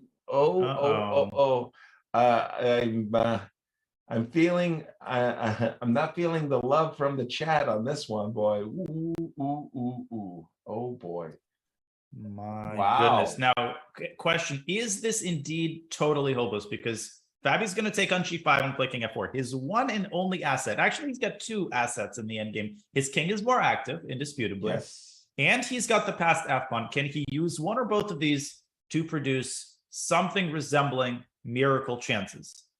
Okay, good. I like where the comment is going. So queen g5, rook g5, king f4, rook a5, and rook d6 check. And what we're saying is that black's king is a little bit goofy. Well, black is up a lot of pawns is the problem, but this move, and can we come up with some kind of a miracle save? I suspect b5. The answer is no, but you got to try. Yeah, rook b5 is highly problematic though, because it defends b7, attacks b2. It's one of those multi-purpose moves that we talked about earlier in the day. That I love. Yeah, Finding that that's the two connected passed pawns. For example, after rook takes c4, rook f2, you need a blockade with the white king, and you're so far from that. By the way, we have moves on the board. Queen g4. So Fabi actually trying to trade on his own terms, and he does. He gets his king to g4, but will that actually help? Yeah, I can imagine it might in those variations where we were looking at rook d6 check and not allowing necessarily king h5. But this is a clever intermezzo. Before capturing the pawn on a5, black is saying, put your king on f4. Wait, I need to interrupt for a second. Sam Shanklin may have just saved this position. Sam, oh my God, it's hero. You hero. Oh my lands. This is, what are we seeing? Okay, wait a second. King d8, How a5 did he do this? He played a5. Okay, I was trying. Okay. Rook e8 just ends the game immediately. Rook e1 and king e8, but white missed this idea, played a rook h8, still winning, but after b4 apparently committed a horrible mistake. The correct move was a takes b4 and rook h6 check, right? But he played a4. Okay. Maybe this is a transmission. I don't think it's a transmission error. Okay. And Sam is able to draw with the move b3. He shoves the pawn down to b2. And this is a classic mechanism. A very natural move, by the way. Push him, baby. b3. Oh, that would be a miracle save. Oh. Sam Shanklin from half court. Swish. And by the way, one of the things that it's perpetual that comes up in chat often, and we're asked, why does Team India have 6 teams? Of course, in the Olympiad, there's only one team per country, full stop and end of story, for the open as well as the ladies section. Clear. But over the course of many Olympiads, we would have those situations where we had odd number of teams. And so the host nation, to avoid a forfeit, a bye, if you will, was allowed to put in 2 teams. And this became so popular indeed, that they said, well, the host nation wants at least 2 teams. Right. And in case of odd numbers and stuff like that, now it seems like 3 teams. You host the Olympiad, you get 3 teams. And India is thrilled by such a prospect, because the more the merrier.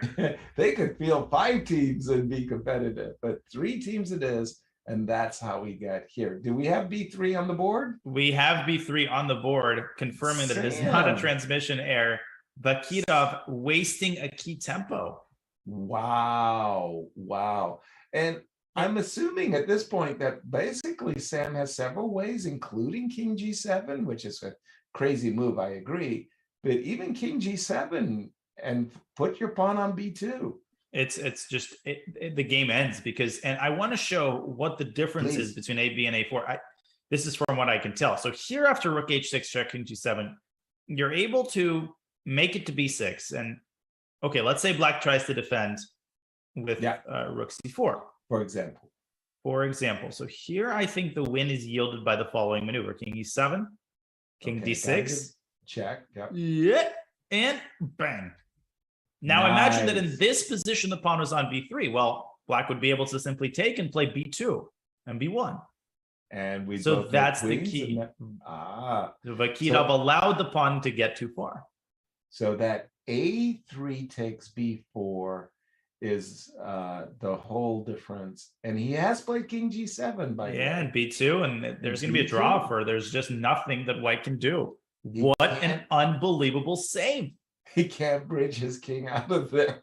Well, I tell you, I thrilled to the accounts of Paul Morphy being lifted, and he would play what were called seances, simultaneouses of 5 and 10 blindfold games at once.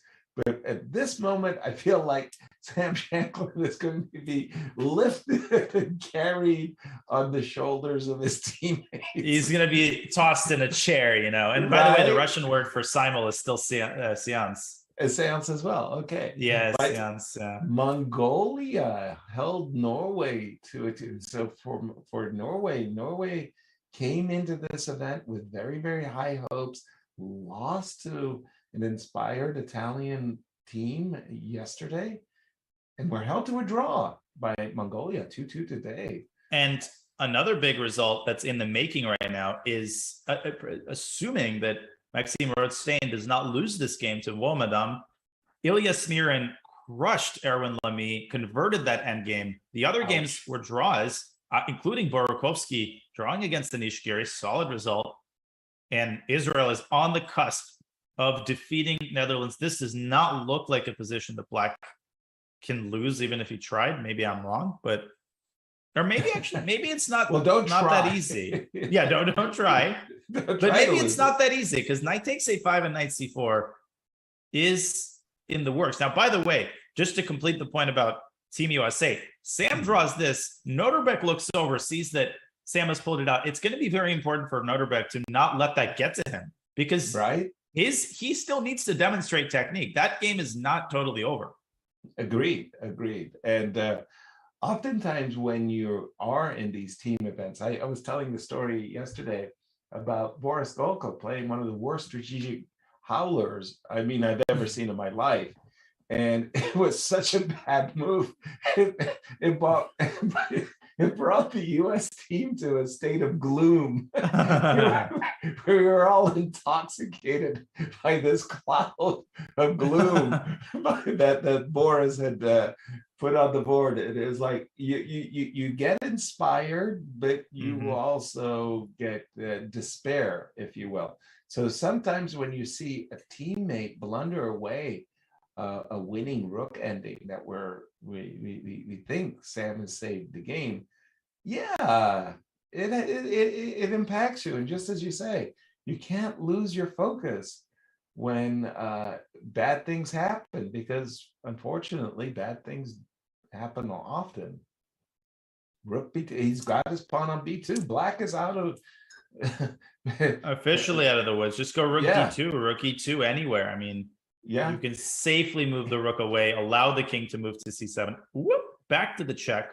Right. Maybe can white try this? Oh, rook d2, king a5. Can this be tried? Oh, but you have actually a check on a7 here. Indeed, you gotta, Then you trade one pair of pawns for the G pawn and then the other F pawn secures the trade. Right. The other thing, though, funny that you should mention White's idea of trying to activate his king. Now that the pawn is on b2, the black king no longer has to keep eye over the f8 square. Like if I go king g6 and you go king e8, and I go rook check and you go king f8. Yeah, congratulations, rook d2. Take that. Take that, and you're coming back. And in the meanwhile, I'll go king g5 and king g4, and I'll activate the king. Is what I'm saying. You can right. the other way with King A5. I really, really think that the black is way out of the woods now. I mean, it just really, what a relief. But tell 25 me again, minutes, by the way. Tell me again about the Fabi position, because you said there are some hopes for Fabi. Well, they're going down the exact line we had discussed, actually. Rook C7, he's going to get the connected passers. Right. Rook C, but the thing is, the black's king is actually very far from his own pawns. Does that have any bearing on the evaluation, I think is the question? Yeah. So again, there are those certain positions where you can easily imagine that white's king is on a square like B6 and black's rook is on a square like D7. So white's king is on B6, black's rook is on D7, supporting B7, and you just can't make progress anymore. So go ahead, play rook takes F2 check if you don't mind, Danya. King E5. We're going to make a very, very, very bad move for black for a moment. Rook F7. Terrible, terrible move. Terrible, terrible move. Now, if white's king were on B6, you're not kicking black. White's king. I'm getting it there. That's good. That's just going to be a positional draw. You know, you can't do anything. Wow, that's a super cool position because, yeah, you can never leave the seventh rank and your king will presumably be cut off.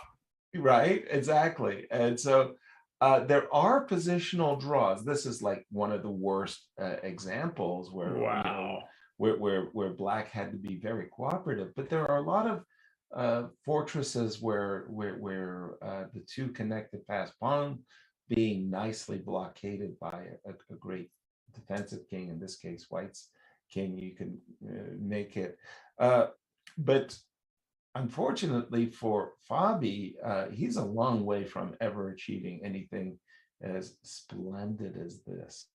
By the way, the playing hall beginning to look very cloud. Things have thinned out. Right, quite a bit. And we basically bit. Only have a handful of games still remaining, and even those are starting to near their conclusion with King E5. One last-ditch attempt by Mr. Caruana, but B5 is coming. And the pawns are snaking their way toward promotion. The one thing you want to avoid would have been rook takes F2. B5 played. And Fabi, unfortunately for Team USA fans, shocking, honestly, that he lost with white in a game where he displayed phenomenal preparation, 35 minutes up on the clock. But that early mistake, I mean, he recovered, but it wasn't enough. Once again, sorry to interrupt you there, Doug. No. On a good day, let's just say King H5. Let's just put a move like King H5 blunder on the board. Rook takes A6, rook takes F2.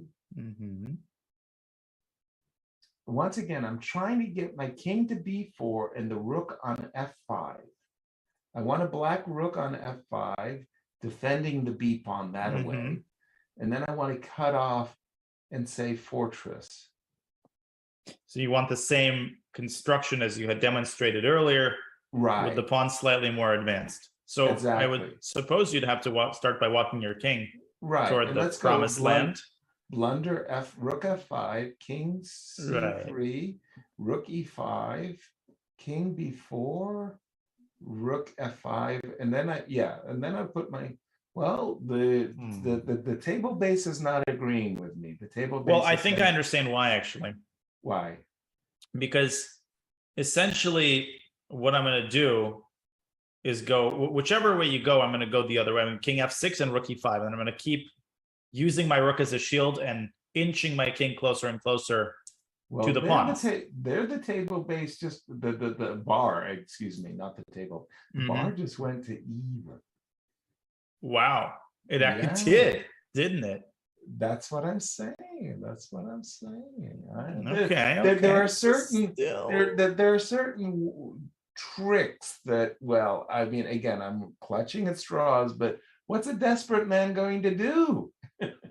You've got to clutch at every straw that you can offer, especially because if Fabi somehow saves this game, USA somehow wins this match. And so it's a miracle. Do not go anywhere. So we will go on a break, but first, A reminder that if you're already experiencing withdrawal because the Olympiad round is close to concluding, worry not, because the Chess.com Global Championship play and phase continues today. Catch 2 broadcasts at 5 a.m. and 10 a.m. Pacific. Yes, that's 57 minutes from now, and 5 hours and 57 minutes from now, Mondays and Fridays through August 5th. So this coming Friday will be the final day of qualifiers. Watch as title players and Chess.com members who qualified through the open qualifiers battle for a spot in the field of 64. It's Chess.com's biggest prize fund ever, $1 million up for grabs, $200K for first prize. Catch all the action right here on Chess.com.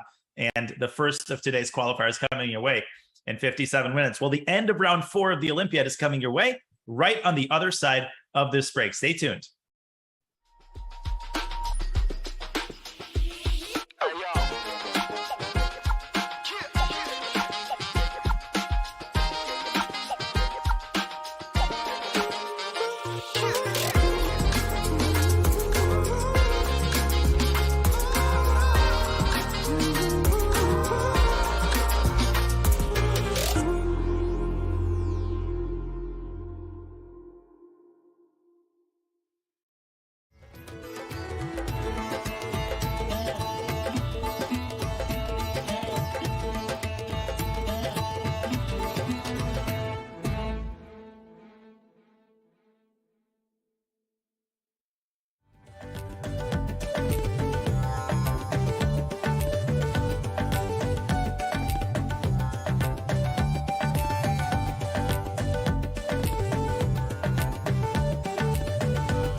Want to play chess online or learn how to improve? Join us at the #1 chess destination in the world, chess.com. With hundreds of thousands of people playing at any moment, you'll quickly find a game with someone at your level, whether you're a total beginner or a grandmaster. You can play games at any pace against friends, other members, or one of our many computer personalities. Chess.com makes improving fun and easy. Sharpen your game with tactics puzzles and enhance your strategy with our videos and lessons by top masters. Learn from your own games with Chess.com's easy-to-use analysis tool. Regardless of your skill level, Chess.com has all you need to take your game to the next level. Chess.com is your go-to source for chess news, live coverage of tournaments, events, and everything in between. Experience Chess.com anytime and anywhere, whether you're at home on your computer or on the go with our mobile apps. Signing up is free and easy, so what are you waiting for? Join Chess.com today.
We are back here at the 44th Chess Olympiad as the games from round 4 wind down. We still have a couple of absolutely critical games ongoing, so do not go anywhere. And we'd like to start, in case you're just joining us, by reviewing the current status of the top matches and the current results. Yes, sir. As you can see here, these are boards 6 through 10 of the women's section. Exactly. Tons of games still ongoing. A lot of the matches still completely undecided. Remarkable. I thought that they would have been decided, but we do see one decisive result for sure, as Team India 2 did take down Estonia. That match is over. Cuba leading 2-1 over Sweden, and the remaining game, all Cuba needs is a draw to clinch match victory. What's happening in boards 1 through 5? Well, on board 1, India is about to defeat Hungary. Tanya Sajdev is checkmating her opponent. So that is going to be a wrap. Ukraine, Bulgaria, 1-1 is the current score. So 2 games remaining. One of them is going to end in a draw. I'm pretty sure Ukraine is winning on the other one, but we will check into that a little bit later. Georgia, very convincing effort against India 3. Absolutely. Netherlands gets crushed by Poland. Ooh. Just destroyed. 3-0. Didn't see that one coming. I know. That's a shocker. For sure, France leading against Serbia 1.5. Again, with 2 games going. And how about the open section? What's a recap and where we stand at the moment? Board 6 through 10, Daniel. Well, Israel is just knocking on the door of a huge win over the Netherlands. All Maxime Rotstein has to do is just make 2 easy moves, and the game will be a draw. England, convincing effort over Serbia. Great game by Michael Adams, by the way, against Indic.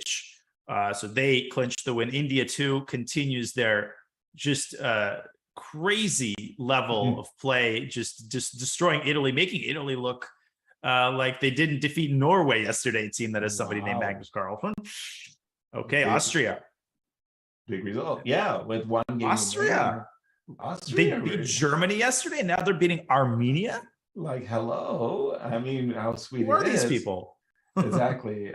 Canada a point behind Iran. By the way, in that game, that match of India, I gotta ask, because it was something we looked at earlier. How did David Howell do? He was down to like 10 minutes for 20 moves or something. He won. Of course he did. Of course. Did anybody doubt that? Who needs 90 minutes? 80 minutes is fine. Right, exactly. Like, what? Crazy. All right. But it's of our remaining games, I have to say, I mean, close your eyes, everybody. How is Fabi doing? I'm afraid he's 1 move away from resigning. Oops. All Black has to do is take that pawn on F6. Okay, so once again, I've been clutching at straws, and I want to put my king. And Fabi resigned. It's official. Resigned. I didn't even get to clutch at straws. I was. No more straws to clutch at. That's it. Go rook to the A file. You're going to blunder. Allow me to put my king on B4. And somehow you're going to construct a little fortress against 3 pawns. And then you cleared the cobwebs and told me, dude, the guy resigned. It's like, oh, okay. Wow. Well, you said coming into this match that there was a danger squad. The U.S. team was up against some young guns who, well, I mean, Fabi's opponent, he could have taken a draw earlier. There was a repetition, an implied repetition, I want to say. He refused, which sometimes you just got to tip your hat and say, well done. That was a big win, big win. Yeah, I mean, you can just sense that there's certain teams when you're in bad form against a team of young grandmasters, they're going to punish you. It might not be on one board, it might be on another one. And for Team USA, they've got to recuperate from this quickly. They have to rediscover their form, because a draw is a miracle result. It keeps them very much, atop the standings. It's not great, but a loss would have been a disaster. Right. India only made a draw against France. Right. So you're right. I mean, we should be counting on lucky stars that we get a match point 1. 100%. And we don't get a big fat 0. 2-2. Not terrible with Uzbekistan, but we're definitely not clicking on all cylinders. This is the game between Israel and the Netherlands. Again, Israel leading. All they need to do is draw this game, and they've got match victory. Yeah, that's it. And Warmerdam has nothing to do here other than to keep repeating with knight e5 and knight c4. And exactly, he's going to let his time dwindle, but nothing to talk about here. I mean, black is currently up a pawn with that f3 pawn guaranteeing a draw. And Israel, big win. I mean, the Netherlands is a tank. They've got Lamy, Warmerdam, Giri. I mean, they are hard to bring down. Exactly. And by the way, I saw in chat that because of his loss, we talk about these asymmetric risks that the top players play with their rating, has slipped to world's number 7 now. First of all, I mean, when you go back to the 2018 World Championship match between Fabi and Magnus, where they played literally to a tie after 12 games, and Fabi clearly number 2, and at times was giving chase to Magnus at number 1. I've always kind of equated Fabi as the world's number 2 player. I mean, just being told that he's now slipped to number 7 on the live rating list. Oh dear. Oh dear. Better days, we hope, for Fabi, but this will not go down well. That was you lose with black. These things happen. You don't usually lose with white, especially in the prep. Where did it all go wrong? Well, I mean, I'm sure we're gonna be reading all the reports on what Fabi did that was a mistake. The thing is that he made that mistake, then he recovered, and we checked in at one point. It appeared that he was very much in control once again. He had full compensation for the pawn, and you just aren't used to him losing those kinds of positions. You just aren't. He just doesn't do that, and he's just made so many mistakes in these critical moments since the candidates. And again, you just feel for him. Fabi's one of the nicest people in the chess world. He's so easy to root for, and hopefully his fortunes change. He'll get plenty of chances to redeem himself this tournament. And again, not a tragedy by any stretch. The tournament is still young, but still, still a slip nonetheless. Okay, more hero games remaining. Well, I'm looking. Maybe we can check into the ladies section to see if there are any hero games there. Okay, Tanya Sachdev trying to put the finishing touches. She's 2 rooks up. Oh, okay. She's won. I think she's capable. I think that's enough. I don't know. I think that's just enough. Just enough. Okay, so we have a couple of interesting games here. We have Bulmaga against Elizabeth Potts. I'm not sure what the current score is. This is what is this? This is Romania against Germany. The current score is 2-1 in favor of Romania. They got it in the they got it in the bag. I mean, Bulmaga's not losing this. Yeah, somehow Germany is hoping that Elizabeth can pull this one out of the bag. No such luck. No, she's a pawn down, and whether or not this is a draw is essentially a moot point. Right. And another draw in Salimova against Muzichuk. This game is about to be drawn. And what does that mean? That means that Ukraine, with Anna Muzichuk defeating Gergana Pechova. Let's see how the other boards did. Anna Ushanina is still playing, I think. Let's see what her position is. Okay, Ushanina has the black pieces here. I think this is a dead draw. Oh, and look at that. Yulia Osmak losing on board 4. Whoa. What? Yulia Osmak, Ukrainian board 4, lost her game. So oh my goodness. This is going to be a tie. If Anna Ushanina doesn't pull a rabbit out of the hat here, which she actually might. These rook endings. Oh my. Well, Black's plan is to get to B7, isn't it? Yeah, but I was thinking that White was planning to go King G5, F4, King F6, King E6 somehow shadow. It depends if I can't push this rook off of the F5 pawn. No, I can't do that, right? So just a second. So if I go White, whose on turn? White to move. King G5. King D7. I keep walking. Right. F4. King C7. Now I wanted to go rook to F6. And if A4, you go back to A6. Exactly. And if I go here, then I was going to take the pawn, and I'm hoping that it's going to be a queen versus pawn, but your king is outside of the drawing zone. No, but the thing is, I think I can blockade with queen H8 at the end.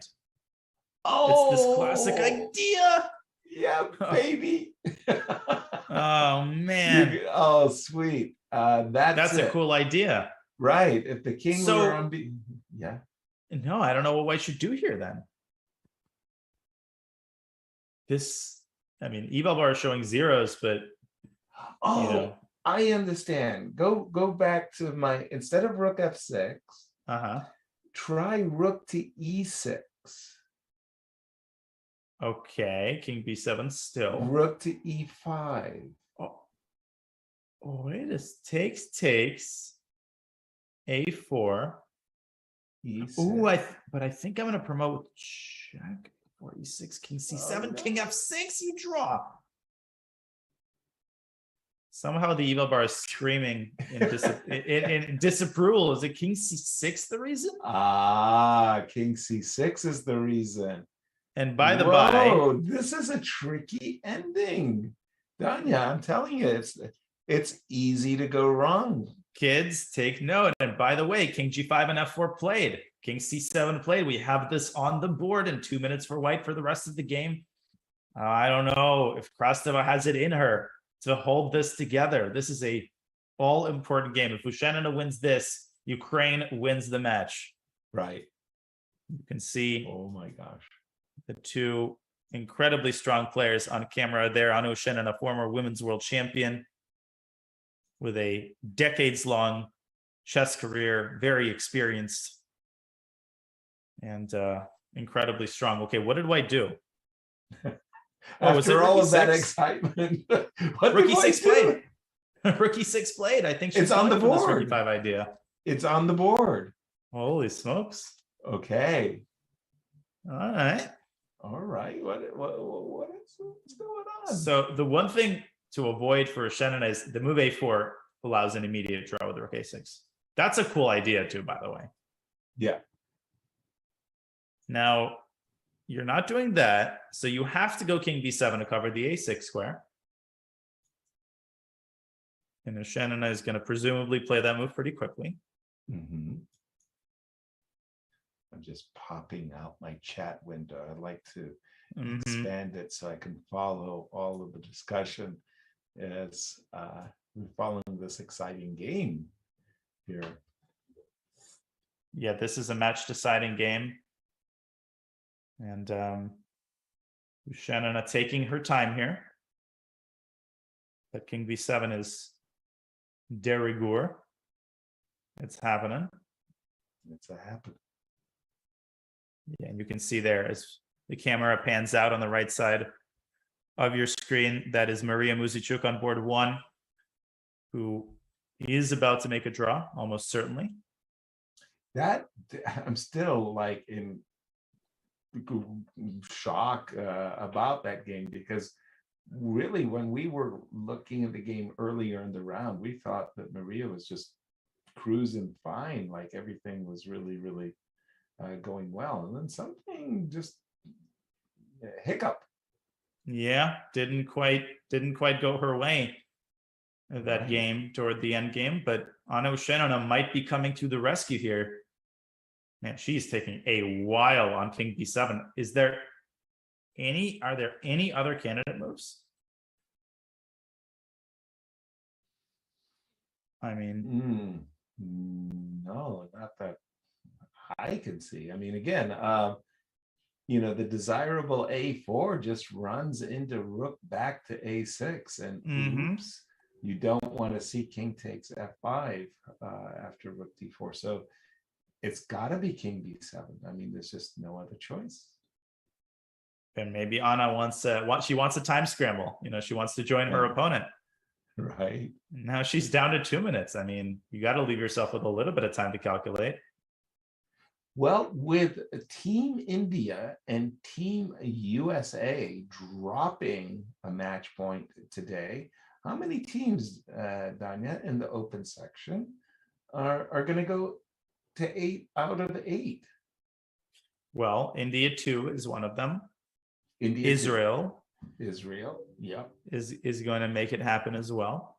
I'm just trying to, in my mind, picture the key matchups for tomorrow's round on the top boards. So it sounds like Team Israel is going to be facing Team India. Gosh, India 2 is just an unstoppable force at the moment. But Israel showed their bones today. I mean, they've got some, seriously underrated players. Avital Borachovsky, he held his own against Giri. Maxim Radstein, he really dropped. He used to be over 2,700. Absolutely. And he's now in the neighborhood of 2,590, which is a meaningless number. He's not 2,590. No, that's the scary part. I mean, terrifying to play players like that. Right, because they've been there. They've been the champions of the nation. They've faced the top players in the world. So that they're capable. I always felt that Gadakamsky, regardless of whatever rating he had, it was meaningless. I mean, Gadakamsky played the world championship match, with Anatoly Karpov. I mean, whoa. This was a Rookie guy, 5. who could play his best. Now, is this the tell it? Yeah, okay, we do. This is exactly that line. Okay, and king takes f5, I guess, is walking into just simply a4. And white is just not in time. Just not in time. It's just by one tempo. You're not stopping the pawn. No, you're not in the square. Not in the square. And the problem is that if white moves the rook away, which, I mean, might be a sad necessity, just king moves in a4. Okay, one more time. I go check. You go king. I go king c5. King c5. To meet rook a6 with king b5. Right. That was a nice cheapo there. So what do we have on the board now? What is the current position? This is it. King c6 and rook e8 is Krastova's choice. But here comes the a pawn. Indeed. I think this is over. It's the a pawn show. Okay, one more time, one more look, Danya. I'm trying as white to stretch your defenses. So go a4, if you will, please. I'll go rook to a8. You will go king b5. Now, magically, I'm going to make the illegal move, king e6. Right. And to try to win your pawn. So king f6. Mm-hmm. You're going to go king b4? Yeah, but here I'm just in time. I created a little bit more real estate for my rook. Yes, that's it. That's it. That's a winner. Had you been able to play king e6 in this position?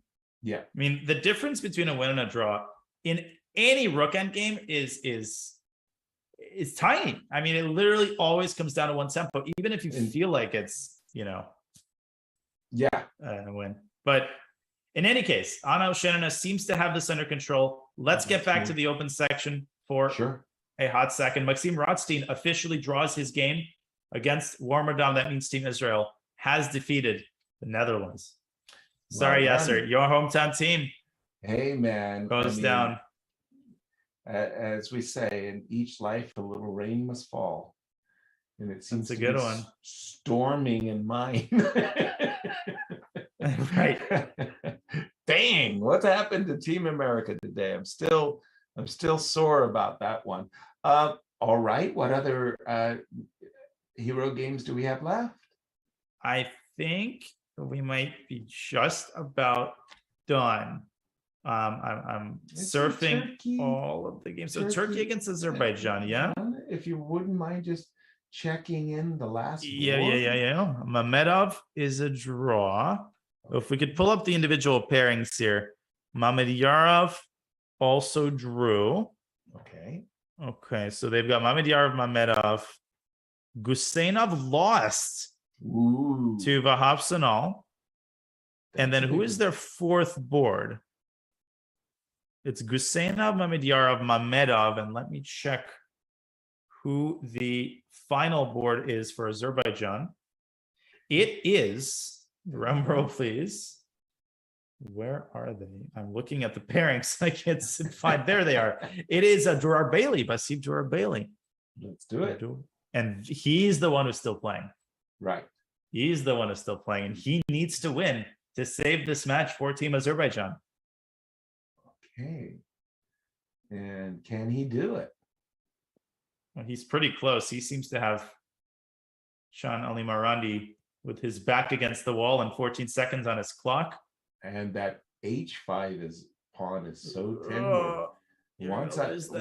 Once white clips that pawn, it's all about the H train. And 0.6, I don't care about but this to me looks completely lost, actually. Truly. Beautiful rook, beautiful knight, slightly more active king for white, but very, very vulnerable passer, that H pawn. If I didn't win this as white, I'd be very angry with myself. Yeah, I'd have a mini midlife crisis. Am I playing the right game? Wait a minute, Danya. Excuse me. Right. That's something you cannot say. You're a youth. You're a talented youth. You are not allowed to have midlife crisis. Okay. I'm allowed a midlife crisis. Hey, you're a youth too. There you go. Now we're all youthful. But here's the one thing that complicates the narrative. After rook takes b4, black has all these like mating ideas. Like if you just step back with the knight, I'm going to give you a check, and it ain't easy here. Whoops. Oopsie daisy. That's one way of going wrong. Instead of the move knight f4, let's speed up the play a bit and go knight f6. You want to force the trade. I want to force the trade if I can. And check, I got to go to f1. That mate still exists. Yes, it does. It is. Okay, so knight h2, knight e3. By the way, hard to decide between them, yeah. There's a mate on the other side of the board with the rook and knight combo. You're right. The knight can get to b6. Crazy. Good. It's actually a threat. Right? That's good. It's literally a threat. Good for the gander there. Knight d7, knight b6, and black's king suddenly falls under the rook and knight mate. Okay, so one way or another, Vasif is going to have to make a decision here within the 50 seconds he has remaining. Knight f6 sets up that knight d7. There and it he's is. done it. He's done it. And once again, he needs a victory to save the match, right? He must win. So whatever you do, he's not going to accept any perpetual until Black forces it. No Right. repetition. He'd rather get mated. All right. Okay, that looks like a fun hero game. What else do you have for us in the top 5 boards, the open section? Well, it's official. This is the final game in the top 10 in the open section. That's it. Okay. And there's one game in the women's section. And after that, it appears that we will have most, if not all of the top matches. We will have all of the top matches complete. So now we are being told, we can switch here for a second, that Kramling is trying to save the match for Sweden. That is Pia Kramling. Her daughter Anna is, of course, also representing Sweden. And it looks like Pia just might be successful. Right. It's ages and ages ago. I played in the open tournament in Vancouver, BC, British Columbia. And Pia Kramling was there, and there was a pairing where I was to play Pia. Now, in those days, of course, I'm coming from Seattle, and I was very dominant in the Washington State, Idaho, Oregon, Pacific Northwest, and the pairing was Godzilla. And Pia is a tiny tot, right? Just a slim girl. Bambi. Right. So officially on the pairing it was me, Godzilla, versus Bambi. It was like, okay, so we had an arbiter with a sense of humor. Well, you know, what's a guy to do, Danya? No, that's hilarious. I know. How is it? It's still not easy for Pia in this position, though. I mean, right? I actually think it kind of is. Why? Because she's gone rook f3. Okay. I guess does she want to trade bishops at bishop e3? Which I don't want to do. I don't want to get myself into a dry rook and pawn endgame, just 2 pawns down. So I have to keep that move, I guess, bishop e1 in reserve. But you're right. If Black repositions her bishop to d4, then the e pawn is more of a potent. Yeah. No, I see it now. You're absolutely right. Bishop e3 missed it. Bishop e3 takes. Yep. And then this is not easy. This is not pretty. This would be easy. Yeah, I mean, cut off the king, push the pawns. Exactly. One way or another, Pia should I remember a game from the World Championship in Chennai where Magnus, slalomed his king all the way to like the d3 square and escorted his e pawn home, and took the lead in the match in Chennai and went on to become world champion. Right. Absolutely. Okay, well, rook b4 by Ordaz Valdez as she tries to wait for Pia to demonstrate these final moments of technique. Bishop e3 essentially ends the game. Whew. All right. I am not sure. I don't think that Pia Kramling has been competing in the women's championships for long. She's also played in the Open for the Swedish team, the Open team.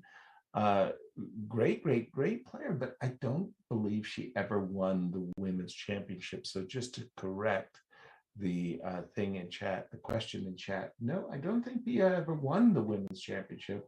There were a lot of players from China who got the better of her. Maybe Zhu Shan was one of them, maybe Zijun another. But no, I don't think Pia won the women's world championship.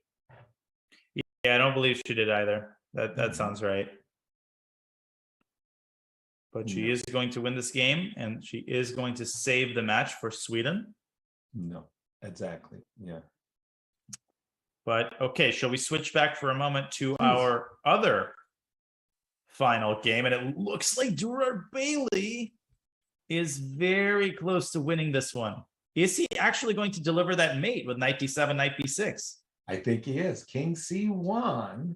Right. Rook g2, knight d7, and knight b6 will be the clinching, defining moment there. It's amazing how the pawns on c5 on a5 both are necessary to defend.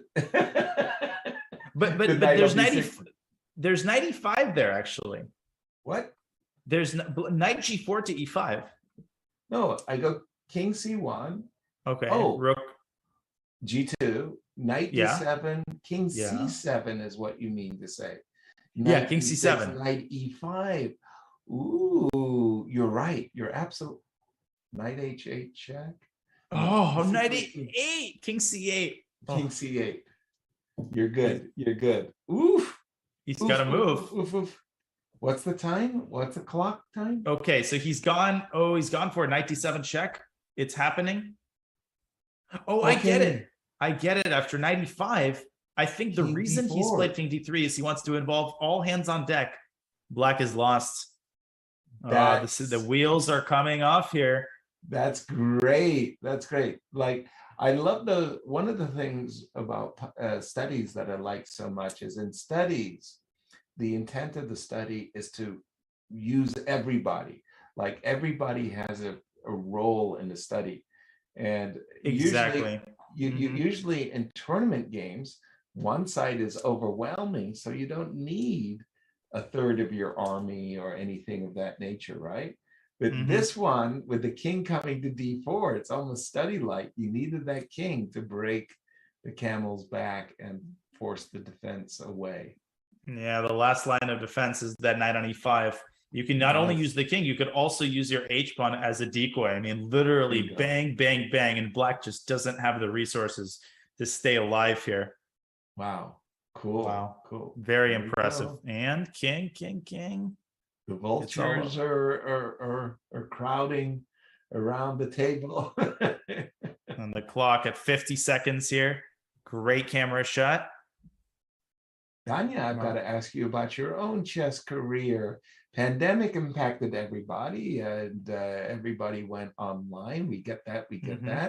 But king went to a7, and we know what's coming next. The white rook is making a beeline to the a8 square. What's on your agenda? Are you playing actively? You got a tournament? Yeah, I'm playing a game tomorrow. What? Actually, I'm playing the U.S. Open. You're going to go to Palm Springs.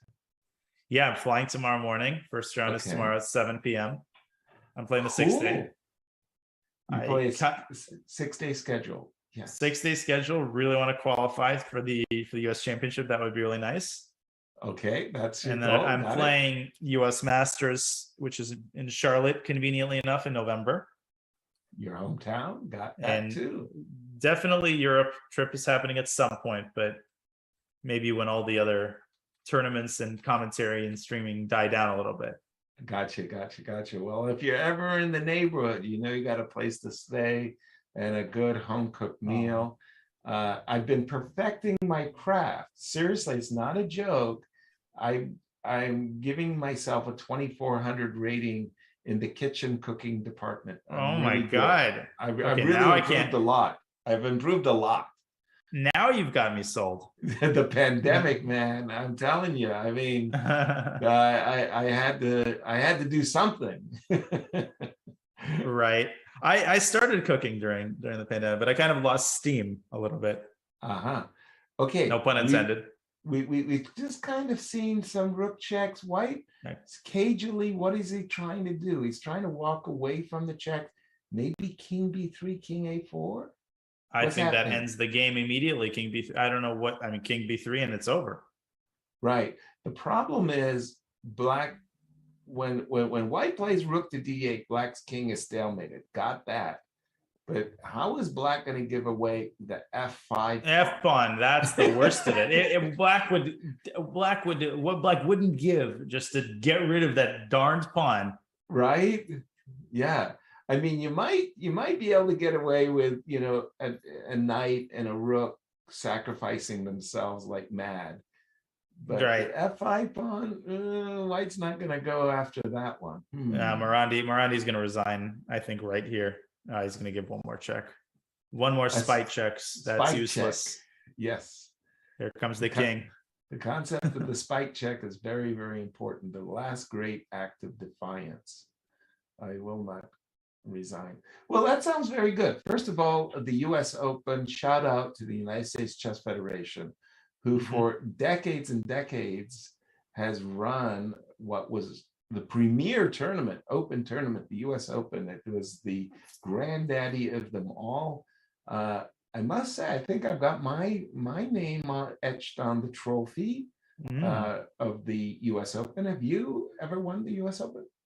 No, well, so in 2010, that's how I got into my first US championship. Brilliant. I came in second by tie breaks, and I think first was Shabalov, if I'm not mistaken. He was already qualified. So that's how you good memories, and it's the only time I played it. So I'm hoping to do a little repeat, maybe. Okay, well, good luck and great success on that. Then once again, did you say U.S. Masters in Charlotte? Yeah, U.S. Masters. It's in Charlotte now. Used to be in Greensboro. But this game, by the way, it's almost over. Morandi about to resign with seconds on his clock. Nope. He's gonna play till mate. Okay, what are we seeing? Rook to B8, rook to D8, and then resign. You can give a bunch of checks. You got more checks to give, maybe. Right, rook G4, G3, and white's just going to zigzag his way towards the rook. Yeah. I don't know what John Jamil is hoping to achieve here. Exactly. I'm pretty sure white has demonstrated the proper technique. Once you ram your king to A4, I think that was good enough. But no, more he's spike still checks. Going. King C2, King D1, King E2, King F1. Right. You ain't giving away your F pawn anytime soon. Look at him go. Great play. He's still giving those checks. Okay, this is the pre-resign pose, I think. No, another check.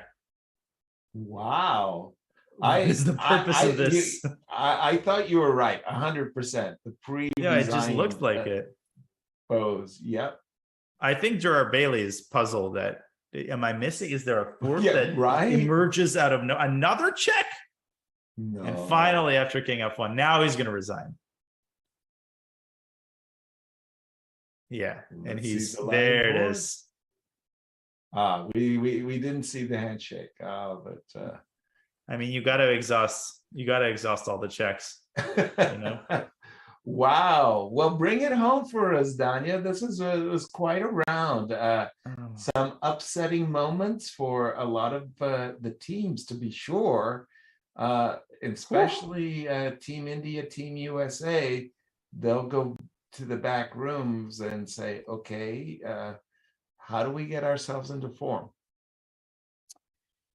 Yeah, well, first of all, they've got to celebrate the fact that, Sam Shanklin pulled out one of the craziest results, miracle draws. One of the unbelievable results of the Olympiad so far. So they've given up a draw, but so has India. So have a bunch of other teams. Only a couple of teams remain with perfect scores. As we check out our Olympiad match scores, boards 1 through 5, France, India draw, USA, Uzbekistan draw. Wow. Spain defeating India 3, big result there. Poland, Romania draw. Turkey, Azerbaijan draw. And it to be expected that we had a lot of draws because, the strength of the teams. Yeah. Right. The favorites are beginning to clash, and they will continue to clash through tomorrow. Right. So it's just going to get more and more interesting. And Netherlands goes down to Israel. Israel will have a perfect 8 from 8. Big result there for Ireland. England, pardon me. Why did I say Ireland? It was England. Nice result as Mickey Adams, David Howell come through against Serbia. Indeed, indeed.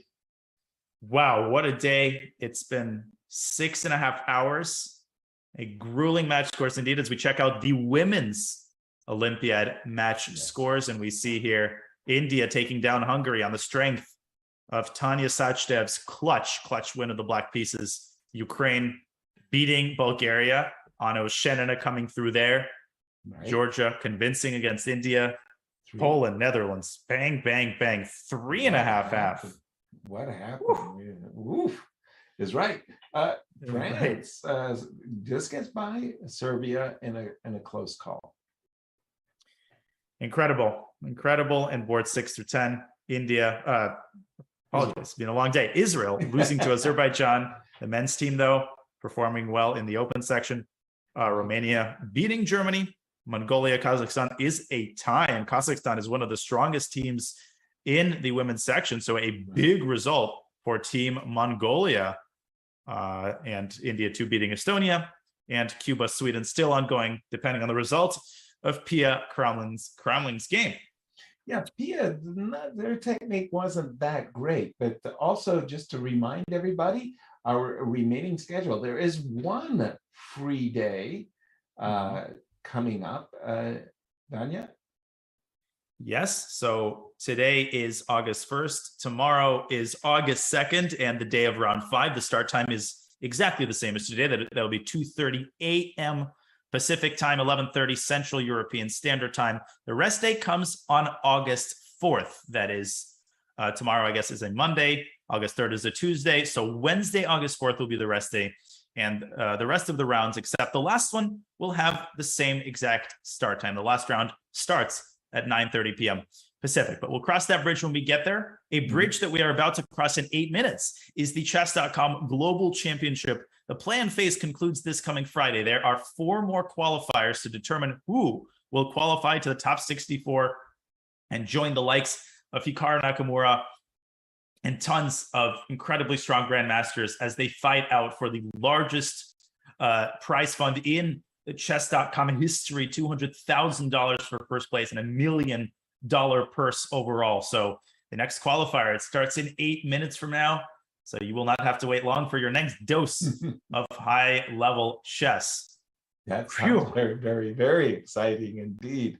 Have you thrown in your hat into that ring? I've played twice, both times incredibly tired after commentary. I might even play the second qualifier today. We'll see. Okay. Maybe I'll play from my phone in bed in 7 minutes, because that's directly where I'm going. Face plant. Face plant is right. Let me just say once again, I really enjoy working alongside you. It was a lot of fun. I think you're taking a break tomorrow, but you're going to be back, aren't you? I will be back. Yes, threats. I will be back after the tournament. I will catch the end of the Olympiad. There's nothing I'd rather, I pulled so many all-nighters in college. This has probably been my most fun all-nighter that I've ever pulled. So thank you, Yasser. It's always a great pleasure to commentate with you. And no tournament I'd rather commentate than the Olympiad. I'd also like to thank the tens of thousands of you on Twitch and on YouTube supporting your country, supporting your favorite teams and your favorite players. The Olympiad really is such a magical event. And our producer, Bick, for yet another flawless broadcast. You're awesome. And now, hey, it's okay. It's all right.